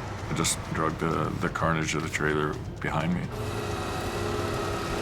Once he clears the overpass, Al finesses the trailer onto the shoulder.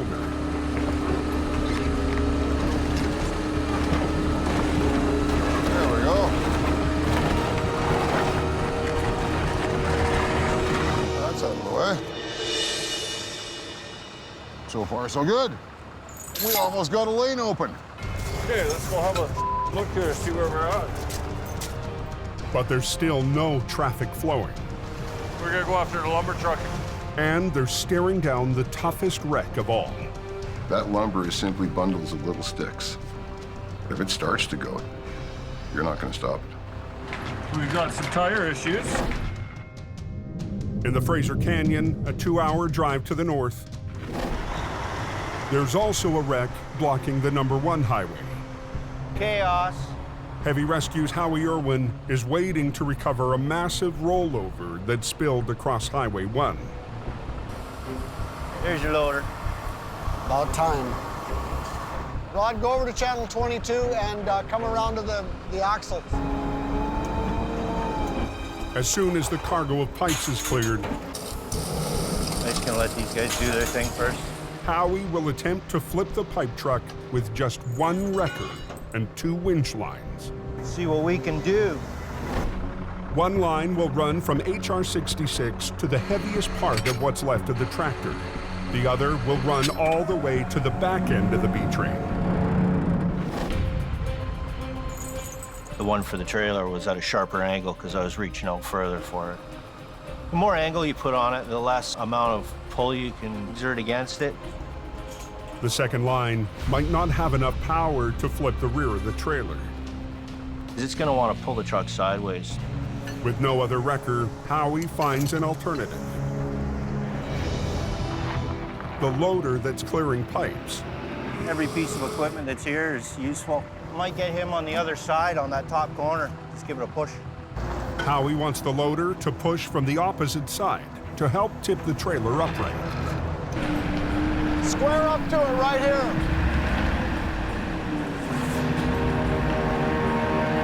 Ready to shut her down? Yeah. The 1 lane still open to traffic needs to close to make room for the semi to land.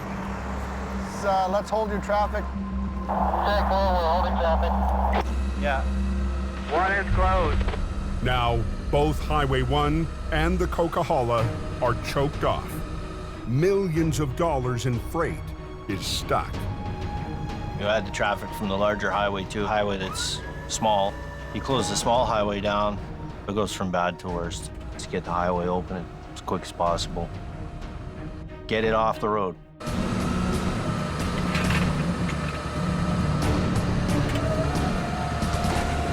Okay, Rod, start pushing.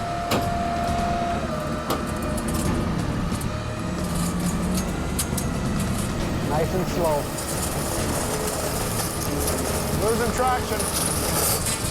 The loader can't get a grip on the icy road. Oh.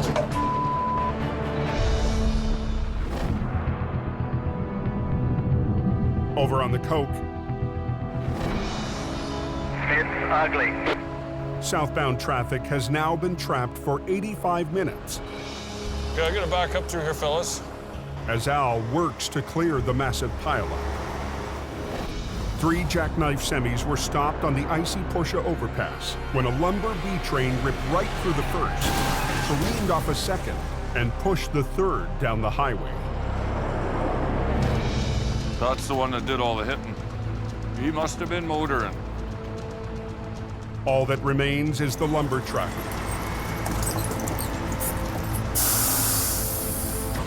But it's a highly unstable load, 65 tons, threatening to topple off the edge of the overpass. Rhubarb. Up beyond all recognition. Don't make any sudden moves, because that's what'll kill you. Well, there's definite tipping hazard there. Don't give it a chance to get away from you is the critical thing. You tell the whole thing, Al? Do the usual half-inch grabber under the axle? Yeah, I'm thinking so. Yep. She ain't gonna be pretty, but it wasn't pretty to start with. This truck doesn't look very old for it. No, it looks fairly new. I don't think there's a warranty coverage for this type of abuse. No, probably not. I don't want to move this thing too much. Getting down to the wide spot down here past the entrance anyways.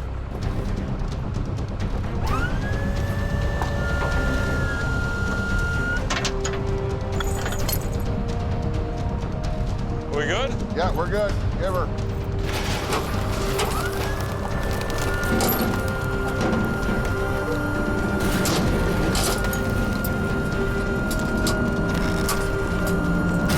Yeah, I think we're gonna have to pull a pin on her, Gordon. I think so. The tractor is so mangled that Al needs to separate it from the trailer to haul it away. Pull it up nice and slow. Okay, a little more. Okay, you're up. You gotta just pull it ahead a little bit. Look how far that load moved forward. Pulling out the tractor shifted the load even more. Unbelievable. Wood slid ahead on deck 4 feet. It's not a very good load. Down in the Fraser Canyon, Howie's having his own problems. Okay, Rod, start pushing. He's enlisted a loader to help him flip the overturned trailer. Losing traction. Get it down low. But the trailer is still sliding. Back up and then reposition a little bit and drop your bucket down. Howie moves the loader to lift from the bottom. It's not an exact science. There you go. Keep it going.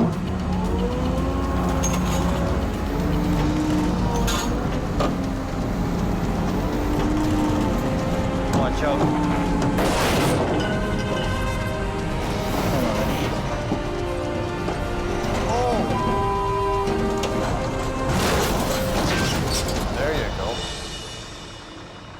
Okay, Rod, start pushing that load into the ditch. Get it off the road. He's gonna shove the load over, and I can work on hooking onto it and getting it out of here.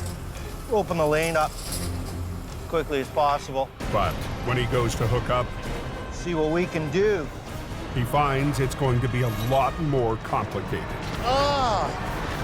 That front axle's busted right off of it. That's fantastic.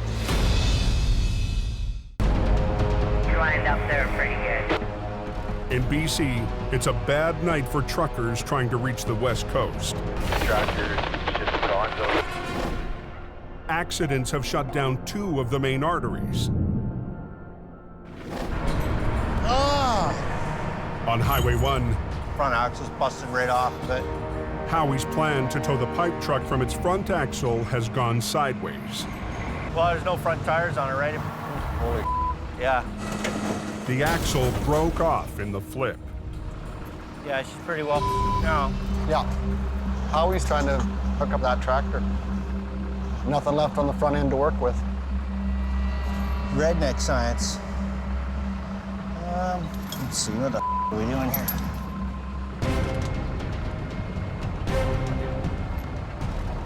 I'm just gonna chain lift it off the front. The easiest, quickest way to do it is chain lift. The old-fashioned way. Come on. Howie has to risk picking up the tractor by the mangled frame. It's gonna come forward, but that's okay. Alrighty then. If it doesn't hold, he'll have to call in a flatbed, and that means a 2-hour delay.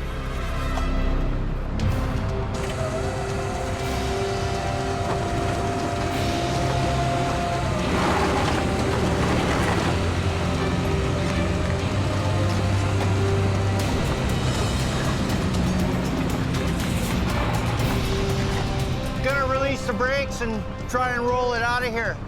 Okay.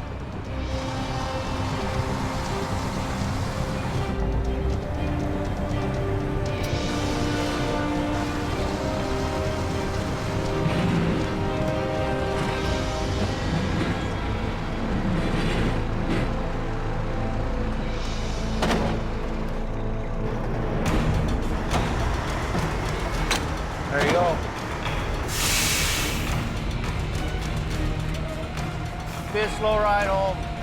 No, I'm gonna not look back. It's another win for Jamie's one-man band. Howie handling the heavy-duty stuff while I'm all over the place is a huge weight off my shoulders. Whatever comes in, I know he can handle it. He's a Top Gun. Getting the out of here. Highway is reopened. Yeah, it's open. That's what they want you there for. If you can't get the road open, they'll call the next guy. I don't want that call. I need to be the guy getting that call.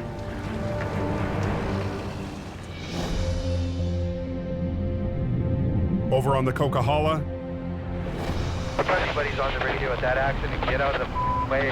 We want to get these guys out of here. They're all pissed off back there. I should have quit yesterday. I really. Pull it up nice and slow. Al Quiring is preparing to haul away the final truck in his multi-wreck recovery.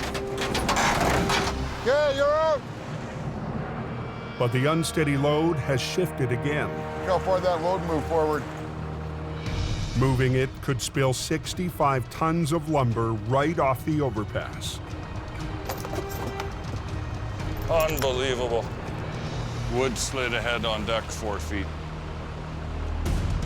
It's not a very good load. Al has to take extra caution hooking up his underlift to the kingpin. There's a lot of hazards here, and you don't want to walk into something. Al uses a kingpin adapter to chain lift the trailer, hoping the unstable load doesn't spill. This is good enough to get it off the road.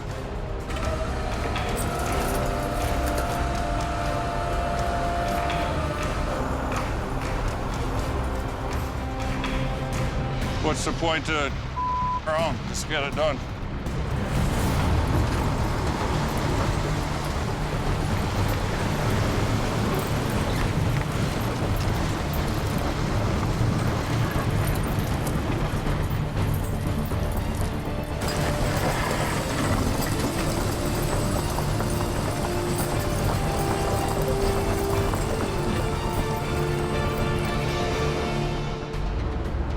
It's off the road. I towed it as far as I need to. Can't believe that load's still on. A salvage crew will deal with the lumber in the morning. And we can peel out of here, head back to camp, go lick our wounds, get ready for work tomorrow. Everything is open now. Lovely. At 2:35 a.m., 3 hours after Al and Gord arrived, That's trucking. the Coquihalla Highway is back in business. Nobody can complain about that. Thanks very much. Have a good night. Be safe. If me and Al are on a job, the job will get done. There is no such thing as cannot be done.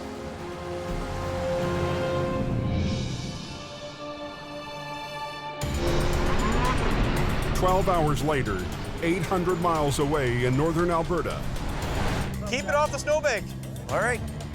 Heavy Rescue takes a rare day off to hit the Winter Festival of Speed in Lac La Biche. It's an annual celebration that brings out the whole town. Who's the best guy here? With Jamie's skeleton crew watching over BC, he's sticking around to take part in the ice race, along with his newest Alberta recruit. Then you guys can start racing. We're new faces to the area, and it's important for us to interact with people, you know, let them know who we are. It's also a chance to have some fun with Brandon after butting heads early in the season. Oh, this is tough. We want to let loose a little, get some fun in on the weekends or whenever we can, right? I gotta pick Jamie there, 20 bucks to win. Hell no. Let's do this. Good to go. We can release this field.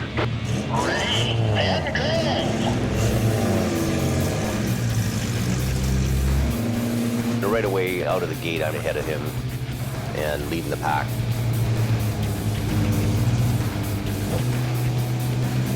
We drive on the ice with our big tow trucks all the time. But racing on ice, this is a whole new deal for us.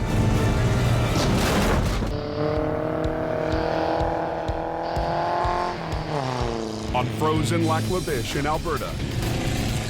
Jamie Davis, caller 37. Jamie and his stepson Brandon, caller 11. are squaring off in the annual ice race.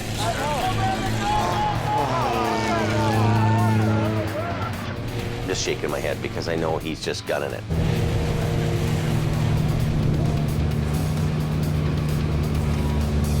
There he goes. You know what'll probably happen? Brandon will get cocky and put himself behind. Better not. That's what them young guys do. All right.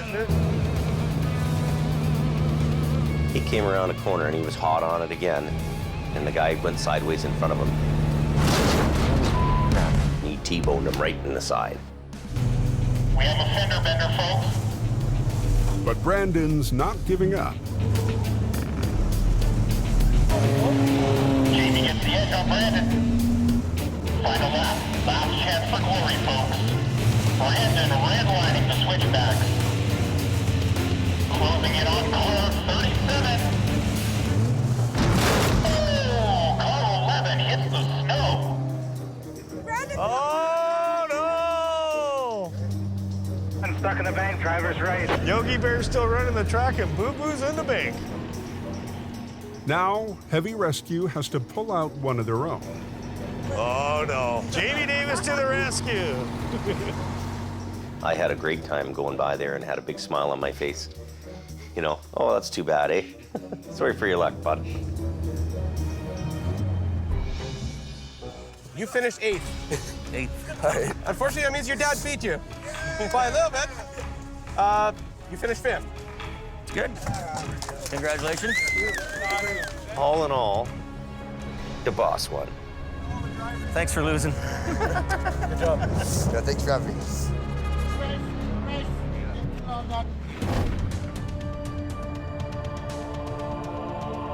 Looks like there's a real bad accident up there.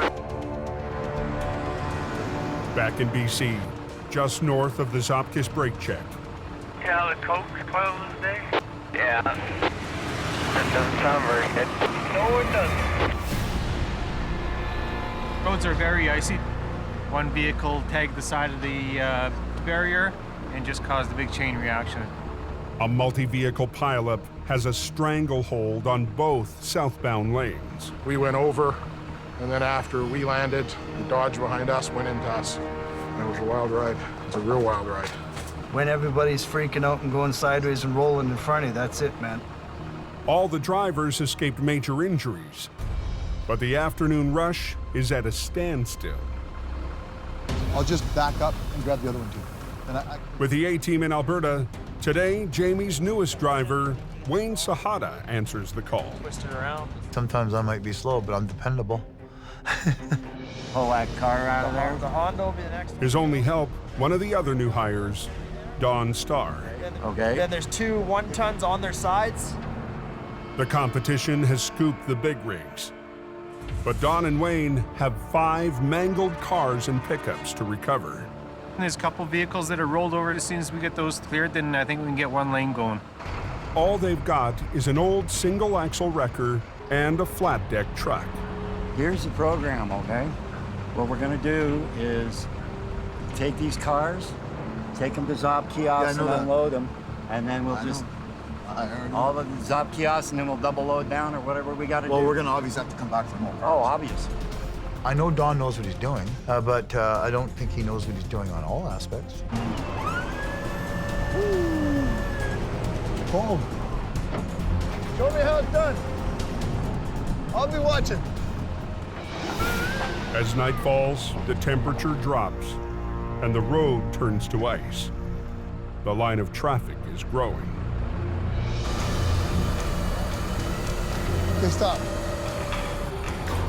Okay, now down. All right, hold it there. Not all the way down. What's the matter? I need a block of wood to get my alarm on. Just don't worry about it. Just enough to lock it. Doesn't matter whether it's in the person. I know, Don. Don, he's a legend in his own mind. He's worked here on the hill forever. Wayne's kind of a city tour guy. Whatever. I know how to tow. Even though Wayne and Don don't really get along, Or lift it back up. I need these 2 guys to work together and pull off a stellar job. He's gonna go on the other side and take the brake off.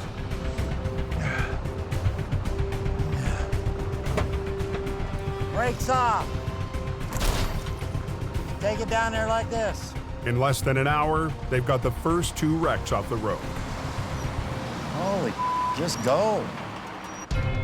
It's the wrecks off their wheels that'll be the real test for the new team.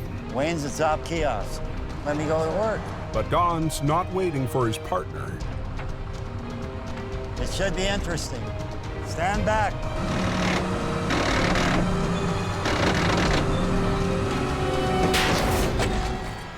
Started pulling, and sure enough, it wasn't going. What broke? The cable.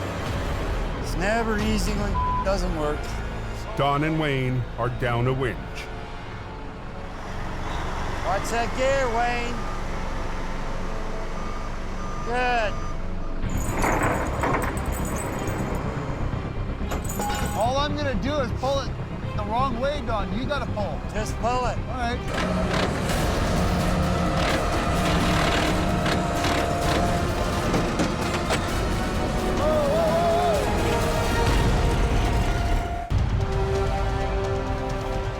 Got a lot of traffic backed up, and we want to make sure we can get by these roads that are jammed up. High on the Coquihalla, southbound traffic is stopped dead. All I'm gonna do is pull it the wrong way, Don. You gotta pull. Just pull it. All right. He didn't listen, so I started pulling, and sure enough, it wasn't going. The truck is just sliding over the ice. Don Star's already snapped one winch line. We leave the guys in Hope with basically all the older paid-for equipment. It becomes really a struggle for these guys to try to work with the equipment. The only answer is to improvise. Want me to trip it? All I gotta do is back up, put my deck down, push the bottom out, and pull the top. Go for it. Hopefully this works. Ho! Ho! You're gonna have to help me, though. You're gonna have to pull. Yeah, I know. Wayne braces his flat deck against the truck. Okay.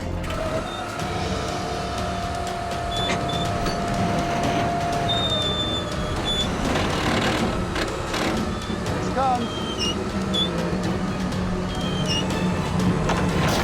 Oh, yeah.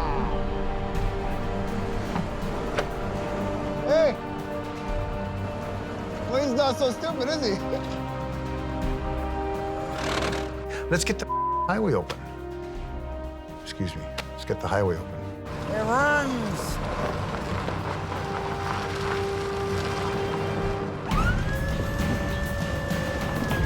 Okay, here we go. Watch out, watch out, watch out, watch out, watch out. Taking Dawn to school.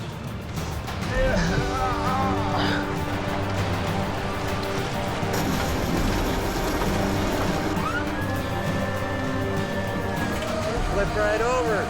Miracles never cease. Now back, back. There you go, mama. Damn, if we knew what we were doing, we'd be dangerous. Come this way, this way. He does things a little differently than I do, but that's okay. It worked. There's different ways of doing things, and I'm never afraid to learn. I was really impressed with how they managed to keep everything going. They were working on a wing and a prayer, trying to make this work, to try to stay in business and hope. I did get the road clear. I opened it. The road's open. As soon as this guy gets out of here. As soon as this guy goes.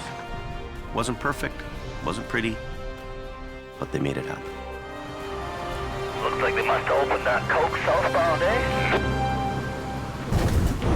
Next time on Highway Through Hell. Now put the damn chains on. The heaviest snowfall Pretty scary out there. in the history of the highway Don't spin. pushes tower Stop, stop. and trucker to a standoff. I'm gonna teach him a lesson. A monster wreck hits Unbelievable. at the height of the storm, and Brandon faces off Finally showed up to work. against the boss. Are you not coming back? Be a real manager.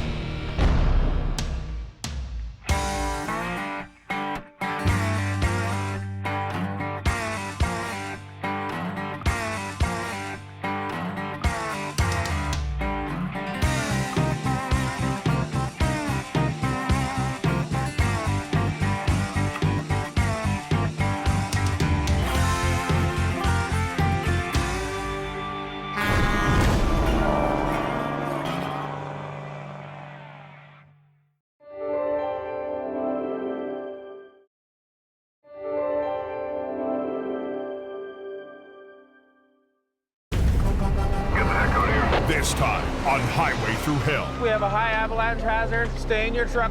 an avalanche Whoa! paralyzes the Coke, Nobody can go past. We're getting everybody out of here. pushing heavy rescue There's one fatality. to battle disaster in the canyon.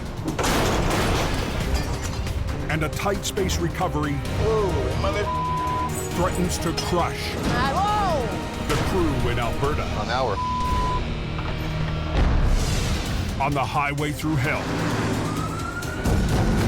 the last line of defense is a heavy rescue team ready to tackle any disaster, because closure is not an option.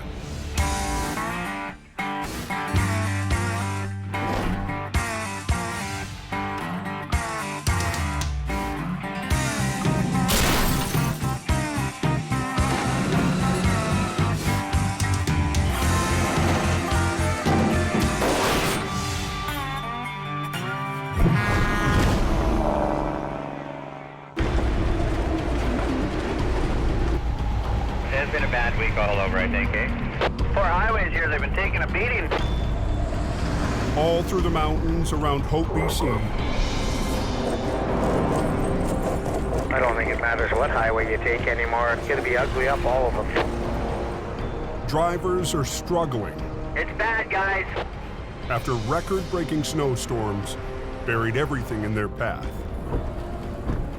Is it supposed to snow all winter, or what's the deal? Yeah, it's just crazy. On the roads, the plow crews keep up by working every piece of equipment around the clock. Do you have lights go on?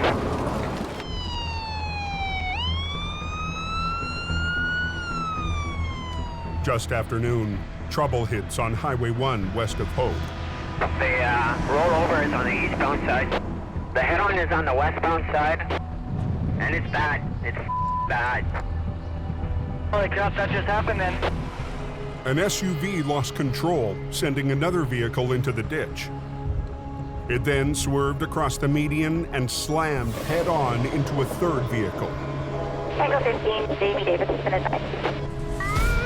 Highway 1 West is completely choked off. Heavy Rescue's Howie Irwin is on scene within 10 minutes, Oh, that's ugly. along with Wayne Sahada. But they can't get any lanes open just yet. One of the drivers has suffered a fatal heart attack. They don't know if he caused the accident by having the heart attack or if the accident caused the heart attack. They're leaving the scene the way it is. They're taking pictures. They're trying to preserve what evidence they do have on the ground. She's staying parked for a while. Not allowed to touch this stuff? No. No, they got an analyst coming. It's going to be a while now. You can't not think about it. You just try not to. Holy, look at all the traffic going eastbound. Yeah, guys, watch it coming up on that accident scene if you're eastbound, though. It is pretty slick here. I had a bitch of a time getting slowed down.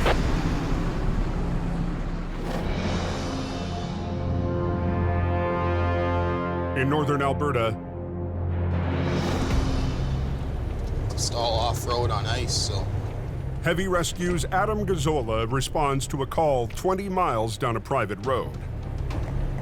There's a gravel truck and trailer that have rolled onto its side. It's the only route in and out of a remote oil patch operation. These are all narrow roads up here, so there's not much room to work. Oh, mother. That's a dirty, dirty, dirty.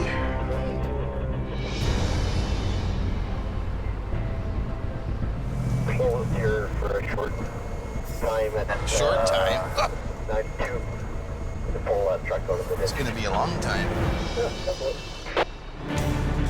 Colin McLean will be pitting HR-68 against the heavy load of gravel. They're never really easy. You know, she's on a bit of a slope, still got a little bit of a load in it. We'll get our chains on it, and give it a little tug this way, give it a little tug that way, and eventually she'll come. Take it long, long, long, long, long. Make the chain long. 40,000 pounds of gravel. The first challenge is getting the rig back on its wheels. Airlines are okay on that one? Yeah. But on the narrow road, Adam can't go with his plan A. I'd pull up beside it and put my outriggers down, and I'd be able to get dead onto it and pull. But where we were, it was tight quarters. So instead, the two wreckers will position at opposite ends, with lines from HR-68 to the high side of the trailer and from the rotator to the dump truck. I hope she'll flop right over and nice and easy. Probably won't. Get the on the road.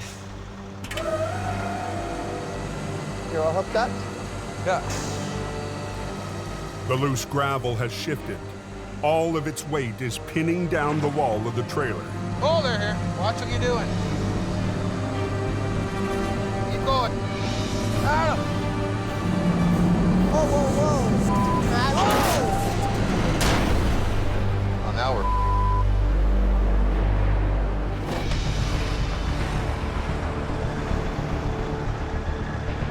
Are we good to go? Is that the deal? Okay. Thank you. Back on Highway 1 in BC, Howie's finally got the go-ahead to start the recovery. Just drag it back. Are they welded together? After 2 hours waiting for the investigation, Let's go. I'm ready to go. I'm ready to pull. there are 3 vehicles to recover. Second driver, tell me why the westbound traffic is at a crawl. And Heavy Rescue is feeling the pressure to get the lanes open. So did they open that westbound yet, number 1? No, not yet. They're still working on pulling the cars apart. Good.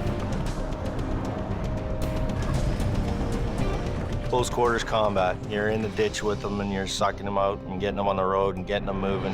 Try that. Suck it in, yeah. See you back at the yard. After 20 minutes, 2 wrecks are cleared.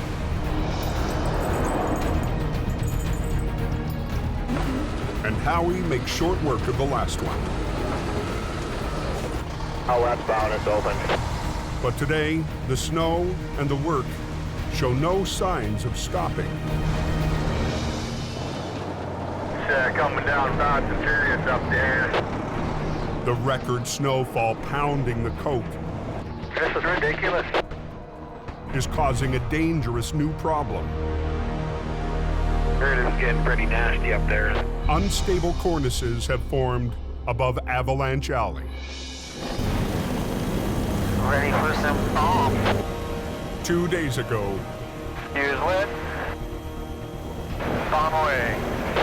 Avalanche technicians made a bombing run during a brief window in the storm.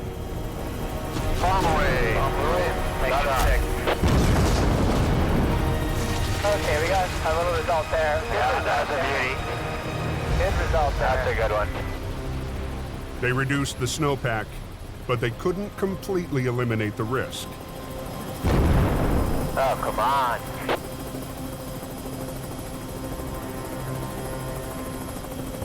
I don't think we're going to be moving now with these little shots, Paul. With tonight and tomorrow's storm, we're really going to have to watch that one spot. With the added snow, the unstable layer could break loose at any time. Welcome to BC. This year has been the worst in 30 years. It's like Snowmageddon happened. And most of Heavy Rescue's fleet is 14 hours away. Bottom line is there's not enough gear here to handle what's going on. I mean, we were forced to move our stuff to Alberta because of competition. Nowhere is the snowpack more threatening than just below the summit. Within a very short period of days, we had 3 meters of snow. It's time to not fool with Mother Nature anymore. We've got an avalanche here between Falls Lake and Zoskin. It's shut right down. It's an emergency situation. You wouldn't believe how much snow is on that first hill out of Hope. After days of relentless snow on BC's Coquihalla Highway, Hope to get pulled up here before it snows anymore. the mountains have hit their breaking point. We've got Avalanche here. It's about 4 feet deep in the center lanes, and there is some tree branches in the mix. Highway Supervisor Richard Enns is first on the scene. Yeah, Highway 5 is closed. Avalanche up top. Don't come this way. Richard Enns has a huge weight of responsibility on his shoulders. He's the eyes and ears of what's going on around there. There's some tree branches in it. 10-4. Oh, that came from above. We're going to go to high hazard, and we're going to close the road down till we reassess. Copy that. We have an avalanche that has run further than it has in a long time. We have to expect some surprises. We need to recognize that maybe this won't be business as usual. Highway closed, or just nobody's going anywhere? It's closed for a while. At either end of the debris field, a long line of traffic sits trapped in the avalanche zone. When you have avalanches occurring, there's a high likelihood that there'll be more. Yeah, Pete, can you and AEL start turning around all traffic at Box Canyon and head them south? You guys in the plow trucks, you copy that? Widen out both north and southbound sides of the crossover there so that we can turn all vehicles around there? Yeah, you bet. But nobody can go past. Yeah. Obviously, we don't want anybody heading south into the zone. We're detouring everybody around and heading them back to Merritt. We're getting everybody out of here. Richard's priority? Turning around the traffic stuck on Snowshed Hill. We have a high avalanche hazard. We're at risk right here. Stay in your truck, close your window, and the tow truck's coming to get you. We will be U-turning everybody and sending them on their way.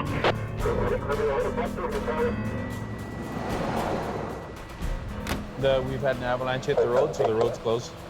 Don't leave this shed until I come back, okay? Because it's important that I escort you because of the risk of the avalanche.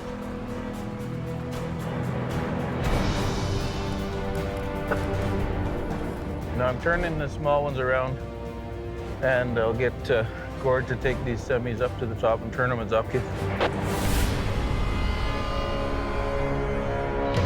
than an hour, there's been at least 7 other natural avalanches.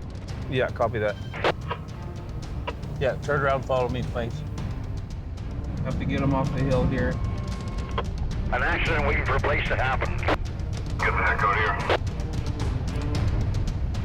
Just gonna send these 3 small ones through, Leo. With the final blockage removed, Richard and his team send the traffic out of the danger zone. But the Coke remains closed indefinitely. This is a wicked mountain highway, and we've all run from that mountain with our tails between our legs. We all battle the mountain, but if Mother Nature wants to win, it wins. So watch yourself on these cables. In northern Alberta, heavy rescue struggles to flip a gravel truck and trailer that ran off the road.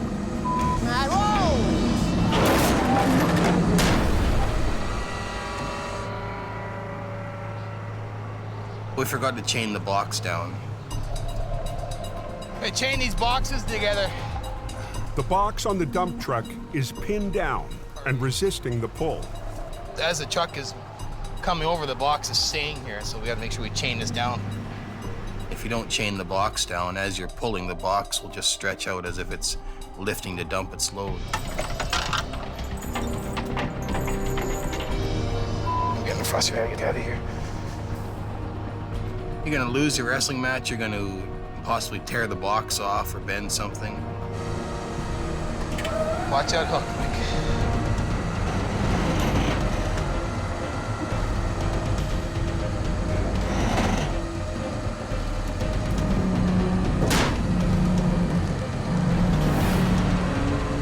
Go a bit more. Doesn't want want to sit down. We got all that gravel on that side, eh? Yeah. I don't want to with it right now. We with it, it's gonna go over.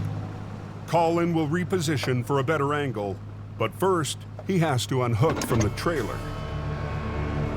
Go down and get turned around as quick as you can. I was taking a pretty big gamble unhooking the one truck to reposition it. What do you think this guy does? Do you think he can do it a little quick, or? The gamble is we're gonna turn this thing back upside down again and lose all the work we just did. Possibly do more damage to it. I got this.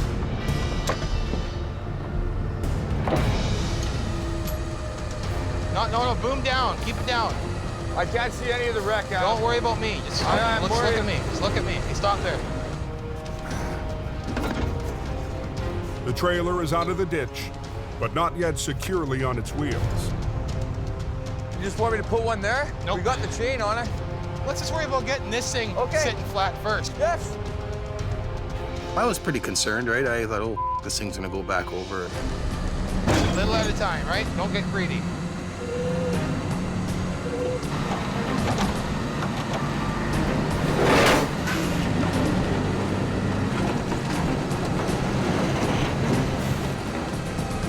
You got a line on that strap? I can't hear you through the Put your other line to that chain. Thank you.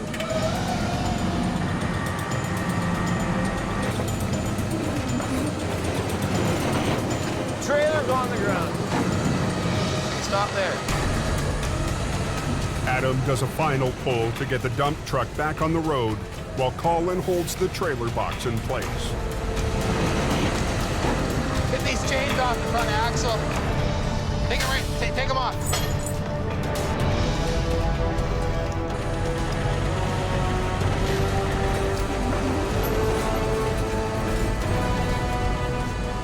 Yeah, take them all off. And that's how we do that. Yeah, we got the road open and hopefully all them camp workers got to where they were going. Gives you some satisfaction.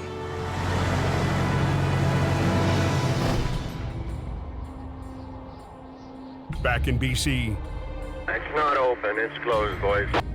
avalanche danger has closed the Coke for the last 9 hours. All traffic through the mountains diverts to highways 1 and 3. The minute Coke shuts down, the accident risk almost doubles on these other two highways. At 11:25 p.m., They got a truck blocking both directions at Sunday Summit, so. Howie Irwin heads an hour east of Hope on Highway 3. I gotta go out there, straighten them out, and get them off the hill. Anybody know what's going on with Highway 3? Pretty scary out there. If I get called out for one by the highways crew, usually I'm gonna get 2 or 3 more. He'll have to move another stuck semi out of the way just to reach his customer. I gotta flip around here. Roger that. Howie backs up the hill to line up for the tow.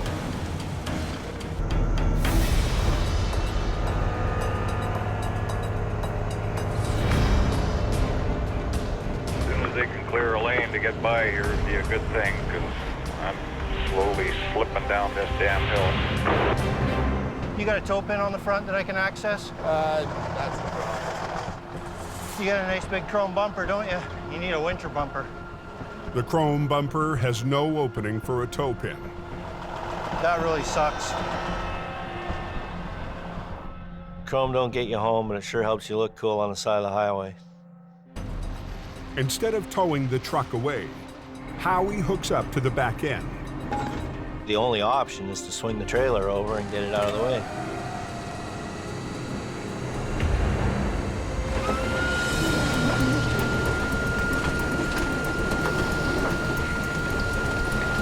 They just wanted to get the road open so the plow truck could come through and lay down a layer of sand because the whole hill and corner was all iced up.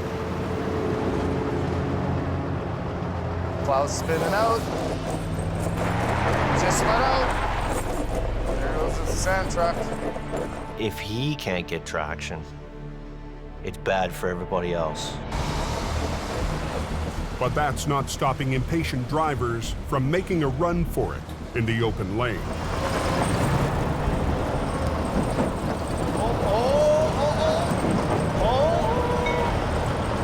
They're taking their own risk, right? I mean, it's ice. You guys are stopped.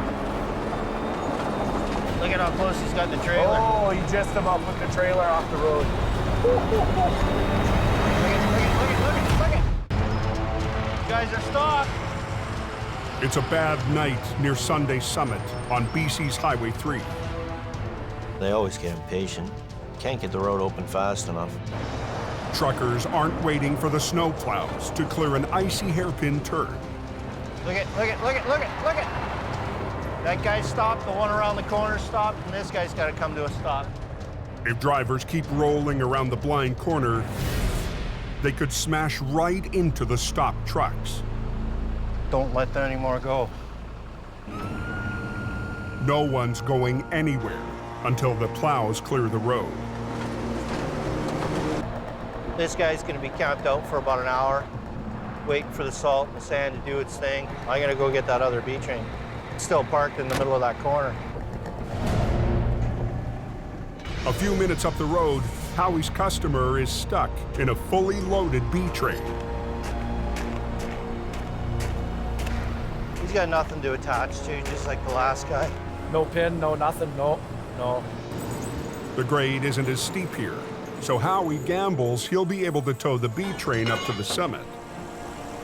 I ran it under the steer axle so I can get some lift on it. You're gonna have a good ride. Picking the front end right up? Yeah, about 3-4 feet in the air.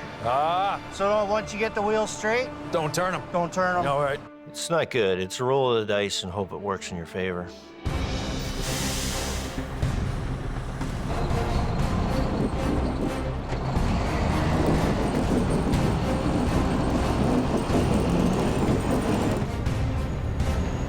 Come on, dude. Give me some help.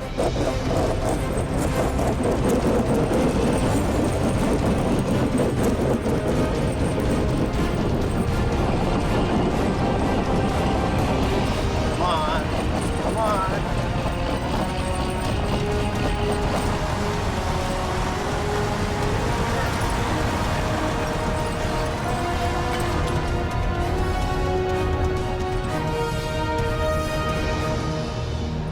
Smell the rubber.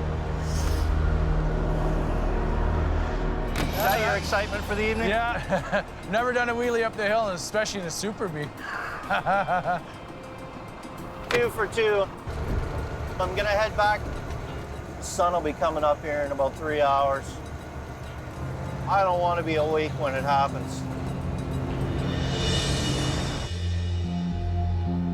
The next day in Alberta, the northern crew gets an update on the conditions back home. Not a vehicle on it. When the Coquihalla is closed down, most truckers will make the decision to travel the canyon.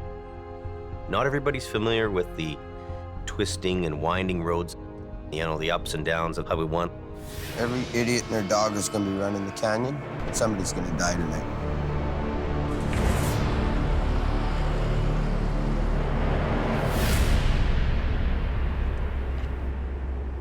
Now what happened, you know? There was a tanker that collided with some vehicles. There was a car passing on a double solid.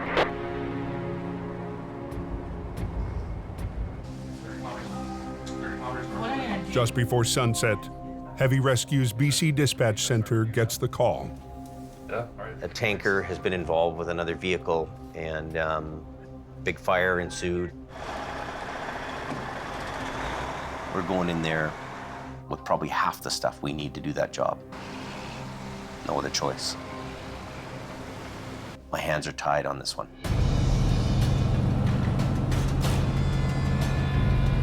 First man out of the gate is me.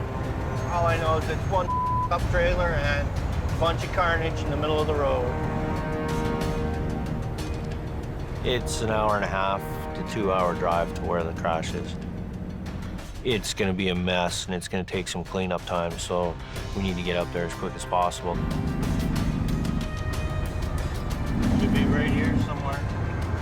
flashing lights up ahead. There's cops way up there.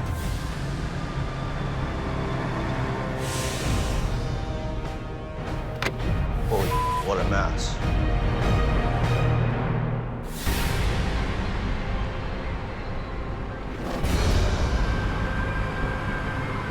An SUV lost control while trying to pass a camper on a bridge. It hit the camper and the barrier, then headed straight for an oncoming tractor trailer carrying 45,000 pounds of flammable formaldehyde. That tractor there's nothing left of it. The back tires, there is rubber on it still. Is there? Okay. The fuel tank is still smoking, it's hot. Any idea when it's going to be open? Yeah, it's closed for the next 12 to 24 hours. Highway 1 is closed in both directions. A big hit to the economy, but nothing compared to the human cost. There's one fatality. I'd heard that somebody had died, passed away, so. It was a young passenger traveling in the SUV. And then it just becomes mechanical. What do I gotta do to clean this up and open the road? For that, he's got help. Jamie's lead swamper, Sammy, and Brandon, back in BC after a flare-up with Adam. The trailer is towable, but not the burned-out tractor. So Howie will have to separate them. Both sides of the bumper are bent in. I can't get the pins through the side. The challenge is to be able to grab a hold of it. It's just a broil pain in the ass to move. That's good enough. Because I'm just gonna pick it up, and then I'm just gonna hang my chains under it and grab it and go. Just go straight in. The faster Howie gets the smoldering tractor away from the trailer, the better. The trailer is still containing a corrosive liquid. The last thing I want is more fire. Field's burning. Wait, there's a fire under there now. Okay, knock that other side loose. On BC's Highway 1, Howie and Sammy get set to separate a smoldering tractor from a trailer load of formaldehyde. Just go straight in. Wait, there's a fire under there now. Field's burning. The trailer is still containing a corrosive liquid. The last thing I want is more fire. Throw some dirt on it, grab a shovel. Holy.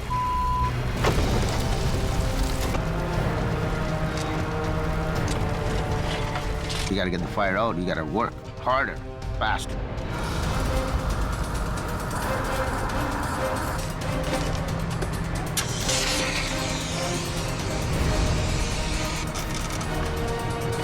I don't see it going anymore. That was a scary one. Hey, Sammy? To unlock the tractor from the trailer, they need to pull open the jaws of the fifth wheel. And then I can push it back to take the load off it and get the pin undone. Okay, good. And then it'll roll. But there's a problem. The pin release is on the driver's side of the tractor, which is up against the nose post. It's right on the edge of the bridge deck. You gotta watch it, there's a big cliff down here. Oh. Man. On northern Alberta's 831. By the looks of it, the guy's gonna be able to drive it away, so I think he's pretty lucky. Heavy Rescue North has been dealing with their own chemical recovery for over 2 hours. We're just waiting for another tanker to get here, pump this off, and then we'll pull it out. The chemical is a byproduct of oil production. The trucking company has sent a team to remove it. Our guys are dealing with these toxic chemicals and deals in the middle of nowhere. And probably one of my biggest fears is that guys bite into something that they really shouldn't be touching. I'm glad they're pumping it out because for whatever reason, if it tips over or springs a leak, I don't want to be involved in that. Well, he's gonna come right in through here, tucked in tight on this road. Is that him? The plan is to pump the dangerous cargo into another tanker. Okay, you stop him. This is like a big air compressor. It's blowing air in. There's a tube in the trailer that the product will go up the tube, across our pipe, and back into this trailer that on the road. Can I get you to stand and just kind of stabilize that hose? Yeah. Yep. The containment crew can't afford to spill any of the load. We don't want to take that chance, so.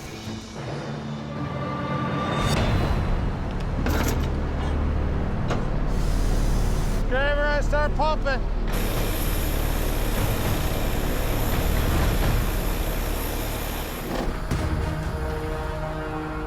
Back on Highway 1 in BC, I need the light. heavy rescue is working to clear a damaged tanker off the narrow bridge. Oh. Man. Sammy's got to open the fifth wheel to free the trailer, but he's working in a confined space with a steep drop just inches away. Is it not wanting to go? Well, I might. Just let me get a good grip. Oh. Yeah. Okay, give me a second. I might have to push backwards on it, eh? Hey, our legs up here, eh? Right close to the wheel and everything. Okay, well, I'll just stay on the concrete. Not really, because the clamp. There's a clamp going down. Doesn't leave us a lot of room to make a pull. Let's see here. Show me this. Straight down. Yeah, I'm serious. That's what I'm saying. You can't stand out 4 feet beside it and just put your foot against the wheel and give it a good tug. It's probably 50 feet to the bank, but it's another 100 down the bank. Let me put one leg out and one leg down. Okay, this.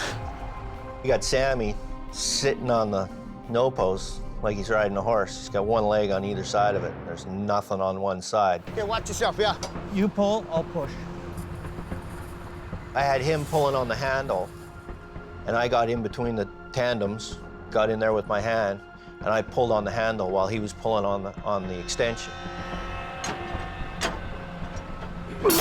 There we go. Yeah, baby. It's good. Teamwork, Howie. Teamwork. Okay, get back on this side. Okay, I got it. So between the two of us, we got enough force against it that it would come undone. Now, Howie has to wrestle the mangled tractor free. Every time you touch it, it disintegrates further and further and further, and it just becomes an absolute nightmare. Yeah, I'm just going with it like this.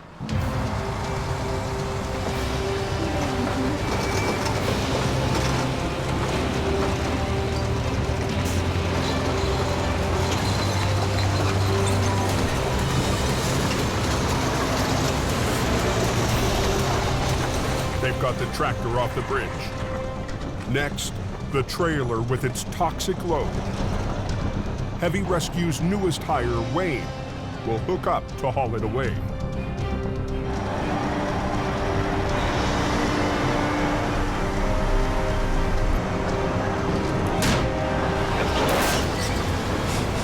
Every time he got that trailer right to the peak, just to the point where the fifth wheel plate's just about to cam over and flatten out, he threw the clutch in. And the weight of the trailer would spit him out.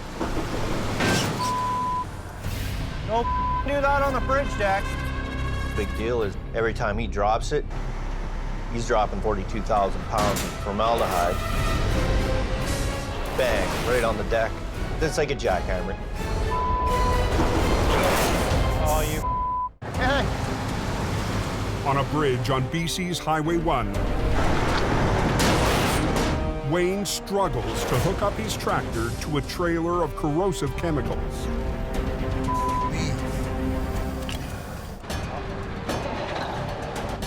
You're aware that this is a pressure vessel full of formaldehyde, right? Well, how am I gonna get under it? I know. Well, once you get under it, don't slow down. Don't push that clutch in.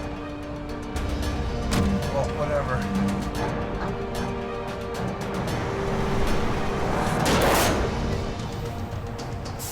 What in the is holding this thing? I tried to hook up. I couldn't. It was like if I had this much more room, I could have got it, but I couldn't. Where's the pin right now? Not anywhere near where it needs to be. Get out of the way. I was none too happy about it at the time. I had to pick it up with the wrecker and move it out into the middle of the road so he had more room to maneuver. To get the trailer in a better position, Howie attaches a fifth wheel plate so his underlift can hook on.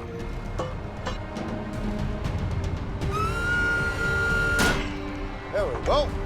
I couldn't get the thing off the ground with my underlift. All I could do was get the plate to it, get attached to it, and then roll it out into the middle of the road. Good. Stop there, Howie. And then get him underneath it again.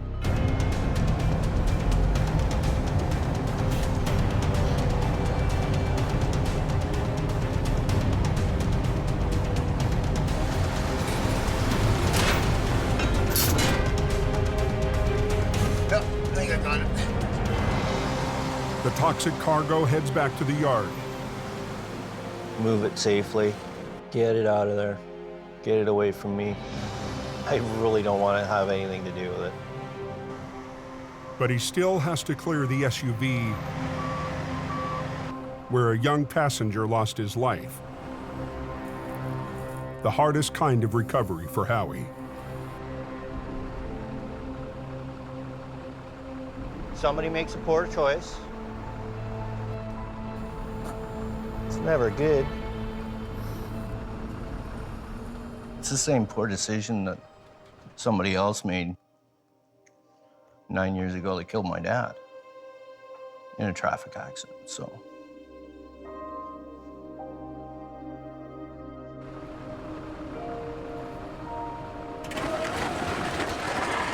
"90 minutes after Howie arrived, he's cleared the wrecks. Okay, let him go. We're done. But his own recovery is far from over. That's what I got to deal with.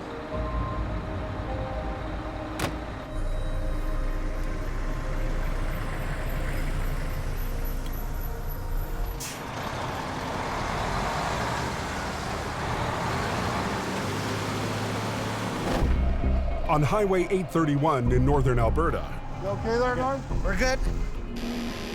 They're pumping it out so that we can pull it out. the chemical recovery crew has pumped out the liquid so heavy rescue can get to work. Colin makes it to the scene just in time. Well, because I know you don't drink coffee. Any chain damage when you chained up? I don't think so. I mean, you don't think so. Well, I didn't hear any clank, clank, clank, clank, clank, clank while I was driving. Please tell me there's no chain damage. There shouldn't be any chain damage. Okay, grab two of them tow hooks. Is it closed? I would just turn around. You ain't gonna get past up here in the next couple hours anyway. Holy crap, look at how deep the snow is. Traffic has been backed up on 831 for hours. Hey, you're good to go there. You just want to double check that? Yeah?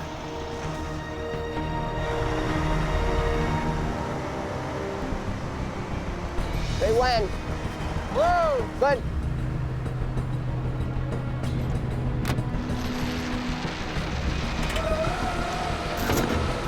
Good. Good. Adam has to make sure the valves on the tanks don't crush together on the slope. No, they're good. They're good. Just leave it in neutral. Them tanks aren't gonna touch, are they? He's going good. He's coming out nice and easy. All right, just like a hot knife through butter. No one got killed, no equipment got wrecked, and Adam didn't kill me. So it all worked out well. What gear do you start out in when you pull ahead? But with Adam riding shotgun, Colin's still got a long drive home. You putting it down like straight here? No, that's second.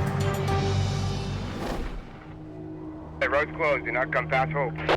3 days after Avalanche's hammered the Coke, They're waiting on Avalanche Control to give the word. Paul Harwood and his team of Avalanche technicians are gearing up for battle.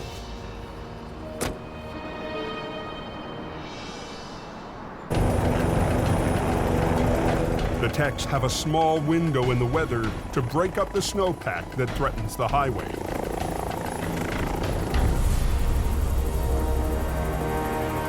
Best view in the house. Worth waking up at 4 in the morning for.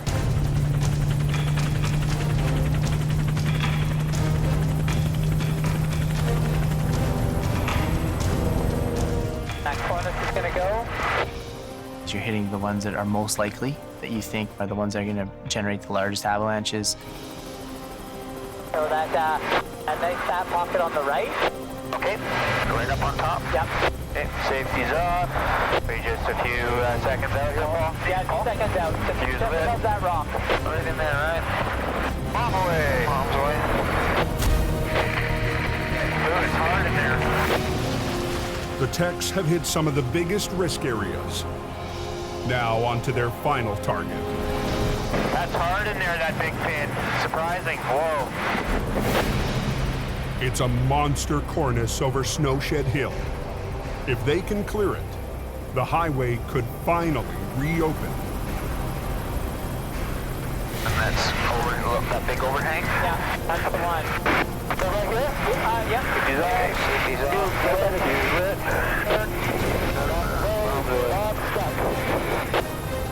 Bomb away. Bombs away.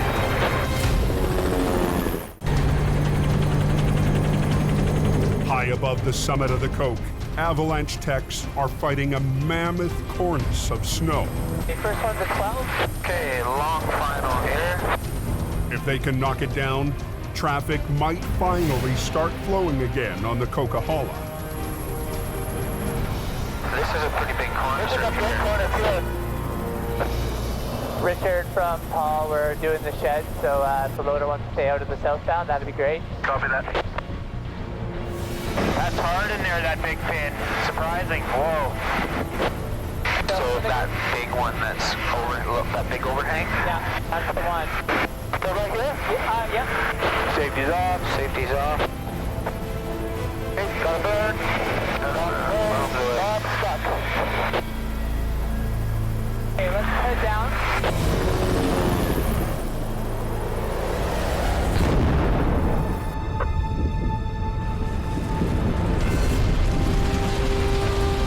A good slab there, too.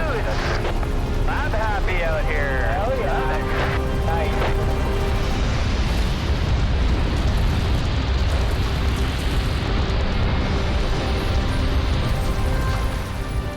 They might get a little dusting down there.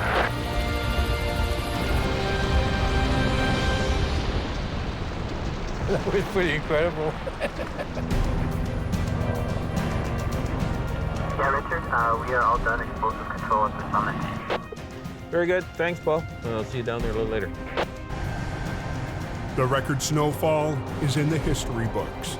It's taken a massive effort to get traffic moving.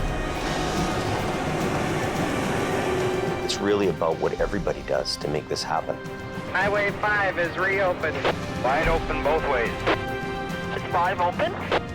Yes, yes, yes. Okay.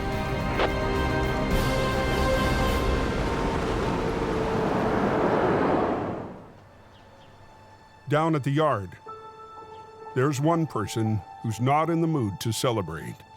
I don't know what to do about this burnt tractor here. Howie's still shaken after yesterday's fatal wreck. Oh, yeah. Pretty bad accident, though, eh? Yeah, it was nasty. Yeah. Get the job done first, think about it second. Mm-hmm. It's not until you get home, right? Mm-hmm. Yeah, that's when you start soaking it in. Yeah, I know. There's no real mechanism for you guys when you get out, or us guys, you know, when we're doing these jobs, to see any of that, you know, to counseling. It's not really offered in our business too much, but it's something maybe I should offer to you. I think I'm too far gone. I've kind of written myself off. I don't know how much it'll help or if it'll help, but at least it'll give me somebody to talk to about it, right? Mm-hmm, mm-hmm. Yeah, I'd go. I'll go make those arrangements for you. Thanks, James. Next time on Highway Through Hell. Wrong. A huge breakdown and a high-tech recovery. Both highways are going to be shut down? We keep going? Choke off the route to the north. It's got to be enough there. What do we got here? A simple job for Colin Release all your brakes. turns into a marathon Okay, go ahead. and a loaded semi It's coming. It's gonna go here. on a narrow curve Watch yourself. cuts it close for Jamie.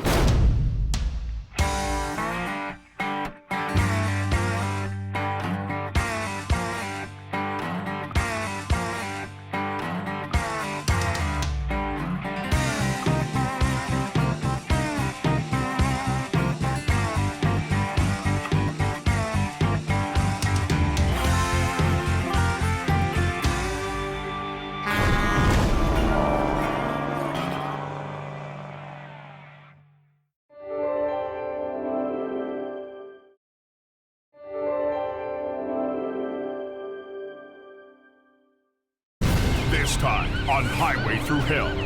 Fleet all over the road. The biggest wreck of the season It's a damn tangled mess. explodes on Jamie's doorstep. Yeah, Jamie and his rotator must be all excited. But it's all up to Howie. Highway's closed. Like the fist of God came down on it. And in a blinding storm, And this is just the beginning of it. there's no end of trouble. It's like a reoccurring nightmare. On the Highway Through Hell, the last line of defense is a heavy rescue team ready to tackle any disaster. Because closure is not an option.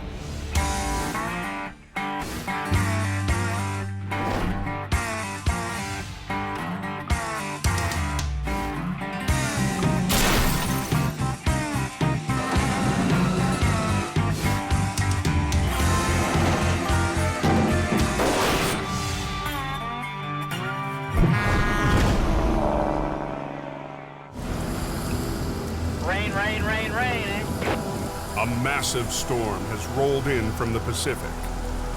Like 70 millimeters. Heavy rain is pounding British Columbia's Highway 1.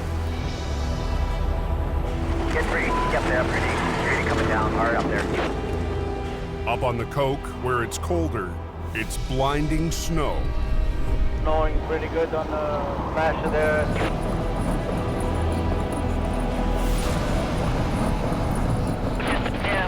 Skating rink.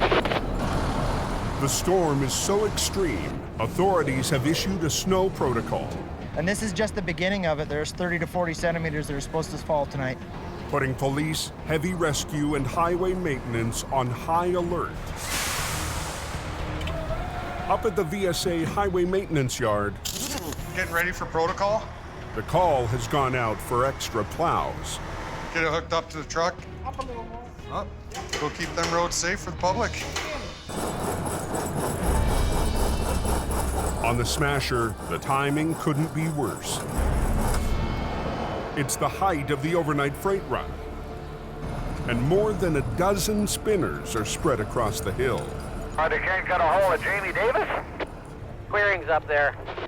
Al Quiring is doing all he can to keep the trucks moving. When they call for the protocol, you have to be there to make sure that highway stays open, and if you're not, it just becomes chaos. The first one on his hook, a heavy load of lumber, jackknife just below the summit. Happy this is a good day of fishing, that's for sure. Try and get this guy backed off the road here. There's no time to waste. And as fast as you can keep slaying the dragons, they keep coming. Beautiful. One down, many more to go. And we got lots of lineup back there. About 40 trucks, cars spun out on the Smasher.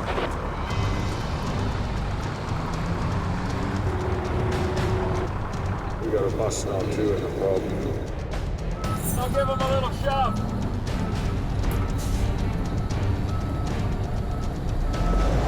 That's what happens when you don't chain up here.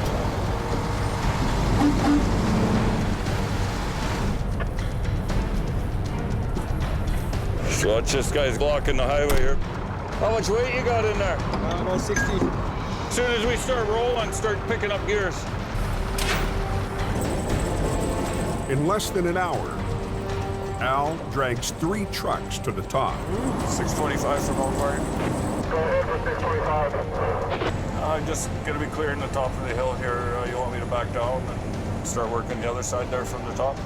There's at least 1 ship truck down here that'll need you. We were just here. It's like a reoccurring nightmare. The storm isn't letting up. Al's in for a long night, and help is a long way away. Jamie, going to Alberta. Isn't that incredible? Almost white out here. New highway policies have cut Jamie's BC business in half, so he's heading north, following his rotator. Well, Adam called and wanted the rotator out in Alberta. There's a job waiting for the rotator, and it needs to be there for 7 a.m. in the morning. I'm gonna go up and deal with some stuff in Fort Mac. I doubt it'll be busy. It's certainly not busy here at all. So anyway, while I'm gone there, can you look after things for me? Sure. Appreciate it. With the rotator gone, Jamie has left his Hope operation in the hands of new hire, Howie Irwin, and a single aging wrecker, HR 66. It's not the easiest being one guy, but you just have to be confident in your skills. And 10 spun out on the hill. But nobody expected the storm in BC to be this severe. They're making a chain up, going up. A smasher.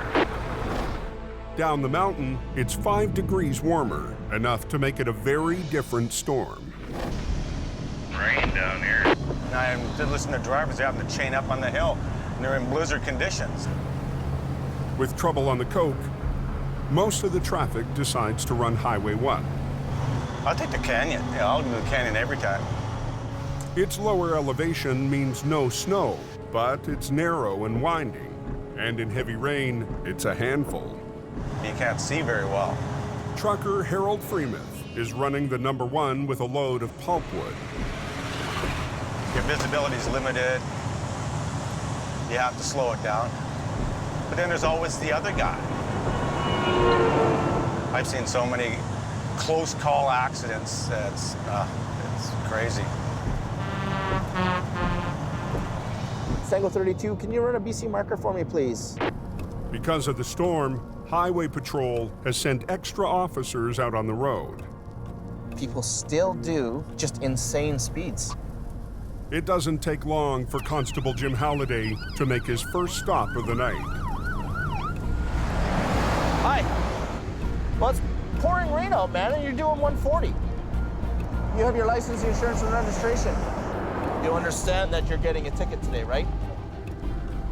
Why are you doing 140 in the pouring rain? You think that you're invincible. Nothing's gonna happen to you. It's just after 9:15. One is closed. We had a liquor wreck at Flood Hope Road. When Howie answers an urgent call. Freaks all over the road. It's a damn tangled mess. I was gonna go home and hang out for the night with the wife and cuddle in a nice warm bed, and as soon as I make a plan to leave, something else happens. What I heard was a truck jackknife got sideways, and another truck drove through it. Howie doesn't have far to go. The wreck is close to Jamie's yard. Everybody's coming off the highway now.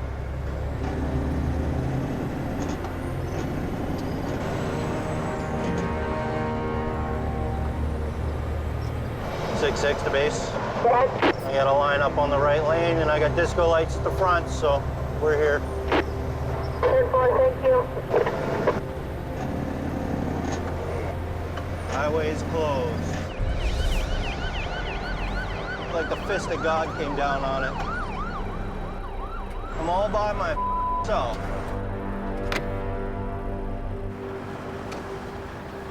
"10 minutes after leaving the yard. What a mess. Howie finds one semi-trailer hauling expensive wine, sliced in half. It's multiple pieces, in multiple pieces. The debris is spread over an area the size of a football field. It's gonna be ours. The wine semi crossed the median into the oncoming lane,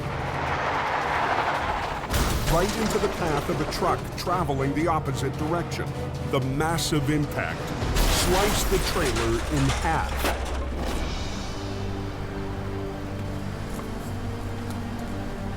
I'm lucky to be alive anyway. At the wheel of the second truck, Harold Freemuth, Yeah, I'll do the canyon every time.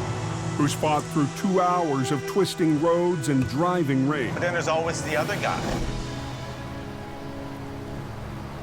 Seen the trail ending outside at the last minute. I couldn't stop. Said, oh my God, oh no. Hit the brakes and went right through it.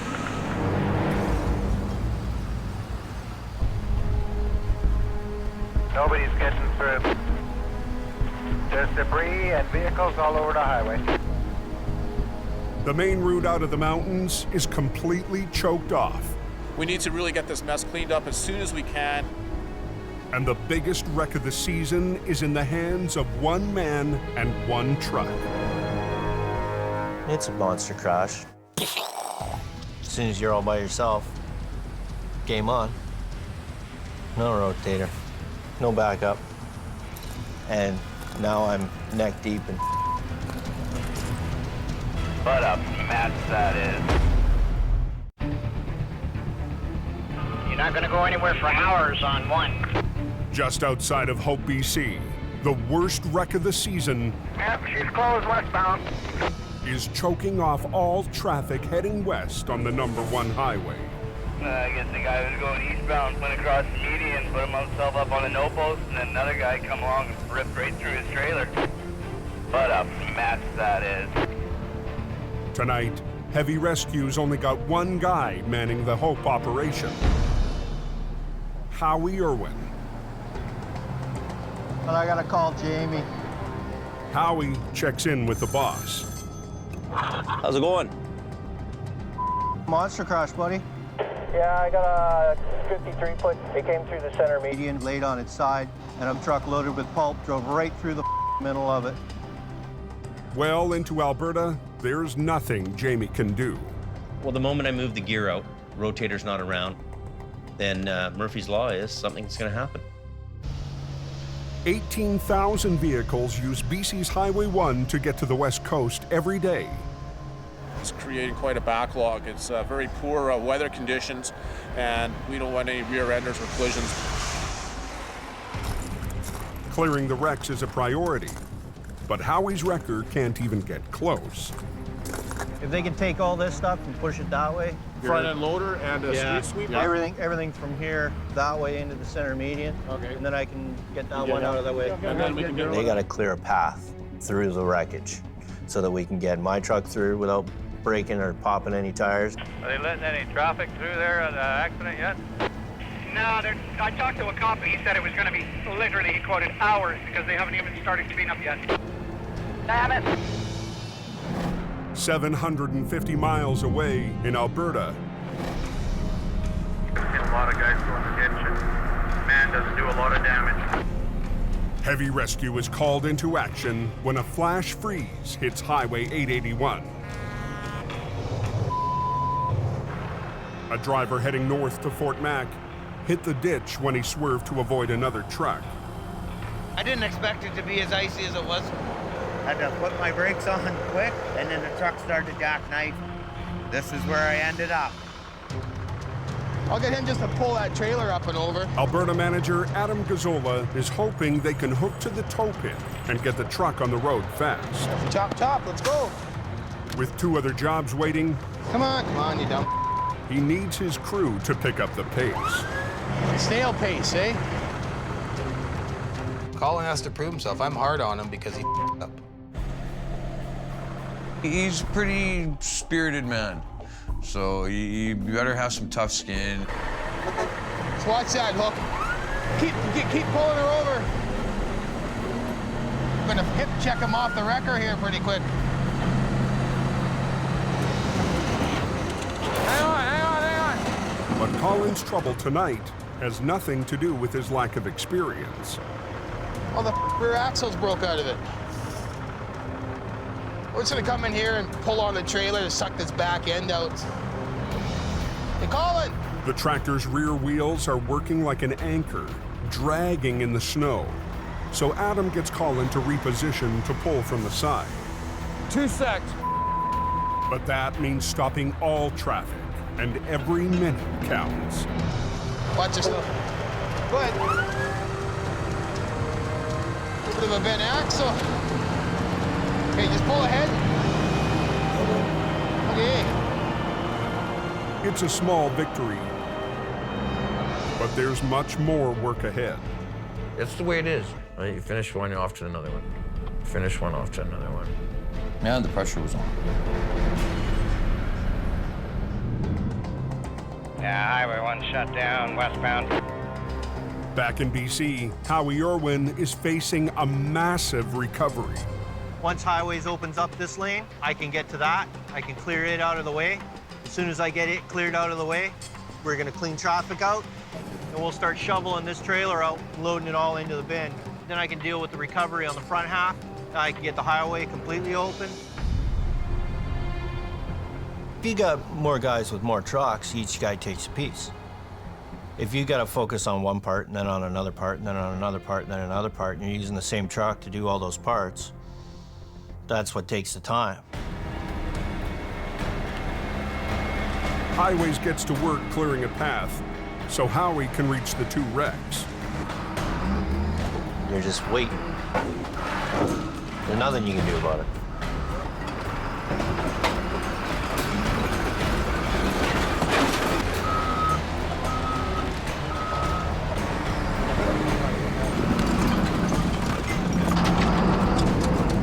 An hour after his arrival, Thank you. Howie finally gets the go-ahead. The priority is getting one lane open to traffic. The first thing we got to do is get the one that's upright out of the way. Let's get rid of that truck, and then we can get traffic flowing.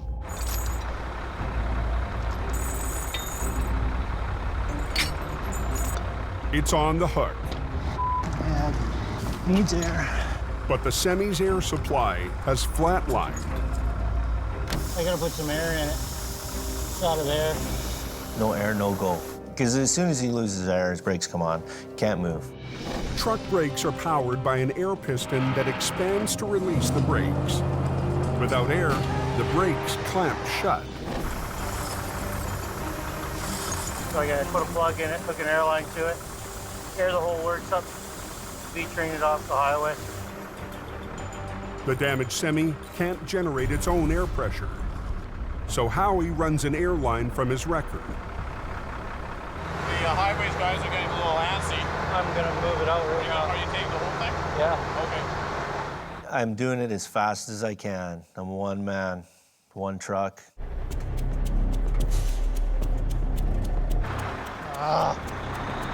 It's not wanting to release.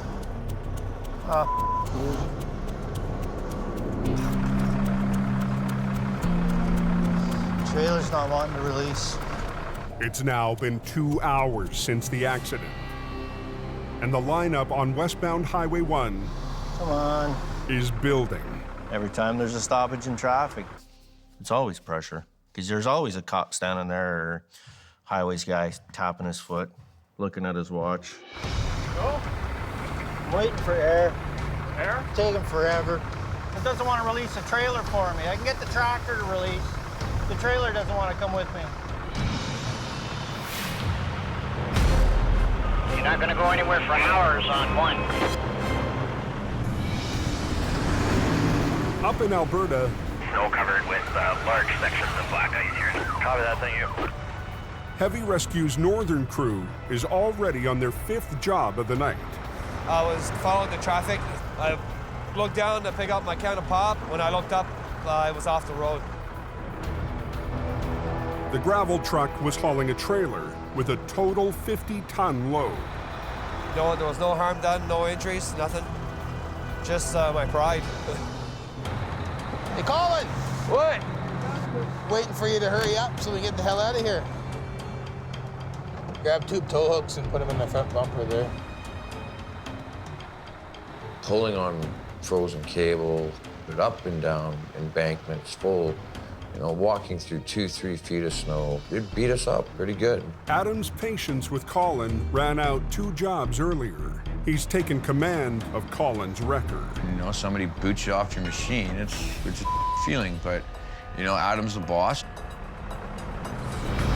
Come on.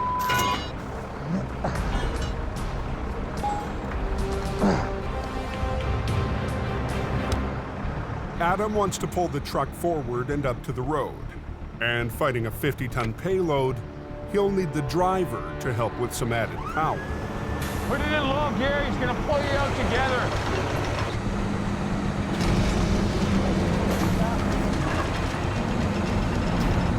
Turn the wheel. Atta baby.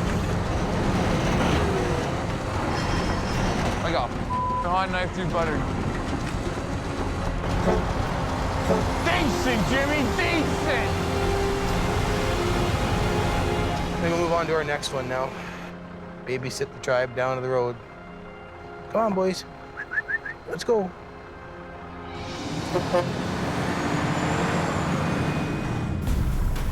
I gotta put some air in it. It's out of there. In BC, Howie's recovery is stalled. He's pumped air to the wrecked semi, but the air brakes on the trailer still won't release. Oh, you're gonna be like that, are you? We got the airline broke off the air pot. The culprit is a broken fitting on one of the brakes in the center axle, letting the air escape. You got an air pot fitting? For which? The fitting busted off the center axle, the far side. Just gotta be different. It won't happen. I did not have one that size. The wrecks aren't going anywhere, and neither is the growing lineup of traffic. Like a parking lot out here. Said no estimated time of opening. I'll just say the least, I'm really pissed off. Trailer's not wanting to release. On Highway 1, Howie Irwin's recovery is going nowhere fast. Some of the air brakes on the wrecked trailer won't release until he can reattach a broken airline. Just gotta be different. But he doesn't have the right part. Around. You feel the pressure, but you know, have to stay focused on the job. And it's a monster job. A truck loaded with wine flipped across Highway 1, and a semi coming the opposite way smashed right through the trailer, slicing it in half. Can you imagine blasting through a 53-foot trailer loaded? That action is quite the mess. Traffic's already been held up for 2 hours. I gotta clean some of that glass out because I got a lay right in there. It's shards of glass everywhere. I'm worried about cutting myself because if I cut myself at a point where I need attention, everything stops. I grabbed my zip ties, identified the hose that was leaking the air, folded it over, zip tied it off. We got the leak stopped. Howie's quick fix will allow some of the brakes to release, but the rest are still stuck. Without compressed air to power the brakes, the only way to release them is mechanically, with a specialized bolt that reefs the brakes free. Come on. But it takes valuable time. I got 2 caging bolts in here. So hopefully that should be it. Come on. At 12:30 a.m., 6-6, I got it mobile. 3.5 hours after getting the call, Howie gets one wreck off the road. All right. You know that traffic, Joe. Looks like traffic's moving here. Have they got a lane open now? One lane is open to relieve congestion, but it's only temporary. It's one down, another one to go. Howie will have to wait on the rest of the recovery. Watch it. Okay, we're gonna load the back of your truck up in a bit. The insurance company wants the $500,000 worth of wine salvaged. There's 15 to 20 feet of trailer there, and it's full, right from the opening to the front wall. Watch it, Jim. It's broken open cases, it's individual bottles, and I know what it's like playing pickup sticks. It's the same thing when you're picking up bottles. It's one piece at a time.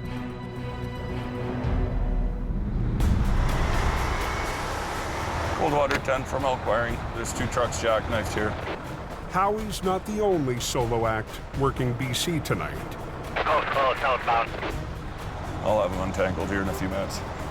Well, copy that, Al, thank you. The rain hammering the valley is heavy snow high on the cove.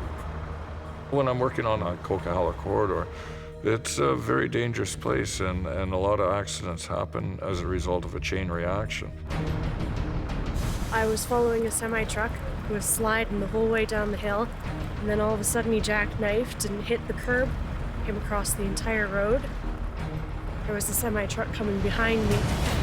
Really lucky I put it in reverse and slid out between the two of them before they slid into each other. You're okay? I'm fine, sir. Okay. You're empty? Yep. I'm just gonna grab your ass trailer there and straighten you up. And you're okay? Yes, sir. Okay, we'll just get you tangled up. There's probably about 45, 50 trucks sitting there waiting already. We want to clear this out as quickly as possible. When the highway's closed, it's costing money, and I don't want them pointing at me. You got winter tires on here? The driver of the car doesn't need a tow, but Al needs her out of his way. Very slowly, just go ahead and you can go past that guy, and I think the road will be clear for you. Very slow. Stay up in that soft stuff, okay? Don't use your brakes. Come on. Just let it roll slow, slow, slow. Put it in the first gear. All right, I think you're on your own all the way down, but just, you know, use the fluff as your friend. Welcome to the highway through hell. I'm glad you escaped. So this guy ready to roll? Al needs to get the 2 trucks out of the way fast, so he decides to teach the driver an old trick. Just put your truck in gear and steer yourself up against the no post. Leave your trailer brakes on. Just get it going. Leave your trailer brakes on. By locking the rear wheels on the back trailer, friction will help pull the long B train straight out of its jackknife. Come on, up against the wall. Saving Al from hooking up for a time-consuming tow. Come on, keep coming. Keep coming. If he just skids his wheels, you know his tires are gonna bump into the no post and he's gonna get hung up. And as soon as he gets hung up, because he's getting hung up at the back, the momentum is 2 vehicles, just like a rope, it'll automatically just straighten itself out. Okay, my friend, you're gonna do that too. With the first truck out of the way, Al decides to try it a second time. Trailer brakes on. Just stay about that far away from the wall. Keep coming. Keep coming. Yeah, you're good, you're good, you're good. All right, boys, let's roll. Al's trick has just cost him 2 paying jobs. I'm gonna go down the other way. But saved 45 minutes of towing time. 2 trucks down, 20 more to go. Let's roll. One problem to the next. When I went by, the lineup was about 5 miles long. Down in the Fraser Valley on the number 1. You can guarantee the road's closed there. Traffic's at a standstill. And so is Howie's recovery. How long do they figure until it's open again? The highway is shut down again. So the salvage crew can pick up thousands of bottles of expensive wine. Anything you can save it. Anything that's broken, shovel it into a garbage bin. While he's waiting, a new problem catches Howie's attention. Well, fuel cap's dripping. I'm thinking, well, maybe it's just not screwed on tight enough. Yeah, grab a hold of it, try to twist it on further. Boosh, off it comes. I got a 3.5-inch hole, pissing diesel out all over my leg. Oh, he's got a piece of plastic. The fuel cap is the wrong size for the tank. You get the cap back on, Alan? No, I'm working on it. The badly maintained semi continues to produce more headaches and delays. It was more than half full and pouring out quickly. Oh, that is a mess. It's 2:30 a.m. in BC. Sitting here waiting for this road to open. Overnight freight is still backing up on Highway 1 westbound. Hey guys, park in the back. Stopped dead when a semi tore a trailer load of wine in half. 5 hours after he got the call, Heavy Rescue's Howie Irwin has his hands full Cap doesn't even fit on the truck. with a wrecked and poorly maintained semi. Don't touch it. Even look at it. Highways is feeling the pressure from truckers to get the road open, I'm sitting on number 1 in that friggin' lineup. even if that means plowing good wine into the ditch. We're not going to keep the highway closed forever, so you got to get traffic going through your single lane. Damn, that's quite the mess. Next question, was it good wine? But the insurance company isn't letting up. At $40 a bottle, they want to save as much wine as possible. And I'm stuck in the middle waiting for the stuff to be picked up. So kind of stuck in between a rock and a hard place, or a closed highway and a wine bottle.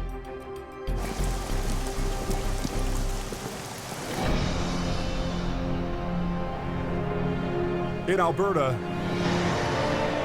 This single vehicle, probably a winch up out of the ditch and tow away. Colin's at the shop, grabbing another record. Relentless, non-stop, go, go, go. The crew's so busy tonight, they've had to split up. Take her easy, make sure you get there. Colin is sent 45 minutes north of Lac La Biche. Okay, what do we got going on here? Everybody's okay? All right. A truck hauling a pickup on a flatbed lost control on black ice and plowed into the ditch. The force yanked the pickup partway off the trailer. She's right off, eh? The angle that it's on, I need to get the truck back onto the trailer before I decide to pull it out. It's a job that needs 2 wreckers, so Phil shows up in the army truck. You want me to spin around and pull them out frontwards? I'll just use the one line to pick it up, and I'll use the other line to pull it over. It's an easy maneuver if they shut down the whole highway, but Colin's determined to keep one lane of 881 flowing. So he'll redirect and anchor one of his lines to Phil's truck to pull sideways, while his second line will do the lifting. Guess we could do that. We'll just run a chain to a snatch block right there. But keeping the traffic moving comes with risk. It's just a 2-lane road. It's very narrow. One of the worst highways I think I've ever kind of played on. You really got to keep your eyes out for everything. Give that a quick pull, Phil. The guys want to get off the highway fast. We can both get it now. No. It's all knotted. But a stubborn winch line won't budge.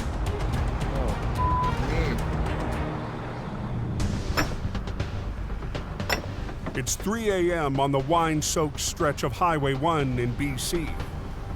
So what are we gonna do with the highway closed? So how long do you figure? As soon as they're done, I'll start working on recovering it. The highways guys, it always happens too slow for them, and they want it to go quicker.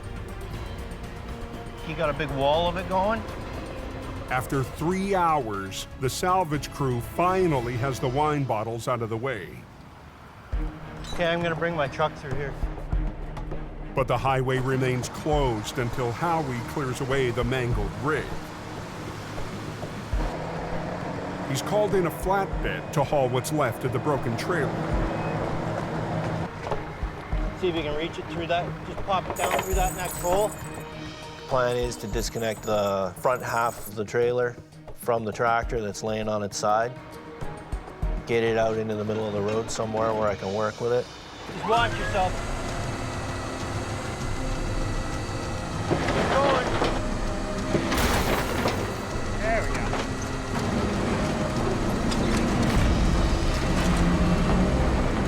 Look at that. God, it's gonna work in our favor. Oh yeah. The front piece of the trailer's free and in a good position to get it onto the flatbed. Just put it in here because there's a gusset right here.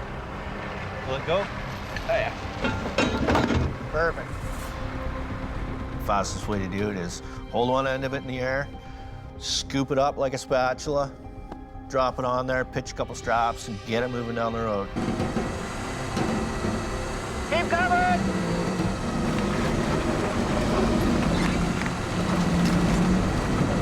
It's good! I got a hook one. At 4:15 a.m., the front half of the destroyed trailer heads off. The back half is out of the way on the shoulder. It can wait until tomorrow.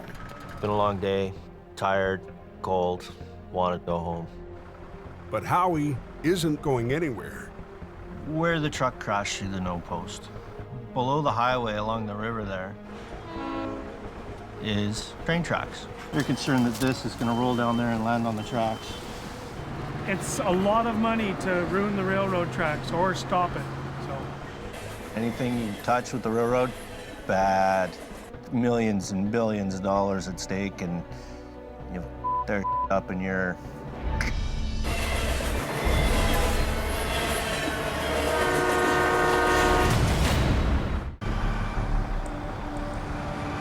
On Highway 881 in northern Alberta. Watch yourself. Yeah, watch. You got a truck coming, bud. Colin's recovery job is held up by a tangled winch line. Oh, neat. It's really bugged up on that line. Okay, hold on. To pull it free, he hooks up to Phil's army truck. Back out nice and slow.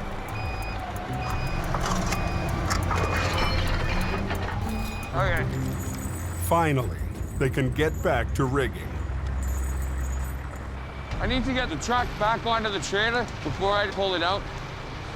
So with my one line, I'm gonna lift it up. My second line, I'm gonna slide it over. We'll get it back on the deck, we'll get it secured. Skating rink, and watch yourselves. The biggest risk is the traffic coming in behind us. Okay. Good, good. Brakes are on, everything? Brakes are on. Playtime. Okay, watch Phil, Phil. Phil, can you just go see what it's doing on that other side? Whoa, whoa, hold it. Drop it down, Colin. You're gonna tear the sidewall out of the tire. Ah, we should be all right. Another little bump, just keep an eye on it, coming up slow. Okay, you're almost onto the trailer. Okay. Okay, little more. There you go. Okay, you guys want to go down to my D-ring, right underneath of the trailer axles? We're just gonna give him a little tug here, see if we can't get this guy out. Get him to give it some gas. Okay, give it a little bit. Gently. Whoa.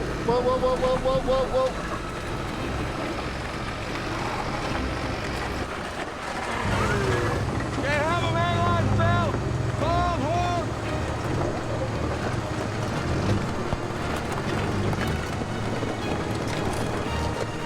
Okay, hold it there. Okay. I'm starting to learn. I'm starting to be a little wiser. I'm gonna go.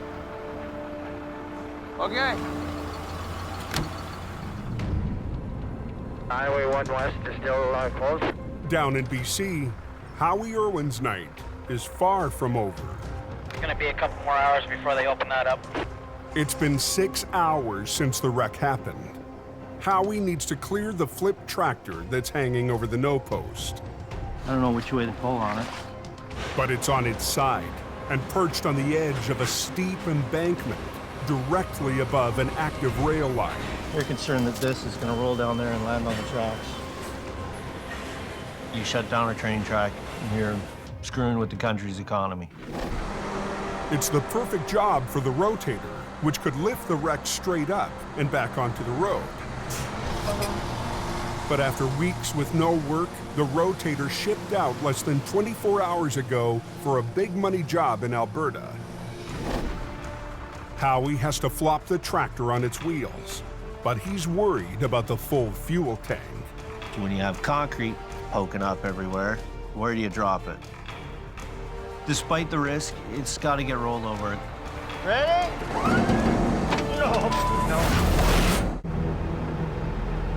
Is that accident cleaned up? No, they're still cleaning up. Howie Irwin is trying to clear a damaged tractor off of Highway 1. I don't know which way to pull on it. But without the lifting power of Jamie's rotator, he has to flip it onto its wheels. Well, you got to make it fit in there without puncturing the full fuel tank. Ready? I didn't have any room to maneuver.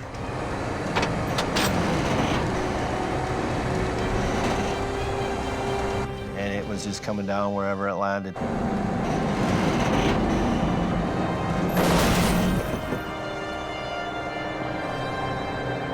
It was close. I was happy. I was so happy. You couldn't believe how happy I was. But the job's not done yet. Now he's got to get the tractor back on the road. I need to be able to lift all that up, skid it along on its front frame horns, set it down. With traffic still backing up, Howie does a quick rig to the frame to save time. If it holds, he can finally open the road.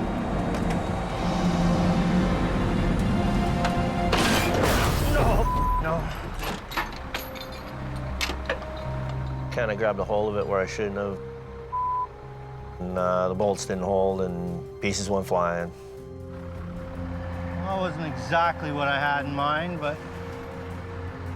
Well, the chains held, the cross member didn't. Broke all the bolts off. That's my own fault. I should have known better than to grab it just by the back end like that. Took the chains that were attached to it, just grabbed it by the next piece up that's solid and keep going. I really want to get the road open. I'm hoping the chains hold this time.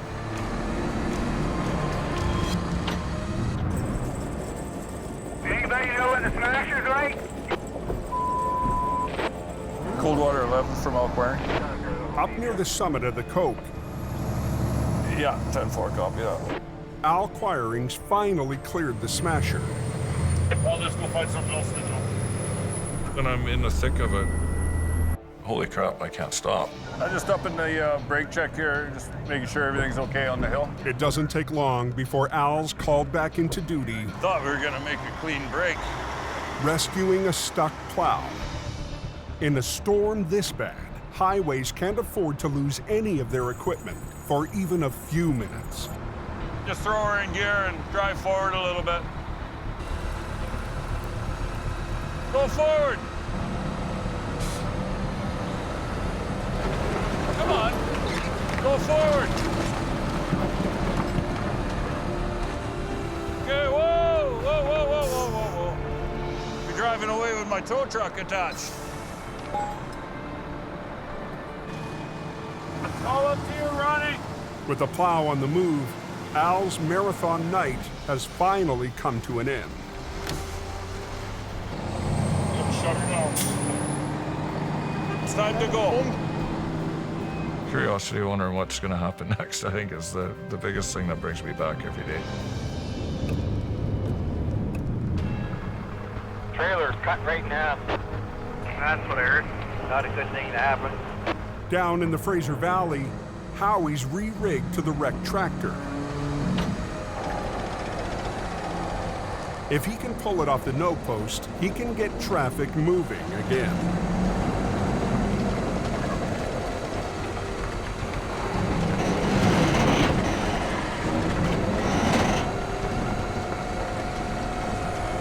Did that work? Yeah. I this is a win.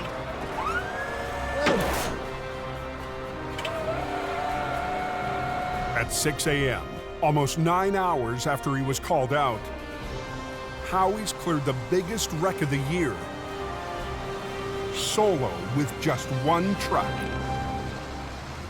He's got big shoulders. He carried the weight here. He was a warrior. And I'm proud of him. It always feels good when you accomplish something. You know you're right at the outer limits of your abilities. Are they opening in a westbound lane? Looks like traffic's moving here.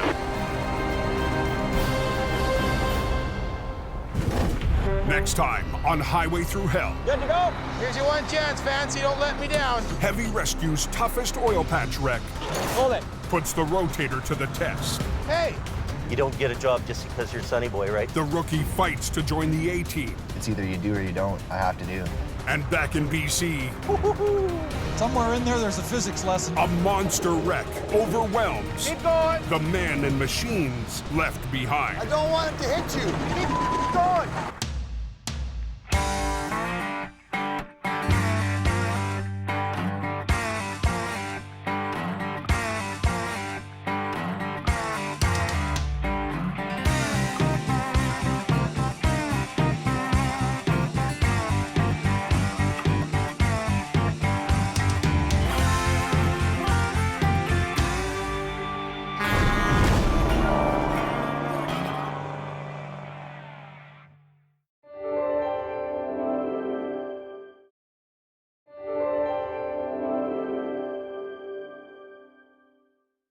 This time on Highway Through Hell, the rescuer needs a rescue. Hey, whoa! When Phil plows deep into the mud, You need a tow truck, my friend. a Coquihalla rookie Uh-oh, this is not good. fights to make it up the Smasher. Oh, we don't want to stop. We do not want to stop. Come on, baby. And Arctic winds attack both oil patch highways, Down with the boom. forcing heavy rescue I want to get this highway reopened. Wild, Dave. to divide its forces. On the Highway Through Hell, the last line of defense is a heavy rescue team ready to tackle any disaster, because closure is not an option.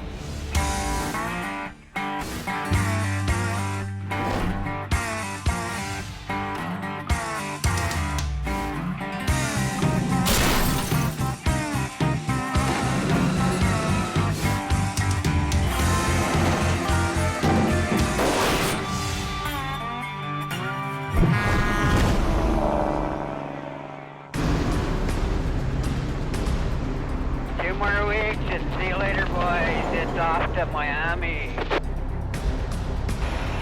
Here's a guy put it in the ditch. 7:30 a.m. in northern Alberta.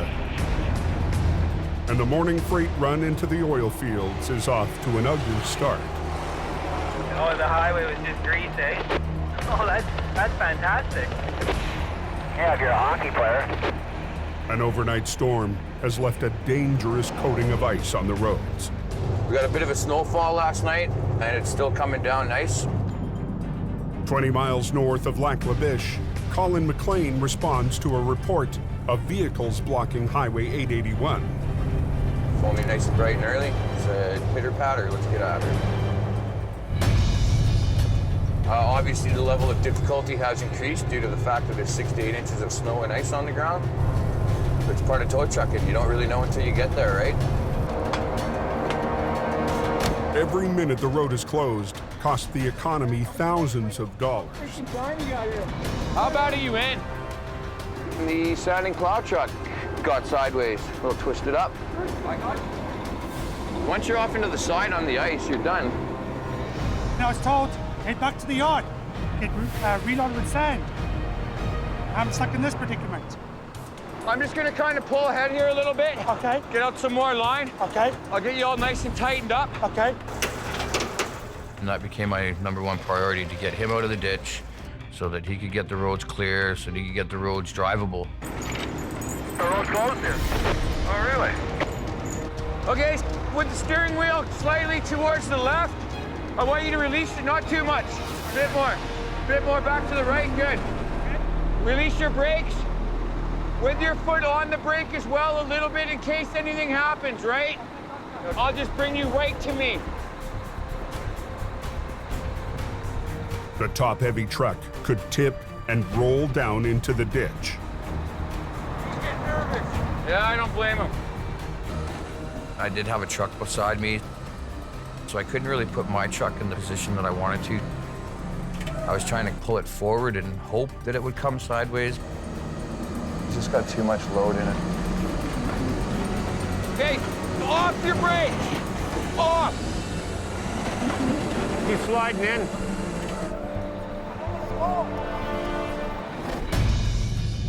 800 miles southwest. Is there something going on up on the coast? Adam Gazzola is back in BC. Rather be at home. And at work. Because Jamie needs his top operator on the job. It's a tractor trailer laying on its side. Adam's driving 20 minutes north of Hope. A semi-driver veered off the coke and rolled onto a narrow access road. Oh, let's check the road. Adam's first backup at the scene, rookie Phil, driving Bruce's old Peterbilt. It's gonna be a hell of a pull. It's gonna be more than one truck. It's down in a 5-foot ditch. It's not coming up the way it went in. Yeah, so get in here, then we'll get the truck in here. And I'll see if I can get on the back of that trailer. The wheels are facing the ditch.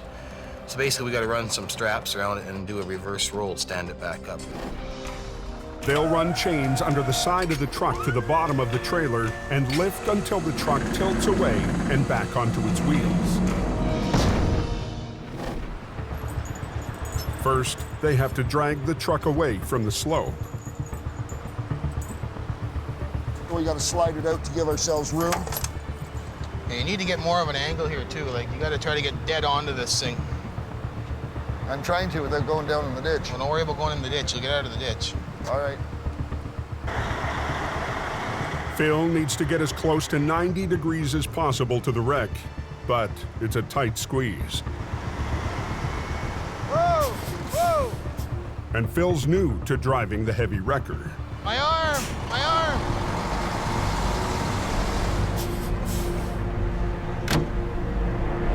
Back up the name this way again, and we'll hunker right down there and give her a good pull, I guess. The problem is the angle, right? Or yeah. This angle. Go ahead. Back up. Straighten your wheel out. Oh, hey, hey, whoa! Man. Okay, so off your brakes. Off.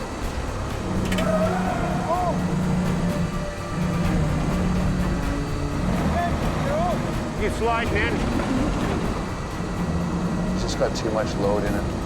In northern Alberta, Colin's snowplow recovery is going sideways. And it was just caught on that lip. It didn't want to just come up over it. He's getting nervous. Yeah, I don't blame him. And the driver was really concerned. He thought that this truck was going to roll over and down the hill. Colin hooks up a second line to the side to hold the truck upright. I wish that guy wasn't there and I can get on a better angle, but It's tight in there. All the roads up there are tight. Just 2-lane highways, and they have these 3-foot shoulders. Guys, watch yourselves for a sec. But blocked in by the other truck, Colin's run out of room to get the plow up on the road. The last thing I want to do is wreck any equipment. So Colin is forced to reposition. Okay. An hour after Colin arrived on scene, It's good. It's good. Okay. the plow truck can get back to work clearing the highway. He had to be out doing his job so that it wasn't going to be a nightmare for the rest of us for the rest of the night. Sorry. Back on the Coquihalla side road in BC, Quality operator. Phil's wrecker is stuck in deep mud. How much room do I have? We don't have any room. You plowed it right back into the ditch. Adam needs to get it unstuck and back on the job.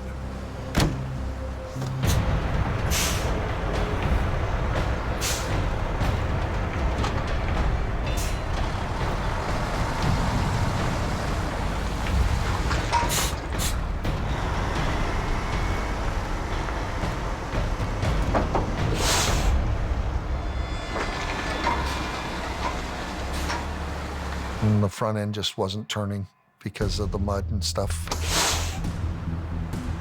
You need a tow truck, my friend. It happens to everybody at some point in their career, and it just happened to be my day. Phil normally works on smaller tow trucks in Alberta. But this season in BC, Jamie's had to rely on a skeleton crew of rookies to keep the operation running. I'm pretty lucky. I got good training from a lot of people, but I gradually worked my way up the ranks. I just didn't hop into a big truck. Well, I'll have to get Wayne to pull the front end around, hopefully. He's here now. I'm stuck. I need you to pull me out. But to get the Peterbilt out, Wayne needs to block a lane of the highway. Somebody said the tow trucks are coming up on the other lane. Got to move over.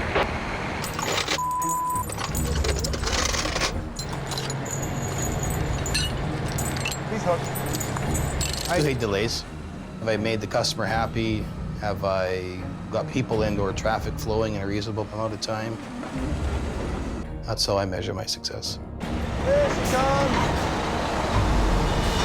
Hey, hold on here, we got it. Hey, closure's not an option. Road's open. Now they can get back to the job they came to do. Adam, where do you want me to position? Come back down the road here. Down here? Yeah. Wayne rigs to the rear of the semi while Phil chains up to the front. Again.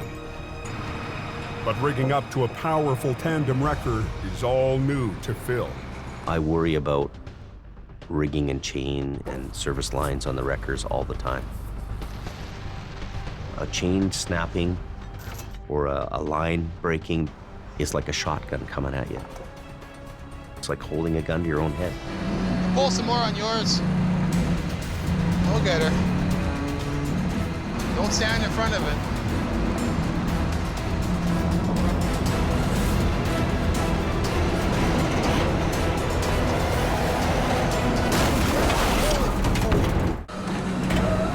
We'll get her. On an access road on the Coquihalla, Don't stand in front of it. Heavy Rescue was trying to make up for lost time. Coming?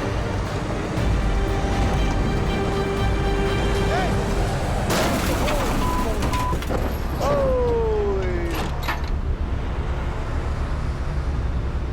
What happened? What the hell did he do?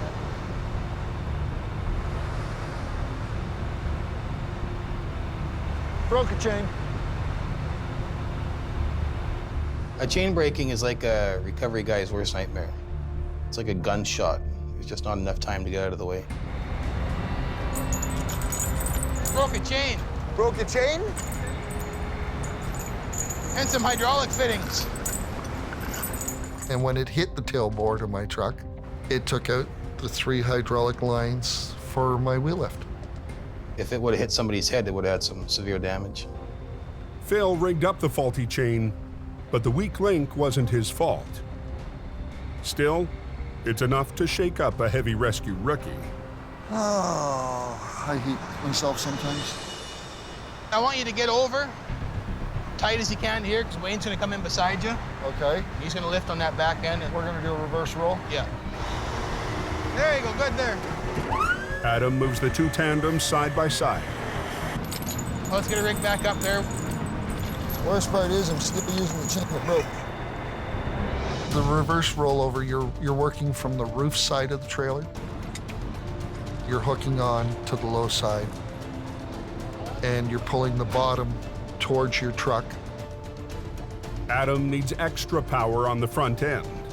He rigs up to the tractor. Where do you want to be? Well, we're right where we need to be, but no matter how we do it, the hood's gonna get. Let's watch that in case it breaks again, eh?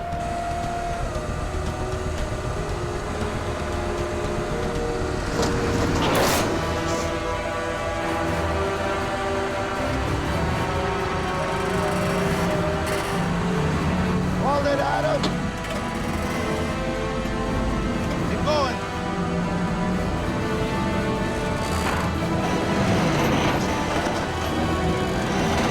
Here it comes.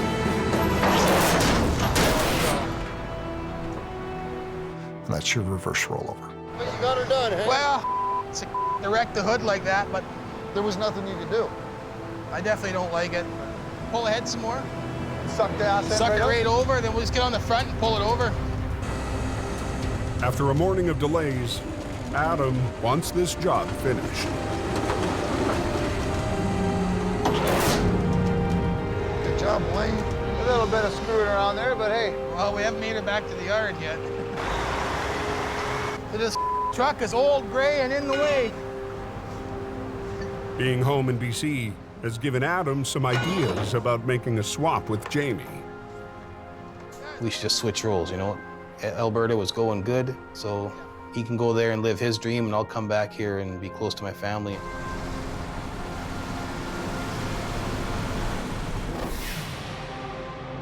Hey, westbound, what's it look going over the top today? How much was at the top there, guys? Was it pretty thick? Up near the summit of the Coke, Lost traction, and here we are. snow is hammering the highway, and a car carrier has blown a tire chain. They got Query Joe in there working. He's making some large up there. Al Quiring can't tow it until he frees the broken chain. But he's having trouble getting that chain out of there, so. There we go. I think we're good.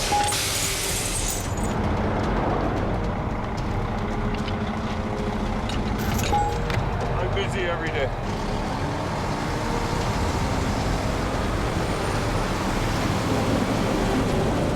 Northbound, you're okay. I compare it to a row of ticking clocks. Every once in a while, they all start coming up at the same time and ringing, and it's a hard thing to handle. There's a truck jackknife just before the shed southbound. Looks like a super be a lumber. All of a sudden, there's a jackknife. You get a phone call, and the snow shed's blocked. There's no time to waste. Where? We'll go have a little look. Coming down the hill and just started going sideways, sideways, sideways, hit the bank, and that was the end of that.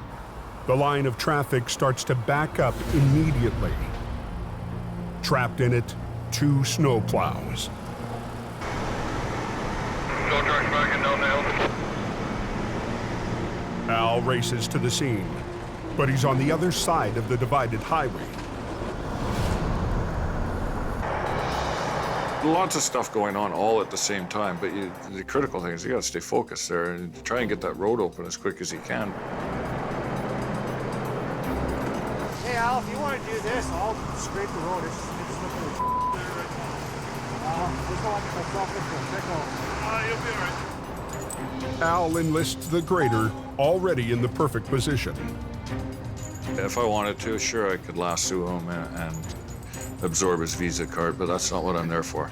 I've already got work coming out of my ears, and if they can't get through with the plows, it just becomes a cyclone effect into chaos.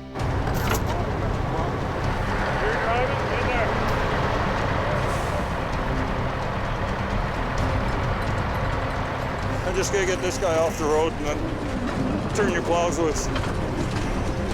Come on.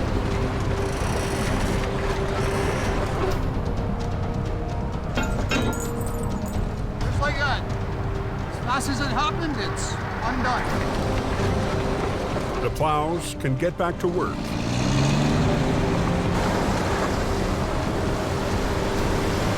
And so can Al. Let's roll.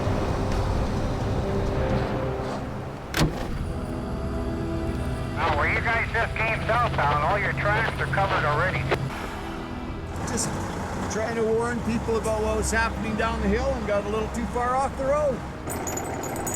As night falls on the Coke, the snow gets heavier.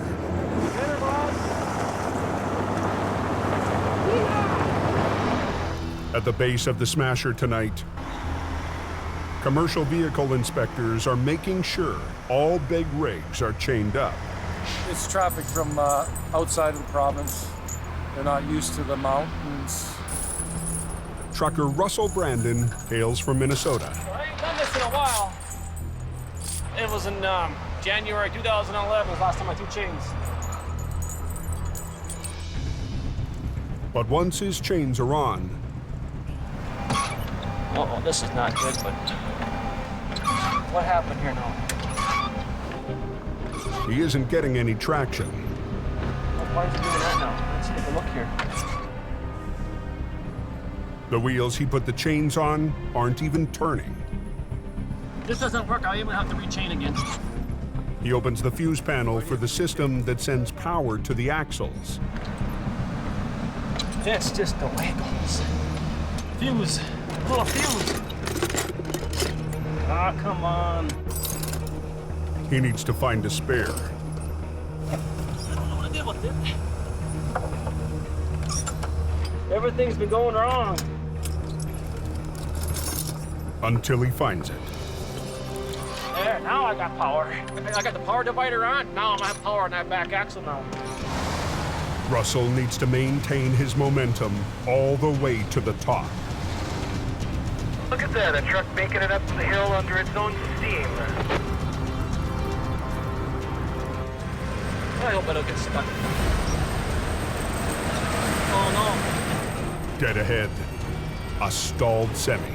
Oh, we don't want to stop. We do not want to stop. We do not want to stop. If I stop, I might not be able to get going again.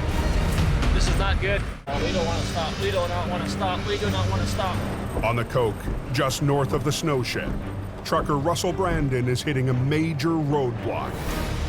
This is not good. If I stop, I might not be able to get going again. I might be spending the night right here.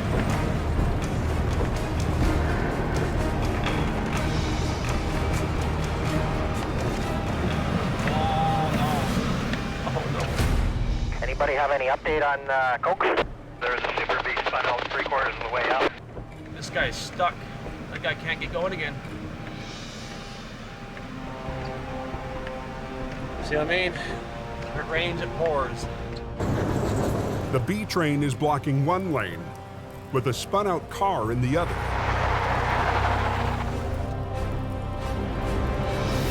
Truck drivers help clear the car.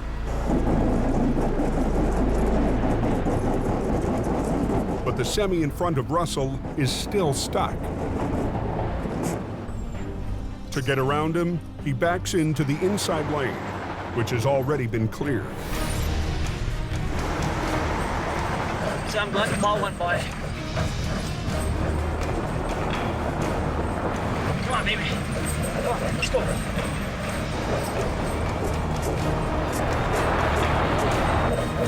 on.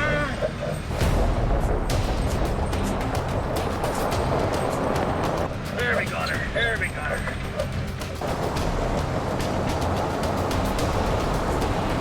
I knew I should have stayed where I was at. I should have known better to do this, but I don't like sitting still.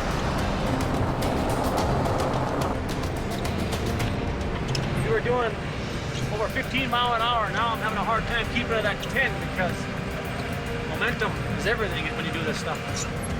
Come on, just a little bit more speed. That way you can pick it up just a little bit. You're going to cause me to spin out here. Uh-oh. Uh-oh, uh-oh. Engine temperature is unbelievable hot right now. Yep, I think something's wrong. Something. I don't think this is not the weather's not causing it. Something else is wrong. Uh-oh. Is it exactly a good day today? I gotta pull over. Let's cool off. I can't do it right now. I want to, but I can't. More speed. More speed. Come on, baby.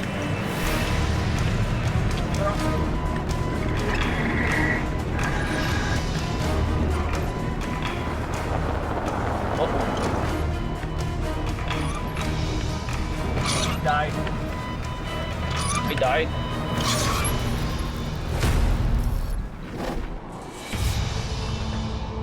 That guy put that truck in the ditch nicely there. Up in northern Alberta, Jamie Davis is heading an hour north of Lac La Biche. We're on Highway 63 north of Wandering River, and there's a B train stuck. Got his trailer in the ditch. One thing about this area, it's a magnet for disaster, similar to some areas of the Coquihalla. Certain areas suck semis into the ditch. So I'm gonna go check the trailer here. The B train, loaded with over 60 tons of lumber, is off the road and stuck in deep snow. He was making a turn. I was pretty close when he gave a signal. He says a car came in out of here and forced him off the road. The vac trailer went into the snowdrift. Lucky he didn't flip over. I was trying to going out, but now it's like a radiator start leaking. Call the tow truck, so it's cost me a big $1,000. First, I'm gonna get turned around in here. The accident wasn't the driver's fault, but he's the one picking up the tab. Your tow pin in there isn't very good. Last year we had one that wanted to come right off. Now he's faced with a recovery bill, a traffic control bill, and we wanted to make sure that we didn't cost him any more money. What I'm doing is putting a hook on his trailer here in the main frame. I don't want to pull on the bumper, so I'm going to get alongside of you here. We're going to pull on the trailer. That won't hurt your truck.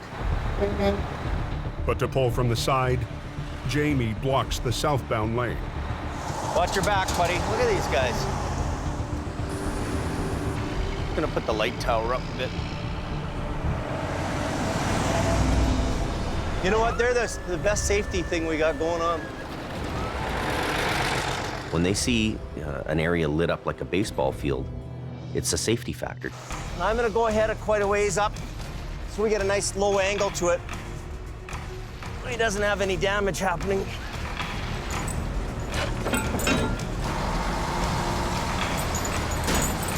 When you go out, just let it idle. Don't give it much fuel, okay? Because the more you spin, the more you push yourself in there. You ready? Go slow. It's nice and easy.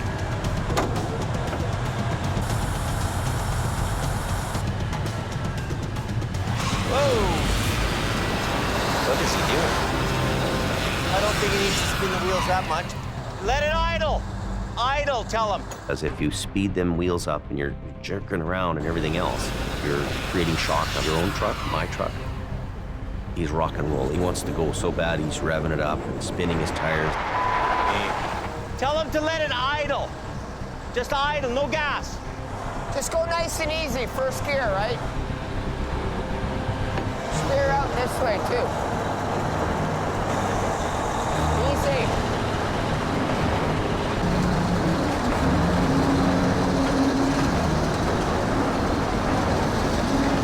Stop him. Keep going. Okay, now stop. Stop. Brakes.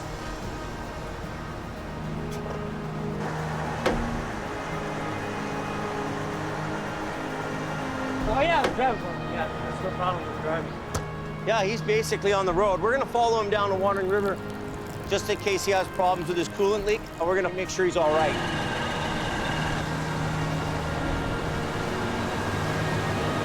That's the way it's done.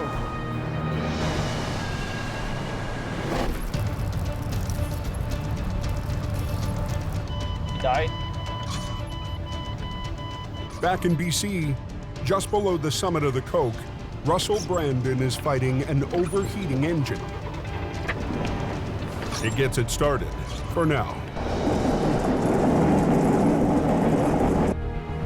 Once it gets in the red, it's gonna shut off. If the engine gets too hot, it'll shut down again. But the top of the hill is in sight. Dad, we're going. Where's the override? So he hits the override. We're on the crown, we're on the crown, we're on the crown. Come on, baby. The hell, you always got that little extra crown right there.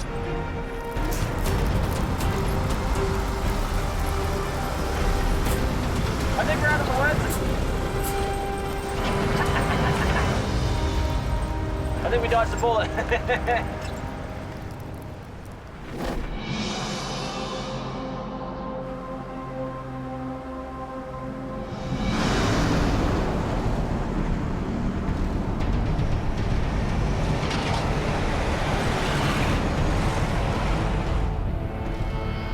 This hill we're going to be going down, this one is a big challenge. It's 4 p.m., just outside of Hope. Al Quiring is heading to a remote logging camp for a unique recovery job. It's a yarder, a vintage piece of heavy logging equipment. There's not many of those machines around in the province here anymore. None, even fewer guys that even know how to move them. All right. This yarder needs to move to a new camp, but it's been parked here for a decade. When they sit for winters, frost rises, it lowers, and eventually the machine just starts sinking into the ground, so it was well embedded into the soil. Al's first challenge, just getting the yarder mobile. Does this thing run? We had our fuel build up.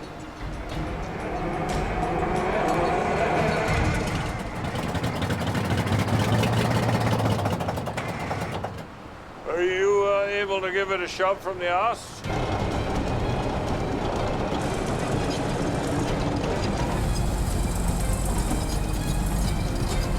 Come on.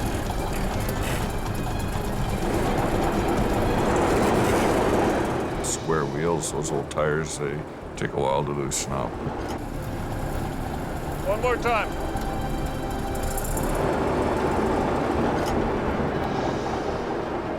It rolls pretty good. Oh, we got her. Okay.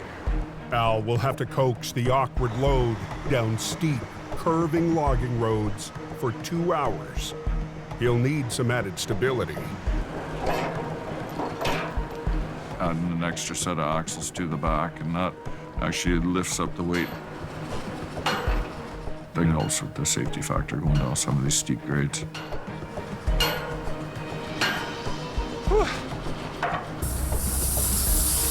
It's roughly about 3 hours to get hooked onto one of these things. I'm gonna make sure this thing don't go over the bank. Okay, I'm going. Roll her ahead and see what happens here. This is not a drive to be taken lightly. One driver in Norway barely escaped with his life while navigating a narrow mountain road. There's not much forgiveness when you're 14 feet wide and 120 feet long. Going down narrow roads with steep switchbacks. You gotta be bang on with the corners. Bang on with your momentum. Something's going on back there. Come on, sweetheart.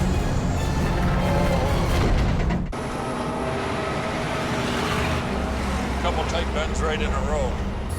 On a steep, twisting mountain road in BC. Come on, sweetheart. Al Quiring is trying to keep a heavy piece of logging equipment from pulling him over the edge. Some of the roads that we go into, 500,000 foot straight off. Something's going on back there.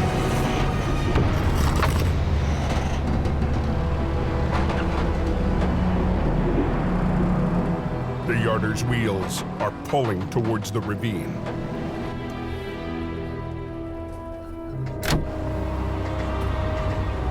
These tires are so tall, you got on a slope, they want to roll, and the more you move, the more they'll keep rolling back and get you into the ditch. And this thing is not something you want to go in the ditch with.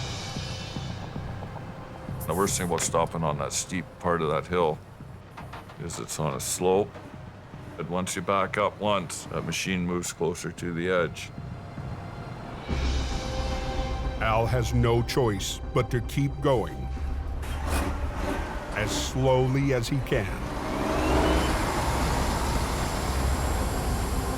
Come on, baby.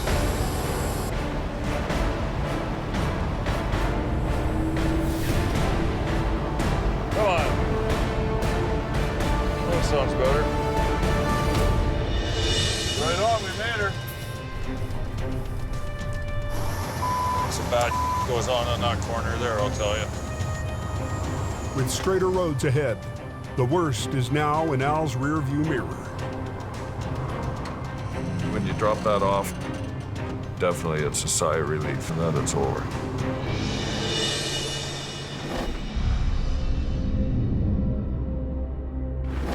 Okay. An hour north of Lac La Biche, Kevin Ritchie is heading off-road from Highway 63. When did you go in here? 2 days ago. The pickup is stuck in soft, heavy snow. The only vehicle light enough to make it in and attempt a recovery is the flagging truck. Ooh.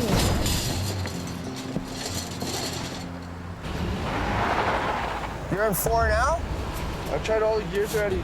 He's got no drive gears, so he can't even help. He's only got reverse, and he's facing the wrong way for reverse. We had to do a lot of digging of snow. Yeah, just like that, partner. Put it in neutral. I'm gonna hit it hard. Put your seatbelt on, and if I get you moving, I'm not stopping.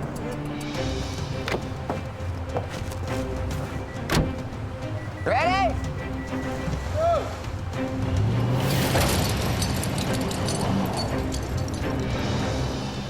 Let's dig some more. All right, wait till Spring get my truck out. I hope not.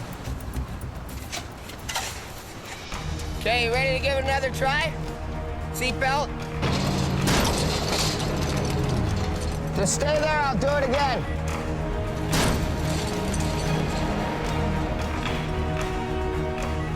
Hang on, let me try one more time.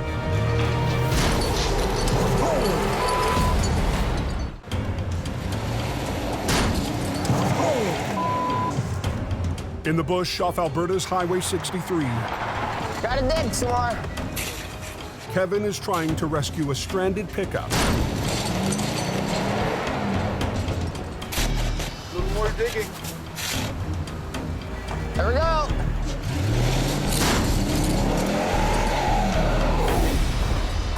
I gotta work for this big fish. But with snow this deep and heavy, he might need some backup. Let's get Adam to come take a look here.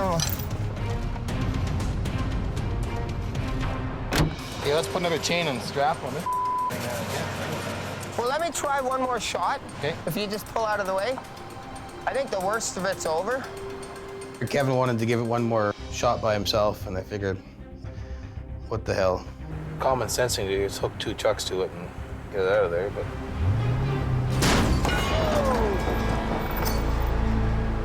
Okay, well, I think I broke his other tow hook. Robin Hood to the rescue.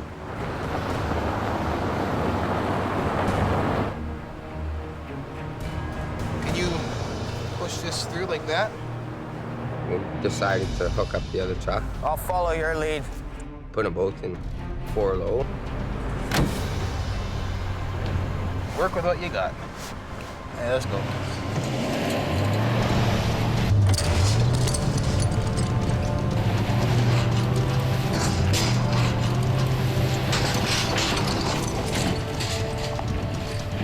Bob's your uncle. We got him out.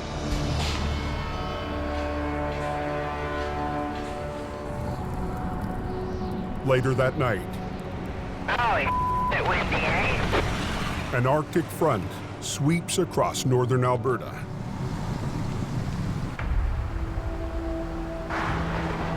In the aftermath of the storm, semis litter the sides of the highway. All the way from Lac La Biche to Fort McMurray. It's gonna be closed for a while. At 8 a.m., heavy rescue rolls up to their first call of the morning. Collins got to tackle a fully loaded B-train tanker in the ditch off Highway 63. Yeah, not too badly in there. They don't build trucks for strength anymore. They build them for weight, so they can haul more. which is not good for us. I need to get some lift on it. The first challenge is just how to rig it.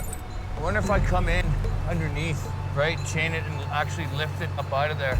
Yeah, you can do that. Give me more. Yeah, coming. They hook to the fifth wheel to drag the 50-ton B train sideways up to the highway. Ken, just keep an eye on that fender.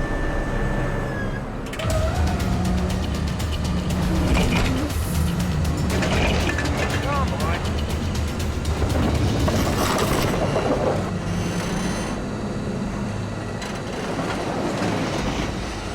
The snow, the ice. He's just cemented in. He's been in here for a while. It's just look at all the snow under there, right? Once you're in there and the cold hits it and it splints, it turns to like cement.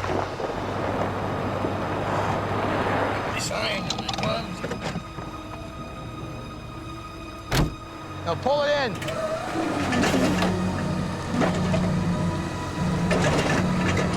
The road was just frozen. Those cleats just wouldn't dig in. The tanker was so cemented in, I needed all the help I could get. Wild day today, all kinds of things going on everywhere. But Adam's only help So what I'm gonna do is I'm gonna pull you up. is busy on Highway 881. So then I just slid right off, eh? Jamie's facing his own backlog of recoveries. Kind of a chaotic day where everything was happening all at the same time. It's the kind of conditions that have made Alberta such a success for heavy rescue. Alberta exceeded all my expectations of what it could be and how it would go. I mean, we were looking for survival. But I think I underestimated the opportunity that exists. We are going to continue to grow, and we're going to grow in Alberta. So we'll get turned around now and go get that little pickup out of the ditch just so he doesn't have to wait for the other guys. And then we'll see if we can contact Adam. Now pull it in. Watch yourselves. It's still closed. Back on Highway 63, the guy running Jamie's Alberta operation is feeling the pressure. This guy gonna be quick, do you think? That's a lot of weight we're dealing with, right? I want to get this highway reopened.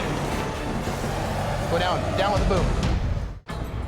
Just curious what tow company's on scene. The rotator out there? Just north of Lac La Biche, I want to get this highway reopened. Adam Gazzola is under pressure to get Highway 63 moving. Go down with the boom. But the loaded B-train tanker is hard-packed in the snow. Get a shovel and start digging out that front end. We got a road closed. Don't around. Adam needs more than a shovel. Authorities want to see progress. This is the big hindrance right now. Can we tandem on this truck? That is. The sheriff wants Adam to team up with a competitor just down the highway. The other one's off the road. Yeah, well, we'll get him over here, I guess, to give it a try. Adam's not used to needing help from the competition. That okay with you guys? Oh yeah, no, I'm good at that. Just get him to back up here right away. At the end of the day, we have a job to get the highway open, and you have to work with people. Good. Is this training day for him? Pick that right up off the ground there. The tires actually squat, right? Want to give him a hand with that line there? Put your good line on that tow hook down there. Crank your wheel and go forward with it. Okay, tighten her up. Pull.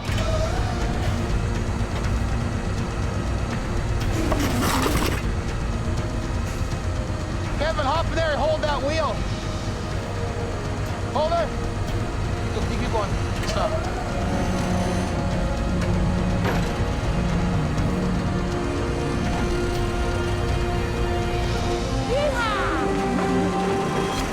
They've broken the grip of the ice. But heavy rescue still has to pull 50 tons through the snow and back onto the road. Keep going, yep, you got it. More. Keep going, yep. Good there, Julian. Let's get him up onto the ground here, and he'll be good to go. Pull up over here. It feels good when you can see some of the traffic starting to move. We all work together and got the traffic flowing. Sometimes when we have cases like that, you know, it feels like you have the weight of the world on your shoulders. The long, difficult winter has Adam thinking again about a change. Well, financially and emotionally, I just can't afford to stay in Alberta. I have to come back to hope. But with a major expansion on the horizon,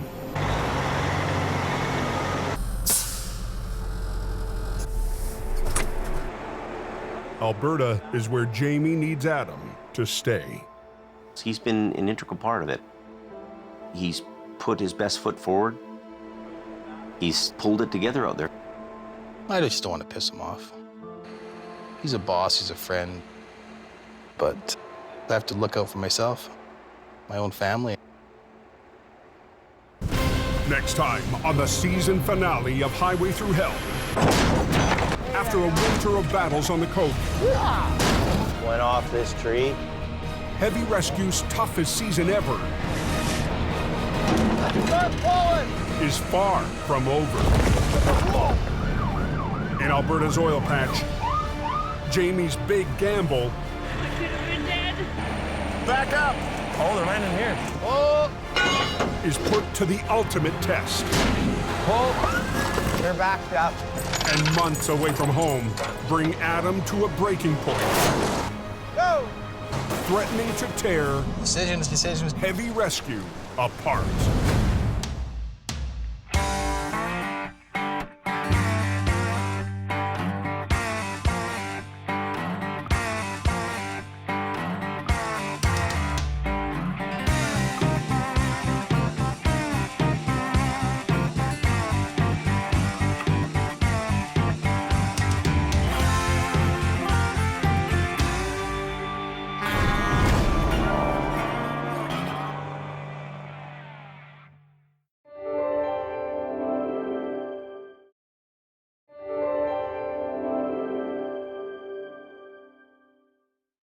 This time on Highway Through Hell. It's a real gong show. Weather chaos paralyzes the coast. Wow, backed out for miles. A mountain vet How the do we get out of here? and a city boy How's my front wheel? They're good. battle an icy hill. Get out of there. Get out of it! And the Alberta crew faces a recovery big enough Don't roll back, whatever you do. to beat their biggest record. Oh! And Adam. I don't think we're gonna get him. On the Highway Through Hell. The last line of defense is a heavy rescue team ready to tackle any disaster. Because closure is not an option.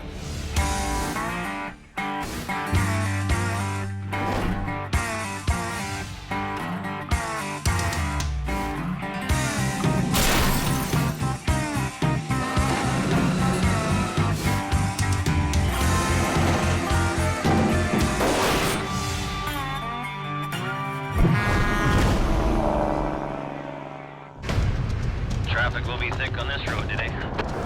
Apparently it's a real gong show. 2 days before Christmas, a sudden storm is slamming British Columbia's Coquihalla Highway. The compact snow turns into compact ice, and they can't put enough sand down on it quick enough on this highway. Cold air hit, froze solid. We now have concrete.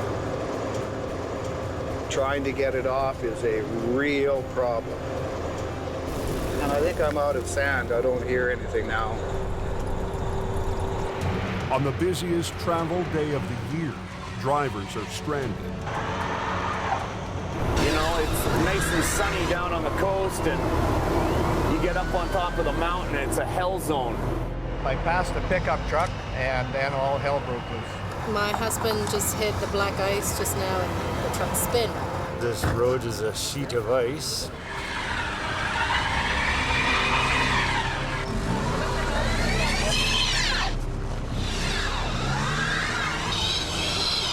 At 2:30, just south of the Great Bear Snowshed, There's an ambulance upside down. The icy road claims its first casualties.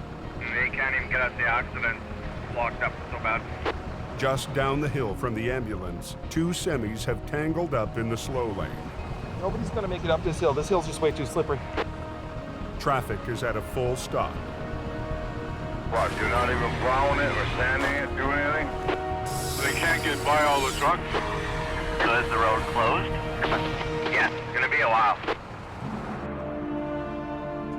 But down at Jamie Davis Heavy Rescue, the rotator is sitting idle. We're not on rotation right now, and the trucks are all parked at the yard, lined up. Jamie's competition is on exclusive police call for 2 weeks, so he's just another driver trying to get through the mountains. It tears me up to be in a situation where I can't provide a service to the public that the public deserves. Bugs me. Bugs me a lot. Since he can't work for the highways today, Jamie's heading to Merritt to pick up his stepson Brandon and get him home for the holidays. I'm being Joe Citizen today, and I'm just driving.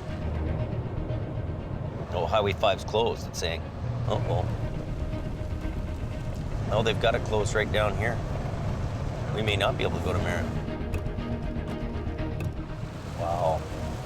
Backed up for miles. Christmas traffic is stopped dead, and the one guy who could help open the road is off duty. I don't think any of this stuff would have happened if Jamie would have been up there. A 14-hour drive northeast of Hope, there's one place where Jamie's trucks are hard at work. There's load of traffic. On the highways that form a lifeline to the oil fields of northern Alberta. 10-4. With Christmas only 2 days away, It's like a parking lot out here. workers are racing to get up.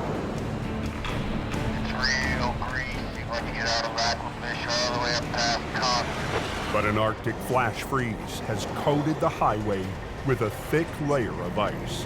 Feel like I should get my curling broom. Heavy Rescue has their hands full and are fighting to keep the road open. Okay, you're gonna come up to that semi in the ditch there, you guys. Set up your sign.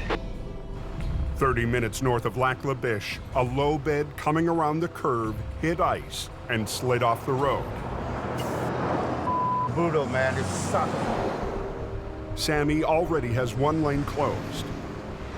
But to get the truck out, they'll have to shut down the entire highway. Get this out of here. It's already been a busy week for the crew. Be the second one of today, and we got a couple more after that. It's really picking up, almost scary. I'm not even sure if I'm going to be able to make it home for Christmas. Brakes are off, and just kind of steer it up the bank. What's going on here? The road's closed both ways. Put your boom down. Boom in. The crew would like to quickly pull the truck out sideways, but the low bed is impossible to drag through the snow. Just hold your brake on. So Heavy Rescue decides to pull it straight ahead. Adam needs Colin to lift and pull at the same time. Lift your boom up. Hurry up. I'm not allowed to take for myself. We get the truck out so we get to the next one. Yes, we're getting to the next one. Nothing tow truck up the road. I know, we saw him. We already talked about it. Hop in and drive her. With traffic backing up, Colin has to move the wrecker to position for the final pull. Put her on high speed. Same direction you are, just head right there.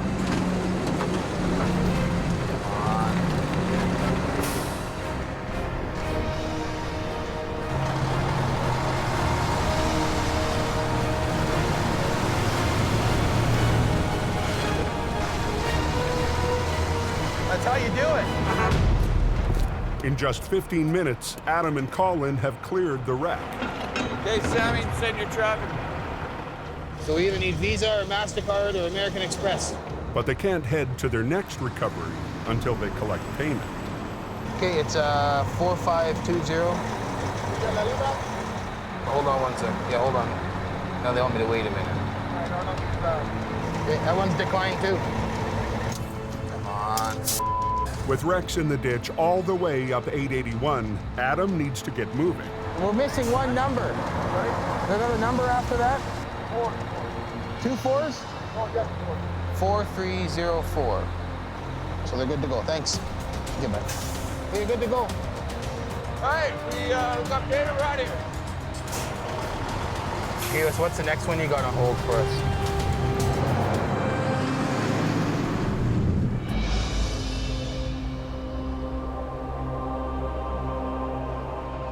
I just heard they shut the coke down. Is that right, guys? Yes, it is closed. Multi-vehicle accident and ambulance upside down. Back on the coke, the highway has now been blocked for 2 hours. Oh, this is crazy. Dozens of trucks hauling Christmas freight are trapped. And holiday travelers are in for a long day. I haven't been trapped on the highway like this before, no. I should have took the Fraser Canyon. Jamie Davis is still stuck in his pickup truck at the back of the line. This is a weird experience waiting in traffic like everybody else. Jamie's competitors are on police rotation today, and getting the highway open is solely up to them. There's extreme times when things go crazy here, and you need to have a full complement of equipment and people to deal with it. This could be what I would describe as Armageddon in our world. But the competition seems to have trouble just getting started. The tow truck driver was trying to put the chains on the truck, and I'm thinking it was the wrong chain for the wheels. He started chaining up, and then I see they take it off. So I don't know if they wrong size chains or what, but he took off the chain, so he made her up somewhere. Some of the stalled truckers could drive out if they'd chain up. Full water tank, man. Highway manager Richard Enns is getting tired of waiting.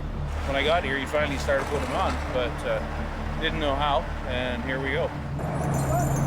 Bit of a nightmare. And it ain't over yet. Up near Porsche, a northbound truck loses traction on the hill. I'm trying to get some chains on now, but I just don't want this guy come smashing at me. Yeah, I'm just waiting to make sure that it's safe before I get under there. Look at this, You see why I don't want to go there? I have to just keep watching my back.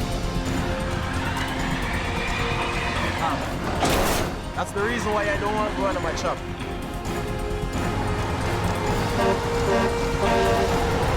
Watch out! Holy!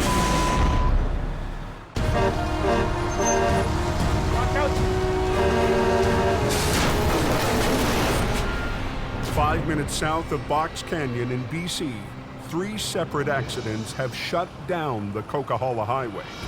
All of a sudden, over I went. Good thing he was here, or I would have slid up against this. The trucks will have to chain up to get moving again. Not good. There was at least half a dozen that really had no idea how to put their chains on. First time I had to put them super singles on since I bought them new 5 years ago. Hey, he's gonna go. Oh, he's going. God, I love BC. I can't wait to see it in my rear view mirror. Come on.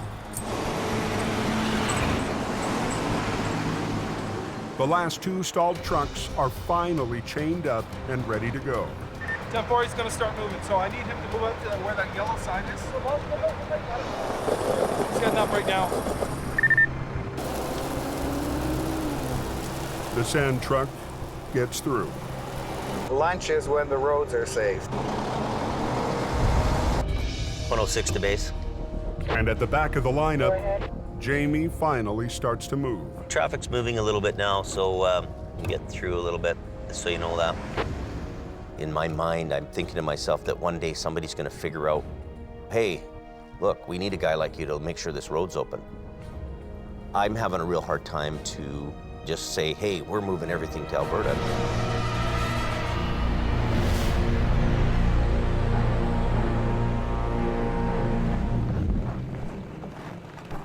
The next morning, in Lac La Biche, Alberta, Adam is heading home to spend Christmas with his family. Well, don't anything up. All right, I won't. But that means leaving rookie Colin in charge. Sooner or later, there has to be a time where the young'un grows up and then goes on his own. Think before you do. Get going. Jamie held my hand for a little while, and I grew up and I went on my own. All right, okay, well, take it easy. Have a safe drive. Take care. See you guys later. Drive safe, eh? It feels good that Adam feels comfortable enough to leave me in charge. And it's good that those guys get out of here, too. Peace and quiet.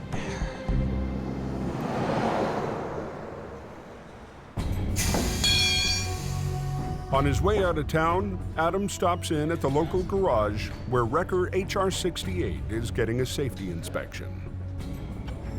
When HR68 left BC, it was supposed to be ready to go for an Alberta inspection. And they supposedly went through that truck with a fine-tooth comb. Jamie's new mechanic prepped the truck for its trip north. We're changing all the fluids to make it so that Adam can go all over Alberta. And once he gets to Alberta, I don't really give a because he's out of range. How are you guys making out with this thing? So far, we found 3 wheel seals gone. Yeah, they just done them rear ends too if we brought them up here. Is that right? Yeah. Yeah, the inside of this tire has oil on it. Okay. That indicates a wheel seal leaking inside. So we'll be pulling this one apart. The wheels are ready to fall off, axle seals were leaking, and nobody ever caught it and hope. I've told them straight out, this is going to fail. I'm a little bit pissed about the rear end stuff. It's not putting Adam in the Christmas spirit on his way home for the holidays. See, they were just done 3 weeks ago. Now my truck is going to be down for a couple days getting that stuff fixed that should have been done in hope.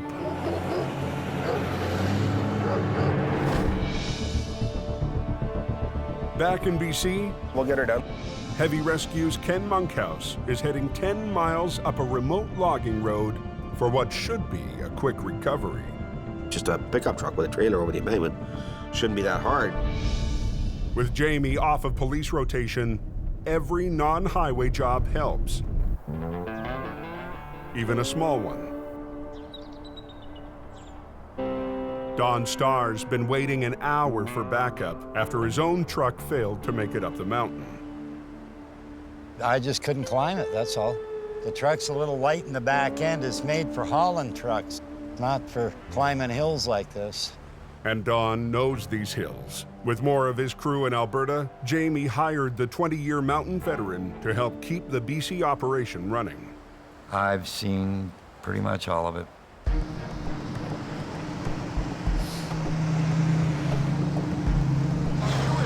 I was. About another 2 to 3K.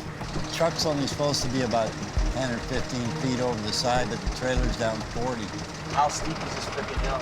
I haven't got a clue, bud. I only got up so far. I'll grab my gloves. So slow and low or gumboot, or what do you think? I don't know. I backed up to the bridge and took a run at it. The first challenge is just getting to the site of the recovery. 2 miles up a hill of sheer ice. Right where I spun. Oh, you got more weight on the back. Way more. That's the difference. The road to go in was just solid ice all the way there, and we got up to the top of the hill and we had to stop to where we were going to do the recovery.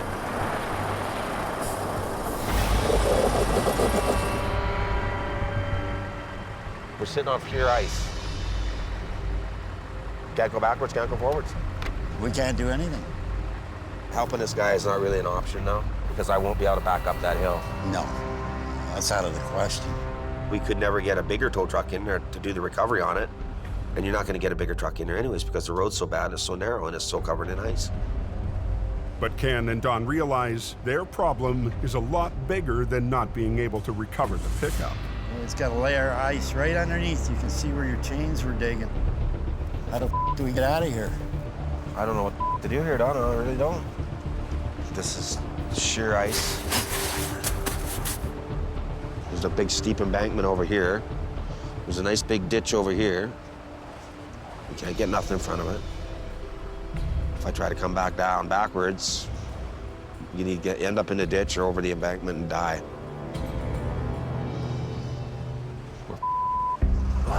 What the f do? But Don's 20 years of towing has taught him a few tricks. How about lowering your wheel lift and putting your frame forks in upside down? Would that help? Yeah. You might dig the road up a little bit so you get some traction. Yeah, maybe that's the best thing to do. What if we should turn it like that? I just wonder if that's not gonna dig in to make the front end swing out that way. Suck it in and see what it does. There you go. Once I get going, it's gonna go. Oh, you know it. It's 22,000 pounds. There's not enough room to turn around, so Ken will have to go down the icy hill backwards. I'm thinking it's gonna go over the edge. If the truck starts to slide, Ken could drop straight over the cliff.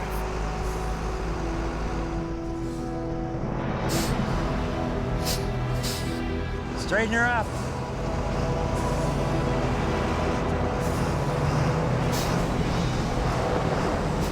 Shouldn't be up here doing this.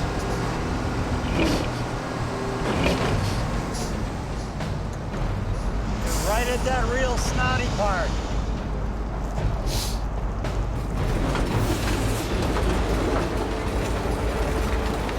There it goes. Look out, Don! Oh. Get up, get up, get up! Open the door. Get out of the way. Look out! You're right at that real snotty part. An hour and a half east of Hope, Ken Monkhouse is inching down an icy logging road backwards. How's my front wheels, Don? They're good. Veteran mountain driver Don Starr is trying to guide Ken safely to the bottom. But even tire chains are no match for ice this bad. Look out, Don! Look out! There it goes. Look out, look out, look out, look out, Don, look out!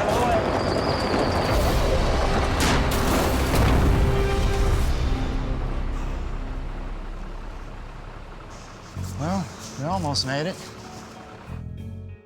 He just started backing down and it just started sliding. You got no control at that point. It went into the ditch side of the mountain. We were very lucky that it went in there. Well, I think we just the wheel left, to be honest with you. She buried. I thought that wheel lift had helped, but, well, it did until it got to that snotty part. Yeah. You never give up. There's always a way out. I got an idea. What's that? Got the wheel lift. Keep your wheels turned the way they are. Lift the rear end up and push her out. You think that might work, or will it lift it? All right.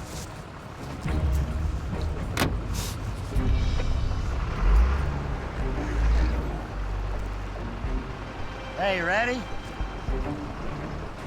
Hopefully we can get it pointed in the right direction down the hill.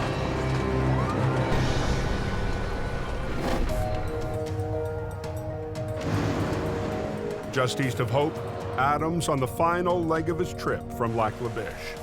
I'm heading home to see my wife and kids, and 30 days of being away from home. But the faulty wheel seals on his Alberta wrecker are still on his mind. Front wheel was ready to fall off because the bearing was like, you imagine them wheels coming off at 100 kilometers an hour. Jamie's mechanic in Hope checked out the truck before it left BC. And he was supposed to go through the whole thing. You know, you expect to find a few little things, maybe different standards in Alberta, but to find out there was major things wrong that were no-brainers, that pissed me off. What's the matter? It cost $6,000. If you were the one that done the pre-trip on the truck before it left, The brakes, I look at this stuff, right? you would have noticed that everything was leaking. How could I notice? Because the oil was pulling out of all four wheels. Didn't it go through a motor vehicle inspection? Well, yeah, it did up there. That's why it failed and cost $8,000. You were told to pre-trip the truck before it left. I don't have control of this. Yeah, so you're just a mechanic. You just walk around and, you know, you take the door handle. Oh, yeah, it works, yeah. I checked the brakes. You should have checked the front hub before it left here. The front wheel almost came off. Would have killed somebody. No, I tightened one side up. Did you check the other? Obviously not. They were tight when they left here. Oh yeah, it was tight, all right. Well, I didn't know that there was work done on the front hubs. Weren't you told to do an inspection on the truck before it left to make sure everything was good? I did Simple question. on the Were truck. you told I to did do an not do a motor inspection? vehicle inspection, no. Were you told to do an inspection on the truck before it left? Yes, and I did that. No, you didn't. Like, If it was up to me, you'd be packing your tools and going home. pack them. Give me a ride home, I'll go. You're not even worth a ride home, you. Hey, you find something real funny about wheels coming off and almost killing somebody? I don't. Well, then don't chuckle when I tell you something. You're supposed to check the truck before it leaves here. Oh. Because of you, you almost killed somebody because you didn't check the truck out.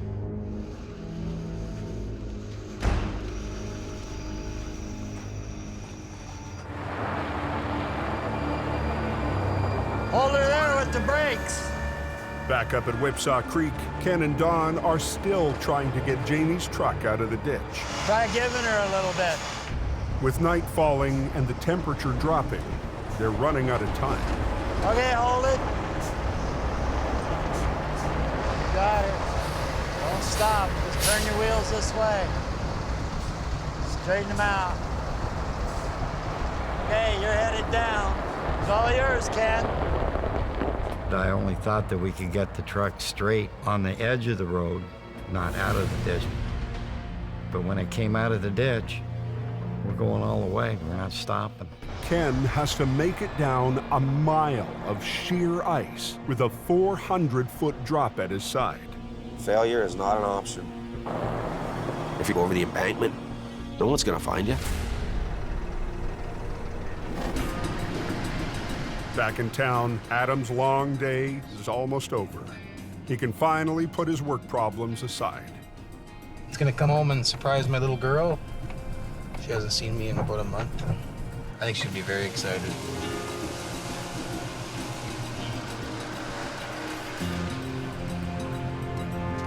Oh. Kayla. Come here.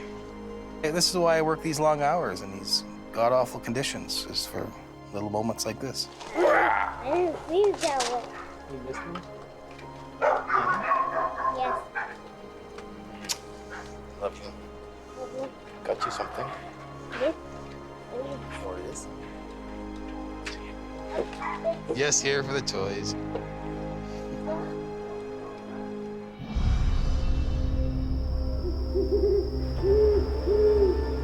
Are those forks still down? Those wheel lift forks still down? Back up the logging road, Don and Ken are on the move again. How's it feel? He wants to take off, but you know what? They've reached the top of the steepest stretch of the icy hill. I'm thinking I'm not gonna let this truck go over the embankment after all we did to get it down to where it was. I don't like to fail, and I don't like looking stupid. Take her in low, low, and idle down. What I'm doing. City drivers, not saying that they're not good operators.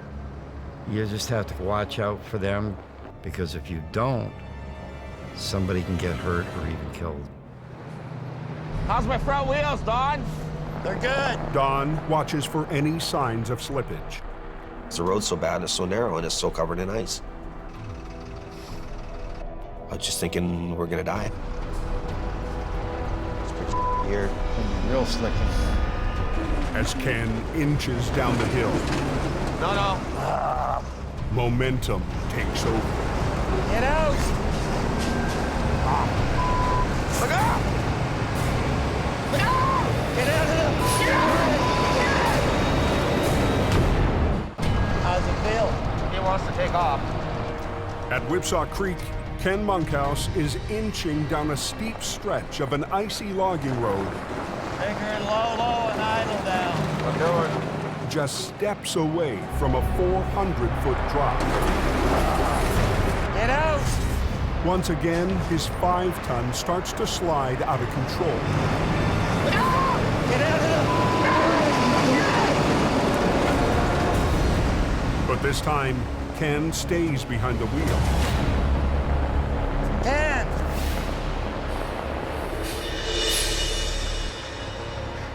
Ken managed to steer the truck just enough to keep it on the road.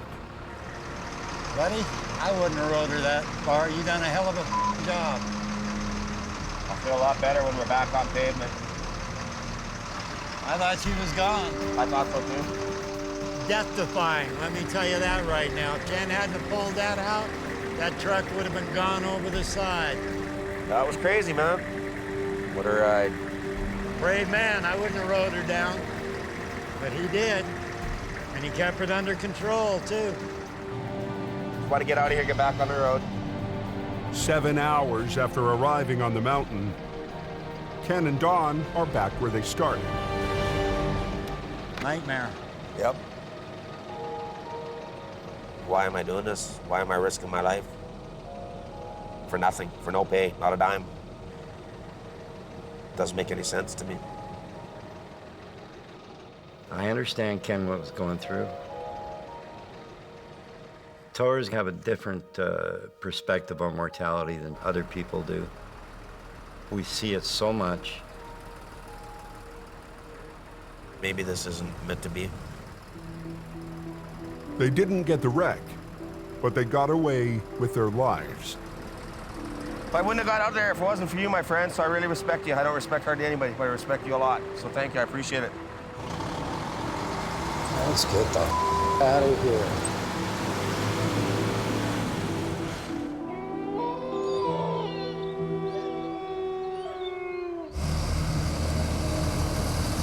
But when the guys get back to the shop empty-handed, it only adds to Jamie's frustration. You know, the first thing I want to do when I hear all this stuff is just yell and scream. I know. It's hard for me to be... Jamie thinks Ken and Dawn should have used heavier-duty chains. I don't think that putting doubles or triples on there would have made a difference, Jamie, because it was just that frickin' icy. I'm honestly thinking I got two guys up there that should know what they're doing and should be able to pull us off. Another no-money day. Yeah, there was an accident I heard on the southbound side. Yeah, it's a super beat gravel truck. At 11 p.m., 2 hours up Alberta's Highway 881, Colin heads to his first solo recovery. 40 kilometers north of Conklin. We have a gravel truck in the ditch. All by myself right now. With Adam on days off, Heavy Rescue needs Colin to deliver and keep the roads open over the holidays. I should be able to do it all by myself. I'm pretty confident in my abilities. I don't want to be too cocky, but I pretty much, mastered it. Don't need guys like Adam barking at me that I'm doing it wrong. Oh, yeah, he is out there, isn't he? Nice. Well, let's go take a poop. So you came in that way? Spun it around? The gravel truck, towing a loaded quad wagon, hit the brakes to avoid a passing sea can, hit ice, and spun off the road 100 feet down into the ditch. You're lucky you missed the pole. Holy cow. This power line, so I'm just pretty close. Yeah, well, I'd like to pull you forward, but we got the pole in the way, right? So I'm not going to be able to get lines on you because we won't clear the pole with your trailer. So the best thing for me to do is we just back the whole thing right out. You get it? Because there's so many articulating points on it, there's an articulating point on the trailer, and then there's an articulating point at the fifth wheel. It can be a little tricky. This would be good right here. Since Adam's away, Colin has to be his own boss. Suck it up, buttercup. That'll do there. Okay, where's that blocking tackle? Without any swampers, he'll need the driver to help steer.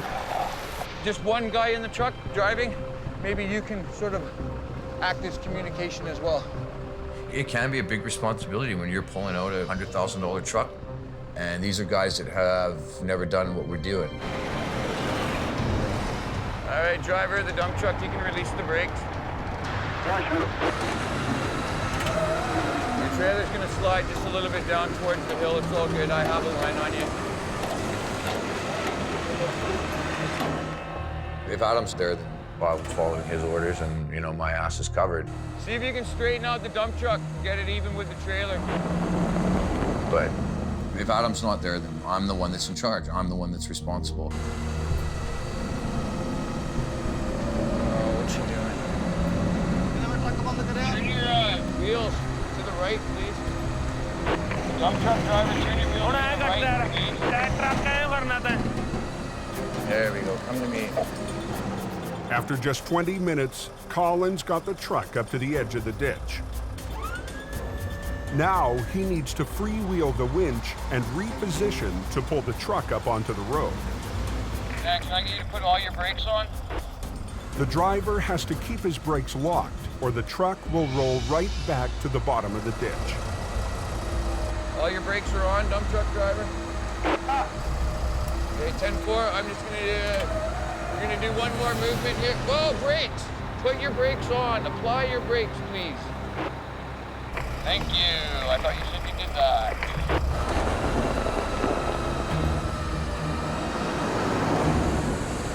Brakes on! Brakes on! That was a good night's work.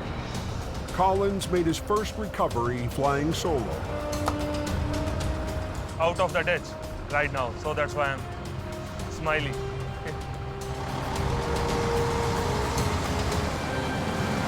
Happy customer, that's important.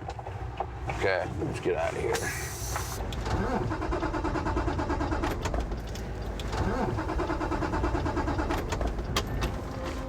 Son of a bitch. It's a 40-minute drive to the nearest settlement, and home is almost 2 hours away. Please, Mr. Towing God. Please, Mr. Towing God. I thought I had enough fuel, and I didn't. On a remote patch of Alberta's Highway 881, Colin has just made his first solo recovery. Son of a bitch. Me. But a careless mistake has ruined his victory. Out of fuel, Colin has to make the tower's walk of shame. I got service here. Hey! I ran out of diesel on the 881. No. Yeah, so, can you bring me some diesel? Yeah, right. No, I'm serious, dude. It'll take 2 hours for Colin's friend to make the trip with a jerry can. Time that Colin can use to think about his mistake. This is what we'll get remembered for.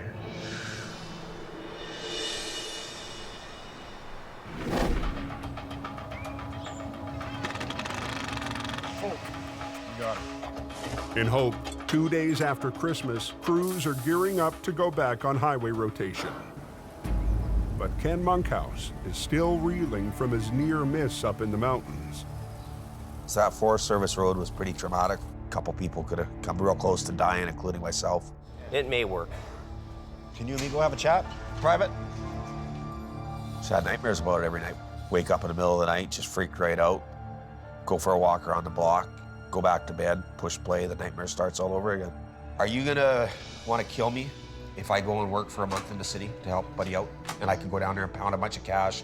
If you're getting mad, and don't worry, I won't do it. Well, no, I mean, it seems like we got lots of guys and a few trucks. I tell you, this is the worst time of the day to do it. But I'm so out of sorts with myself.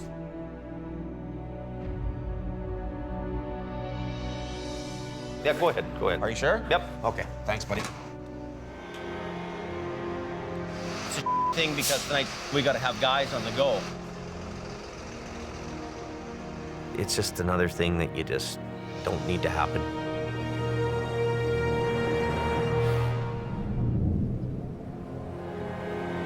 Slippery news this morning. Just a traffic jam. In northern Alberta, Highway 881 is jammed with crews heading back to the oil fields. It's so bad you can't even pass a guy. And what about exactly this accident? Extremely slippery. 30 miles north of Lac La Biche, heavy rescue arrives at the scene of a complex wreck. A bucket truck for stringing power lines is down. Yeah, he ain't gonna be driving that home.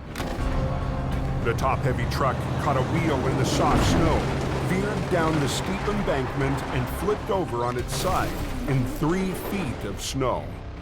Holy boy, she's deep. Adam arrived back from BC early this morning. The clients want him to recover the truck without damaging the fiberglass boom arm, worth $250,000. Thanks, Bill, Adam. Nice to meet you, Bill. You too, man.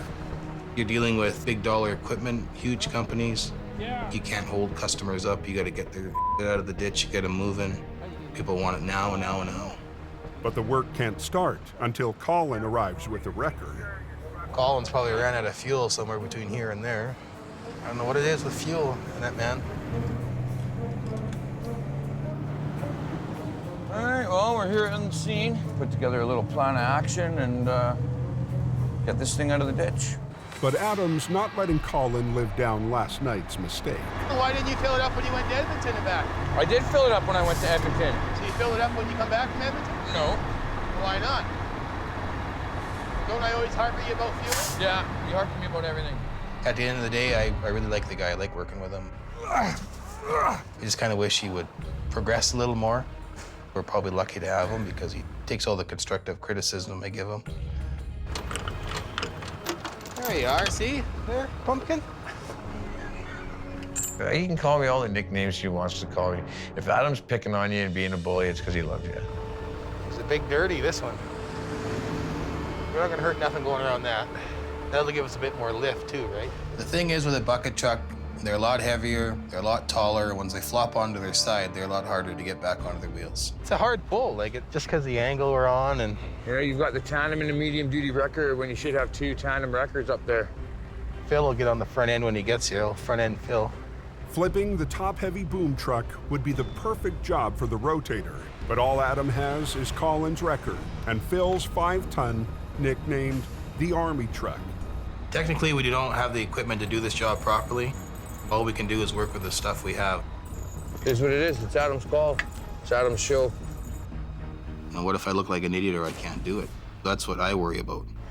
To even make the attempt, Adam has to shut down one of the most important economic lifelines in the country. When you get backed up, then we'll shut the road down and we'll both get into place. Copy that.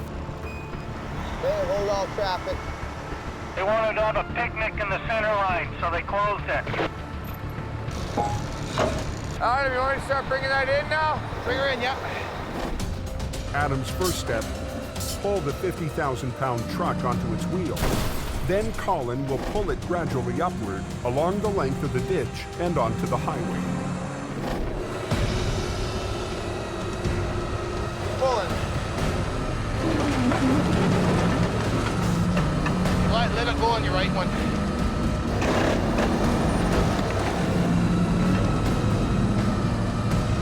Want to do more with your high one, right? I'm gonna bite in, that's all I need to do.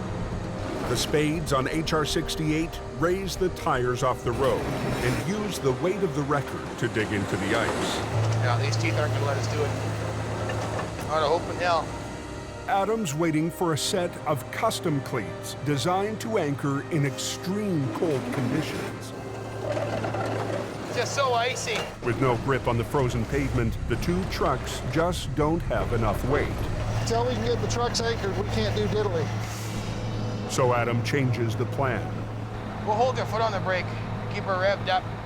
With HR-68 lowered back onto its wheels, Adam's hoping they can provide enough traction.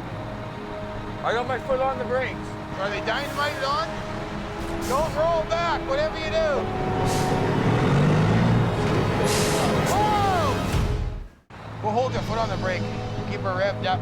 Oil patch traffic is backing up on northern Alberta's Highway 881. Why'd they close it? Like, you use it when it's closed. Closed means closed. I got my foot on the brakes. Are they dynamited on? Adam makes a last-ditch effort to get a heavy boom arm truck upright and back on the road. Don't roll back, whatever you do. Whoa! The extra weight of it, where it was down the embankment, it definitely weighed more than my truck did.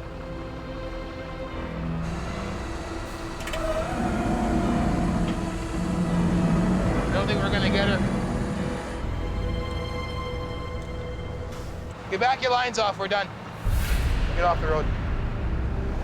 Completely unhooked? Yeah. For the first time in years, Adam has to abandon a job. What? I'm the tag yet, or you gotta think on this here. She's in there. Wow. It's frozen in there. Once we get it flopped over, it's no problem, but... You can just see how disappointed he is that we didn't get the job done. Get your straps off, get back to the yard, and shut her down for the day. What are we gonna do about this? Don't worry about it, that's my job to worry about it. But Adam refuses to be beaten. He calls for the one piece of equipment that could make the difference. Yeah, this is Jimmy. We can't get her up. There just ain't no way we're gonna get this up without the rotator. Yeah, I think the rotator would be a handy piece of equipment to have on this bucket truck.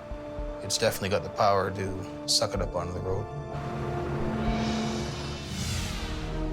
After a slow start to the winter for Jamie and Hope, the rotator hasn't turned a wheel in weeks.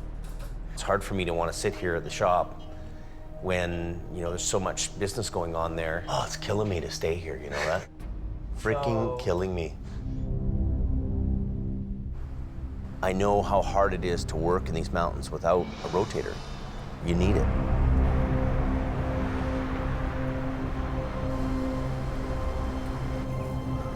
The next morning, Jamie makes a bold move.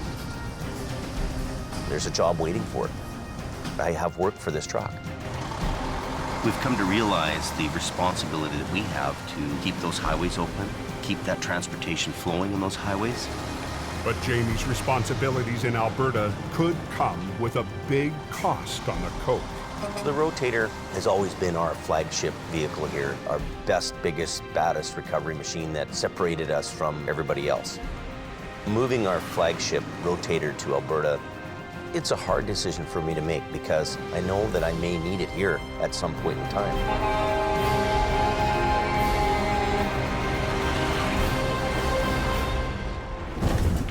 Next time on Highway Through Hell.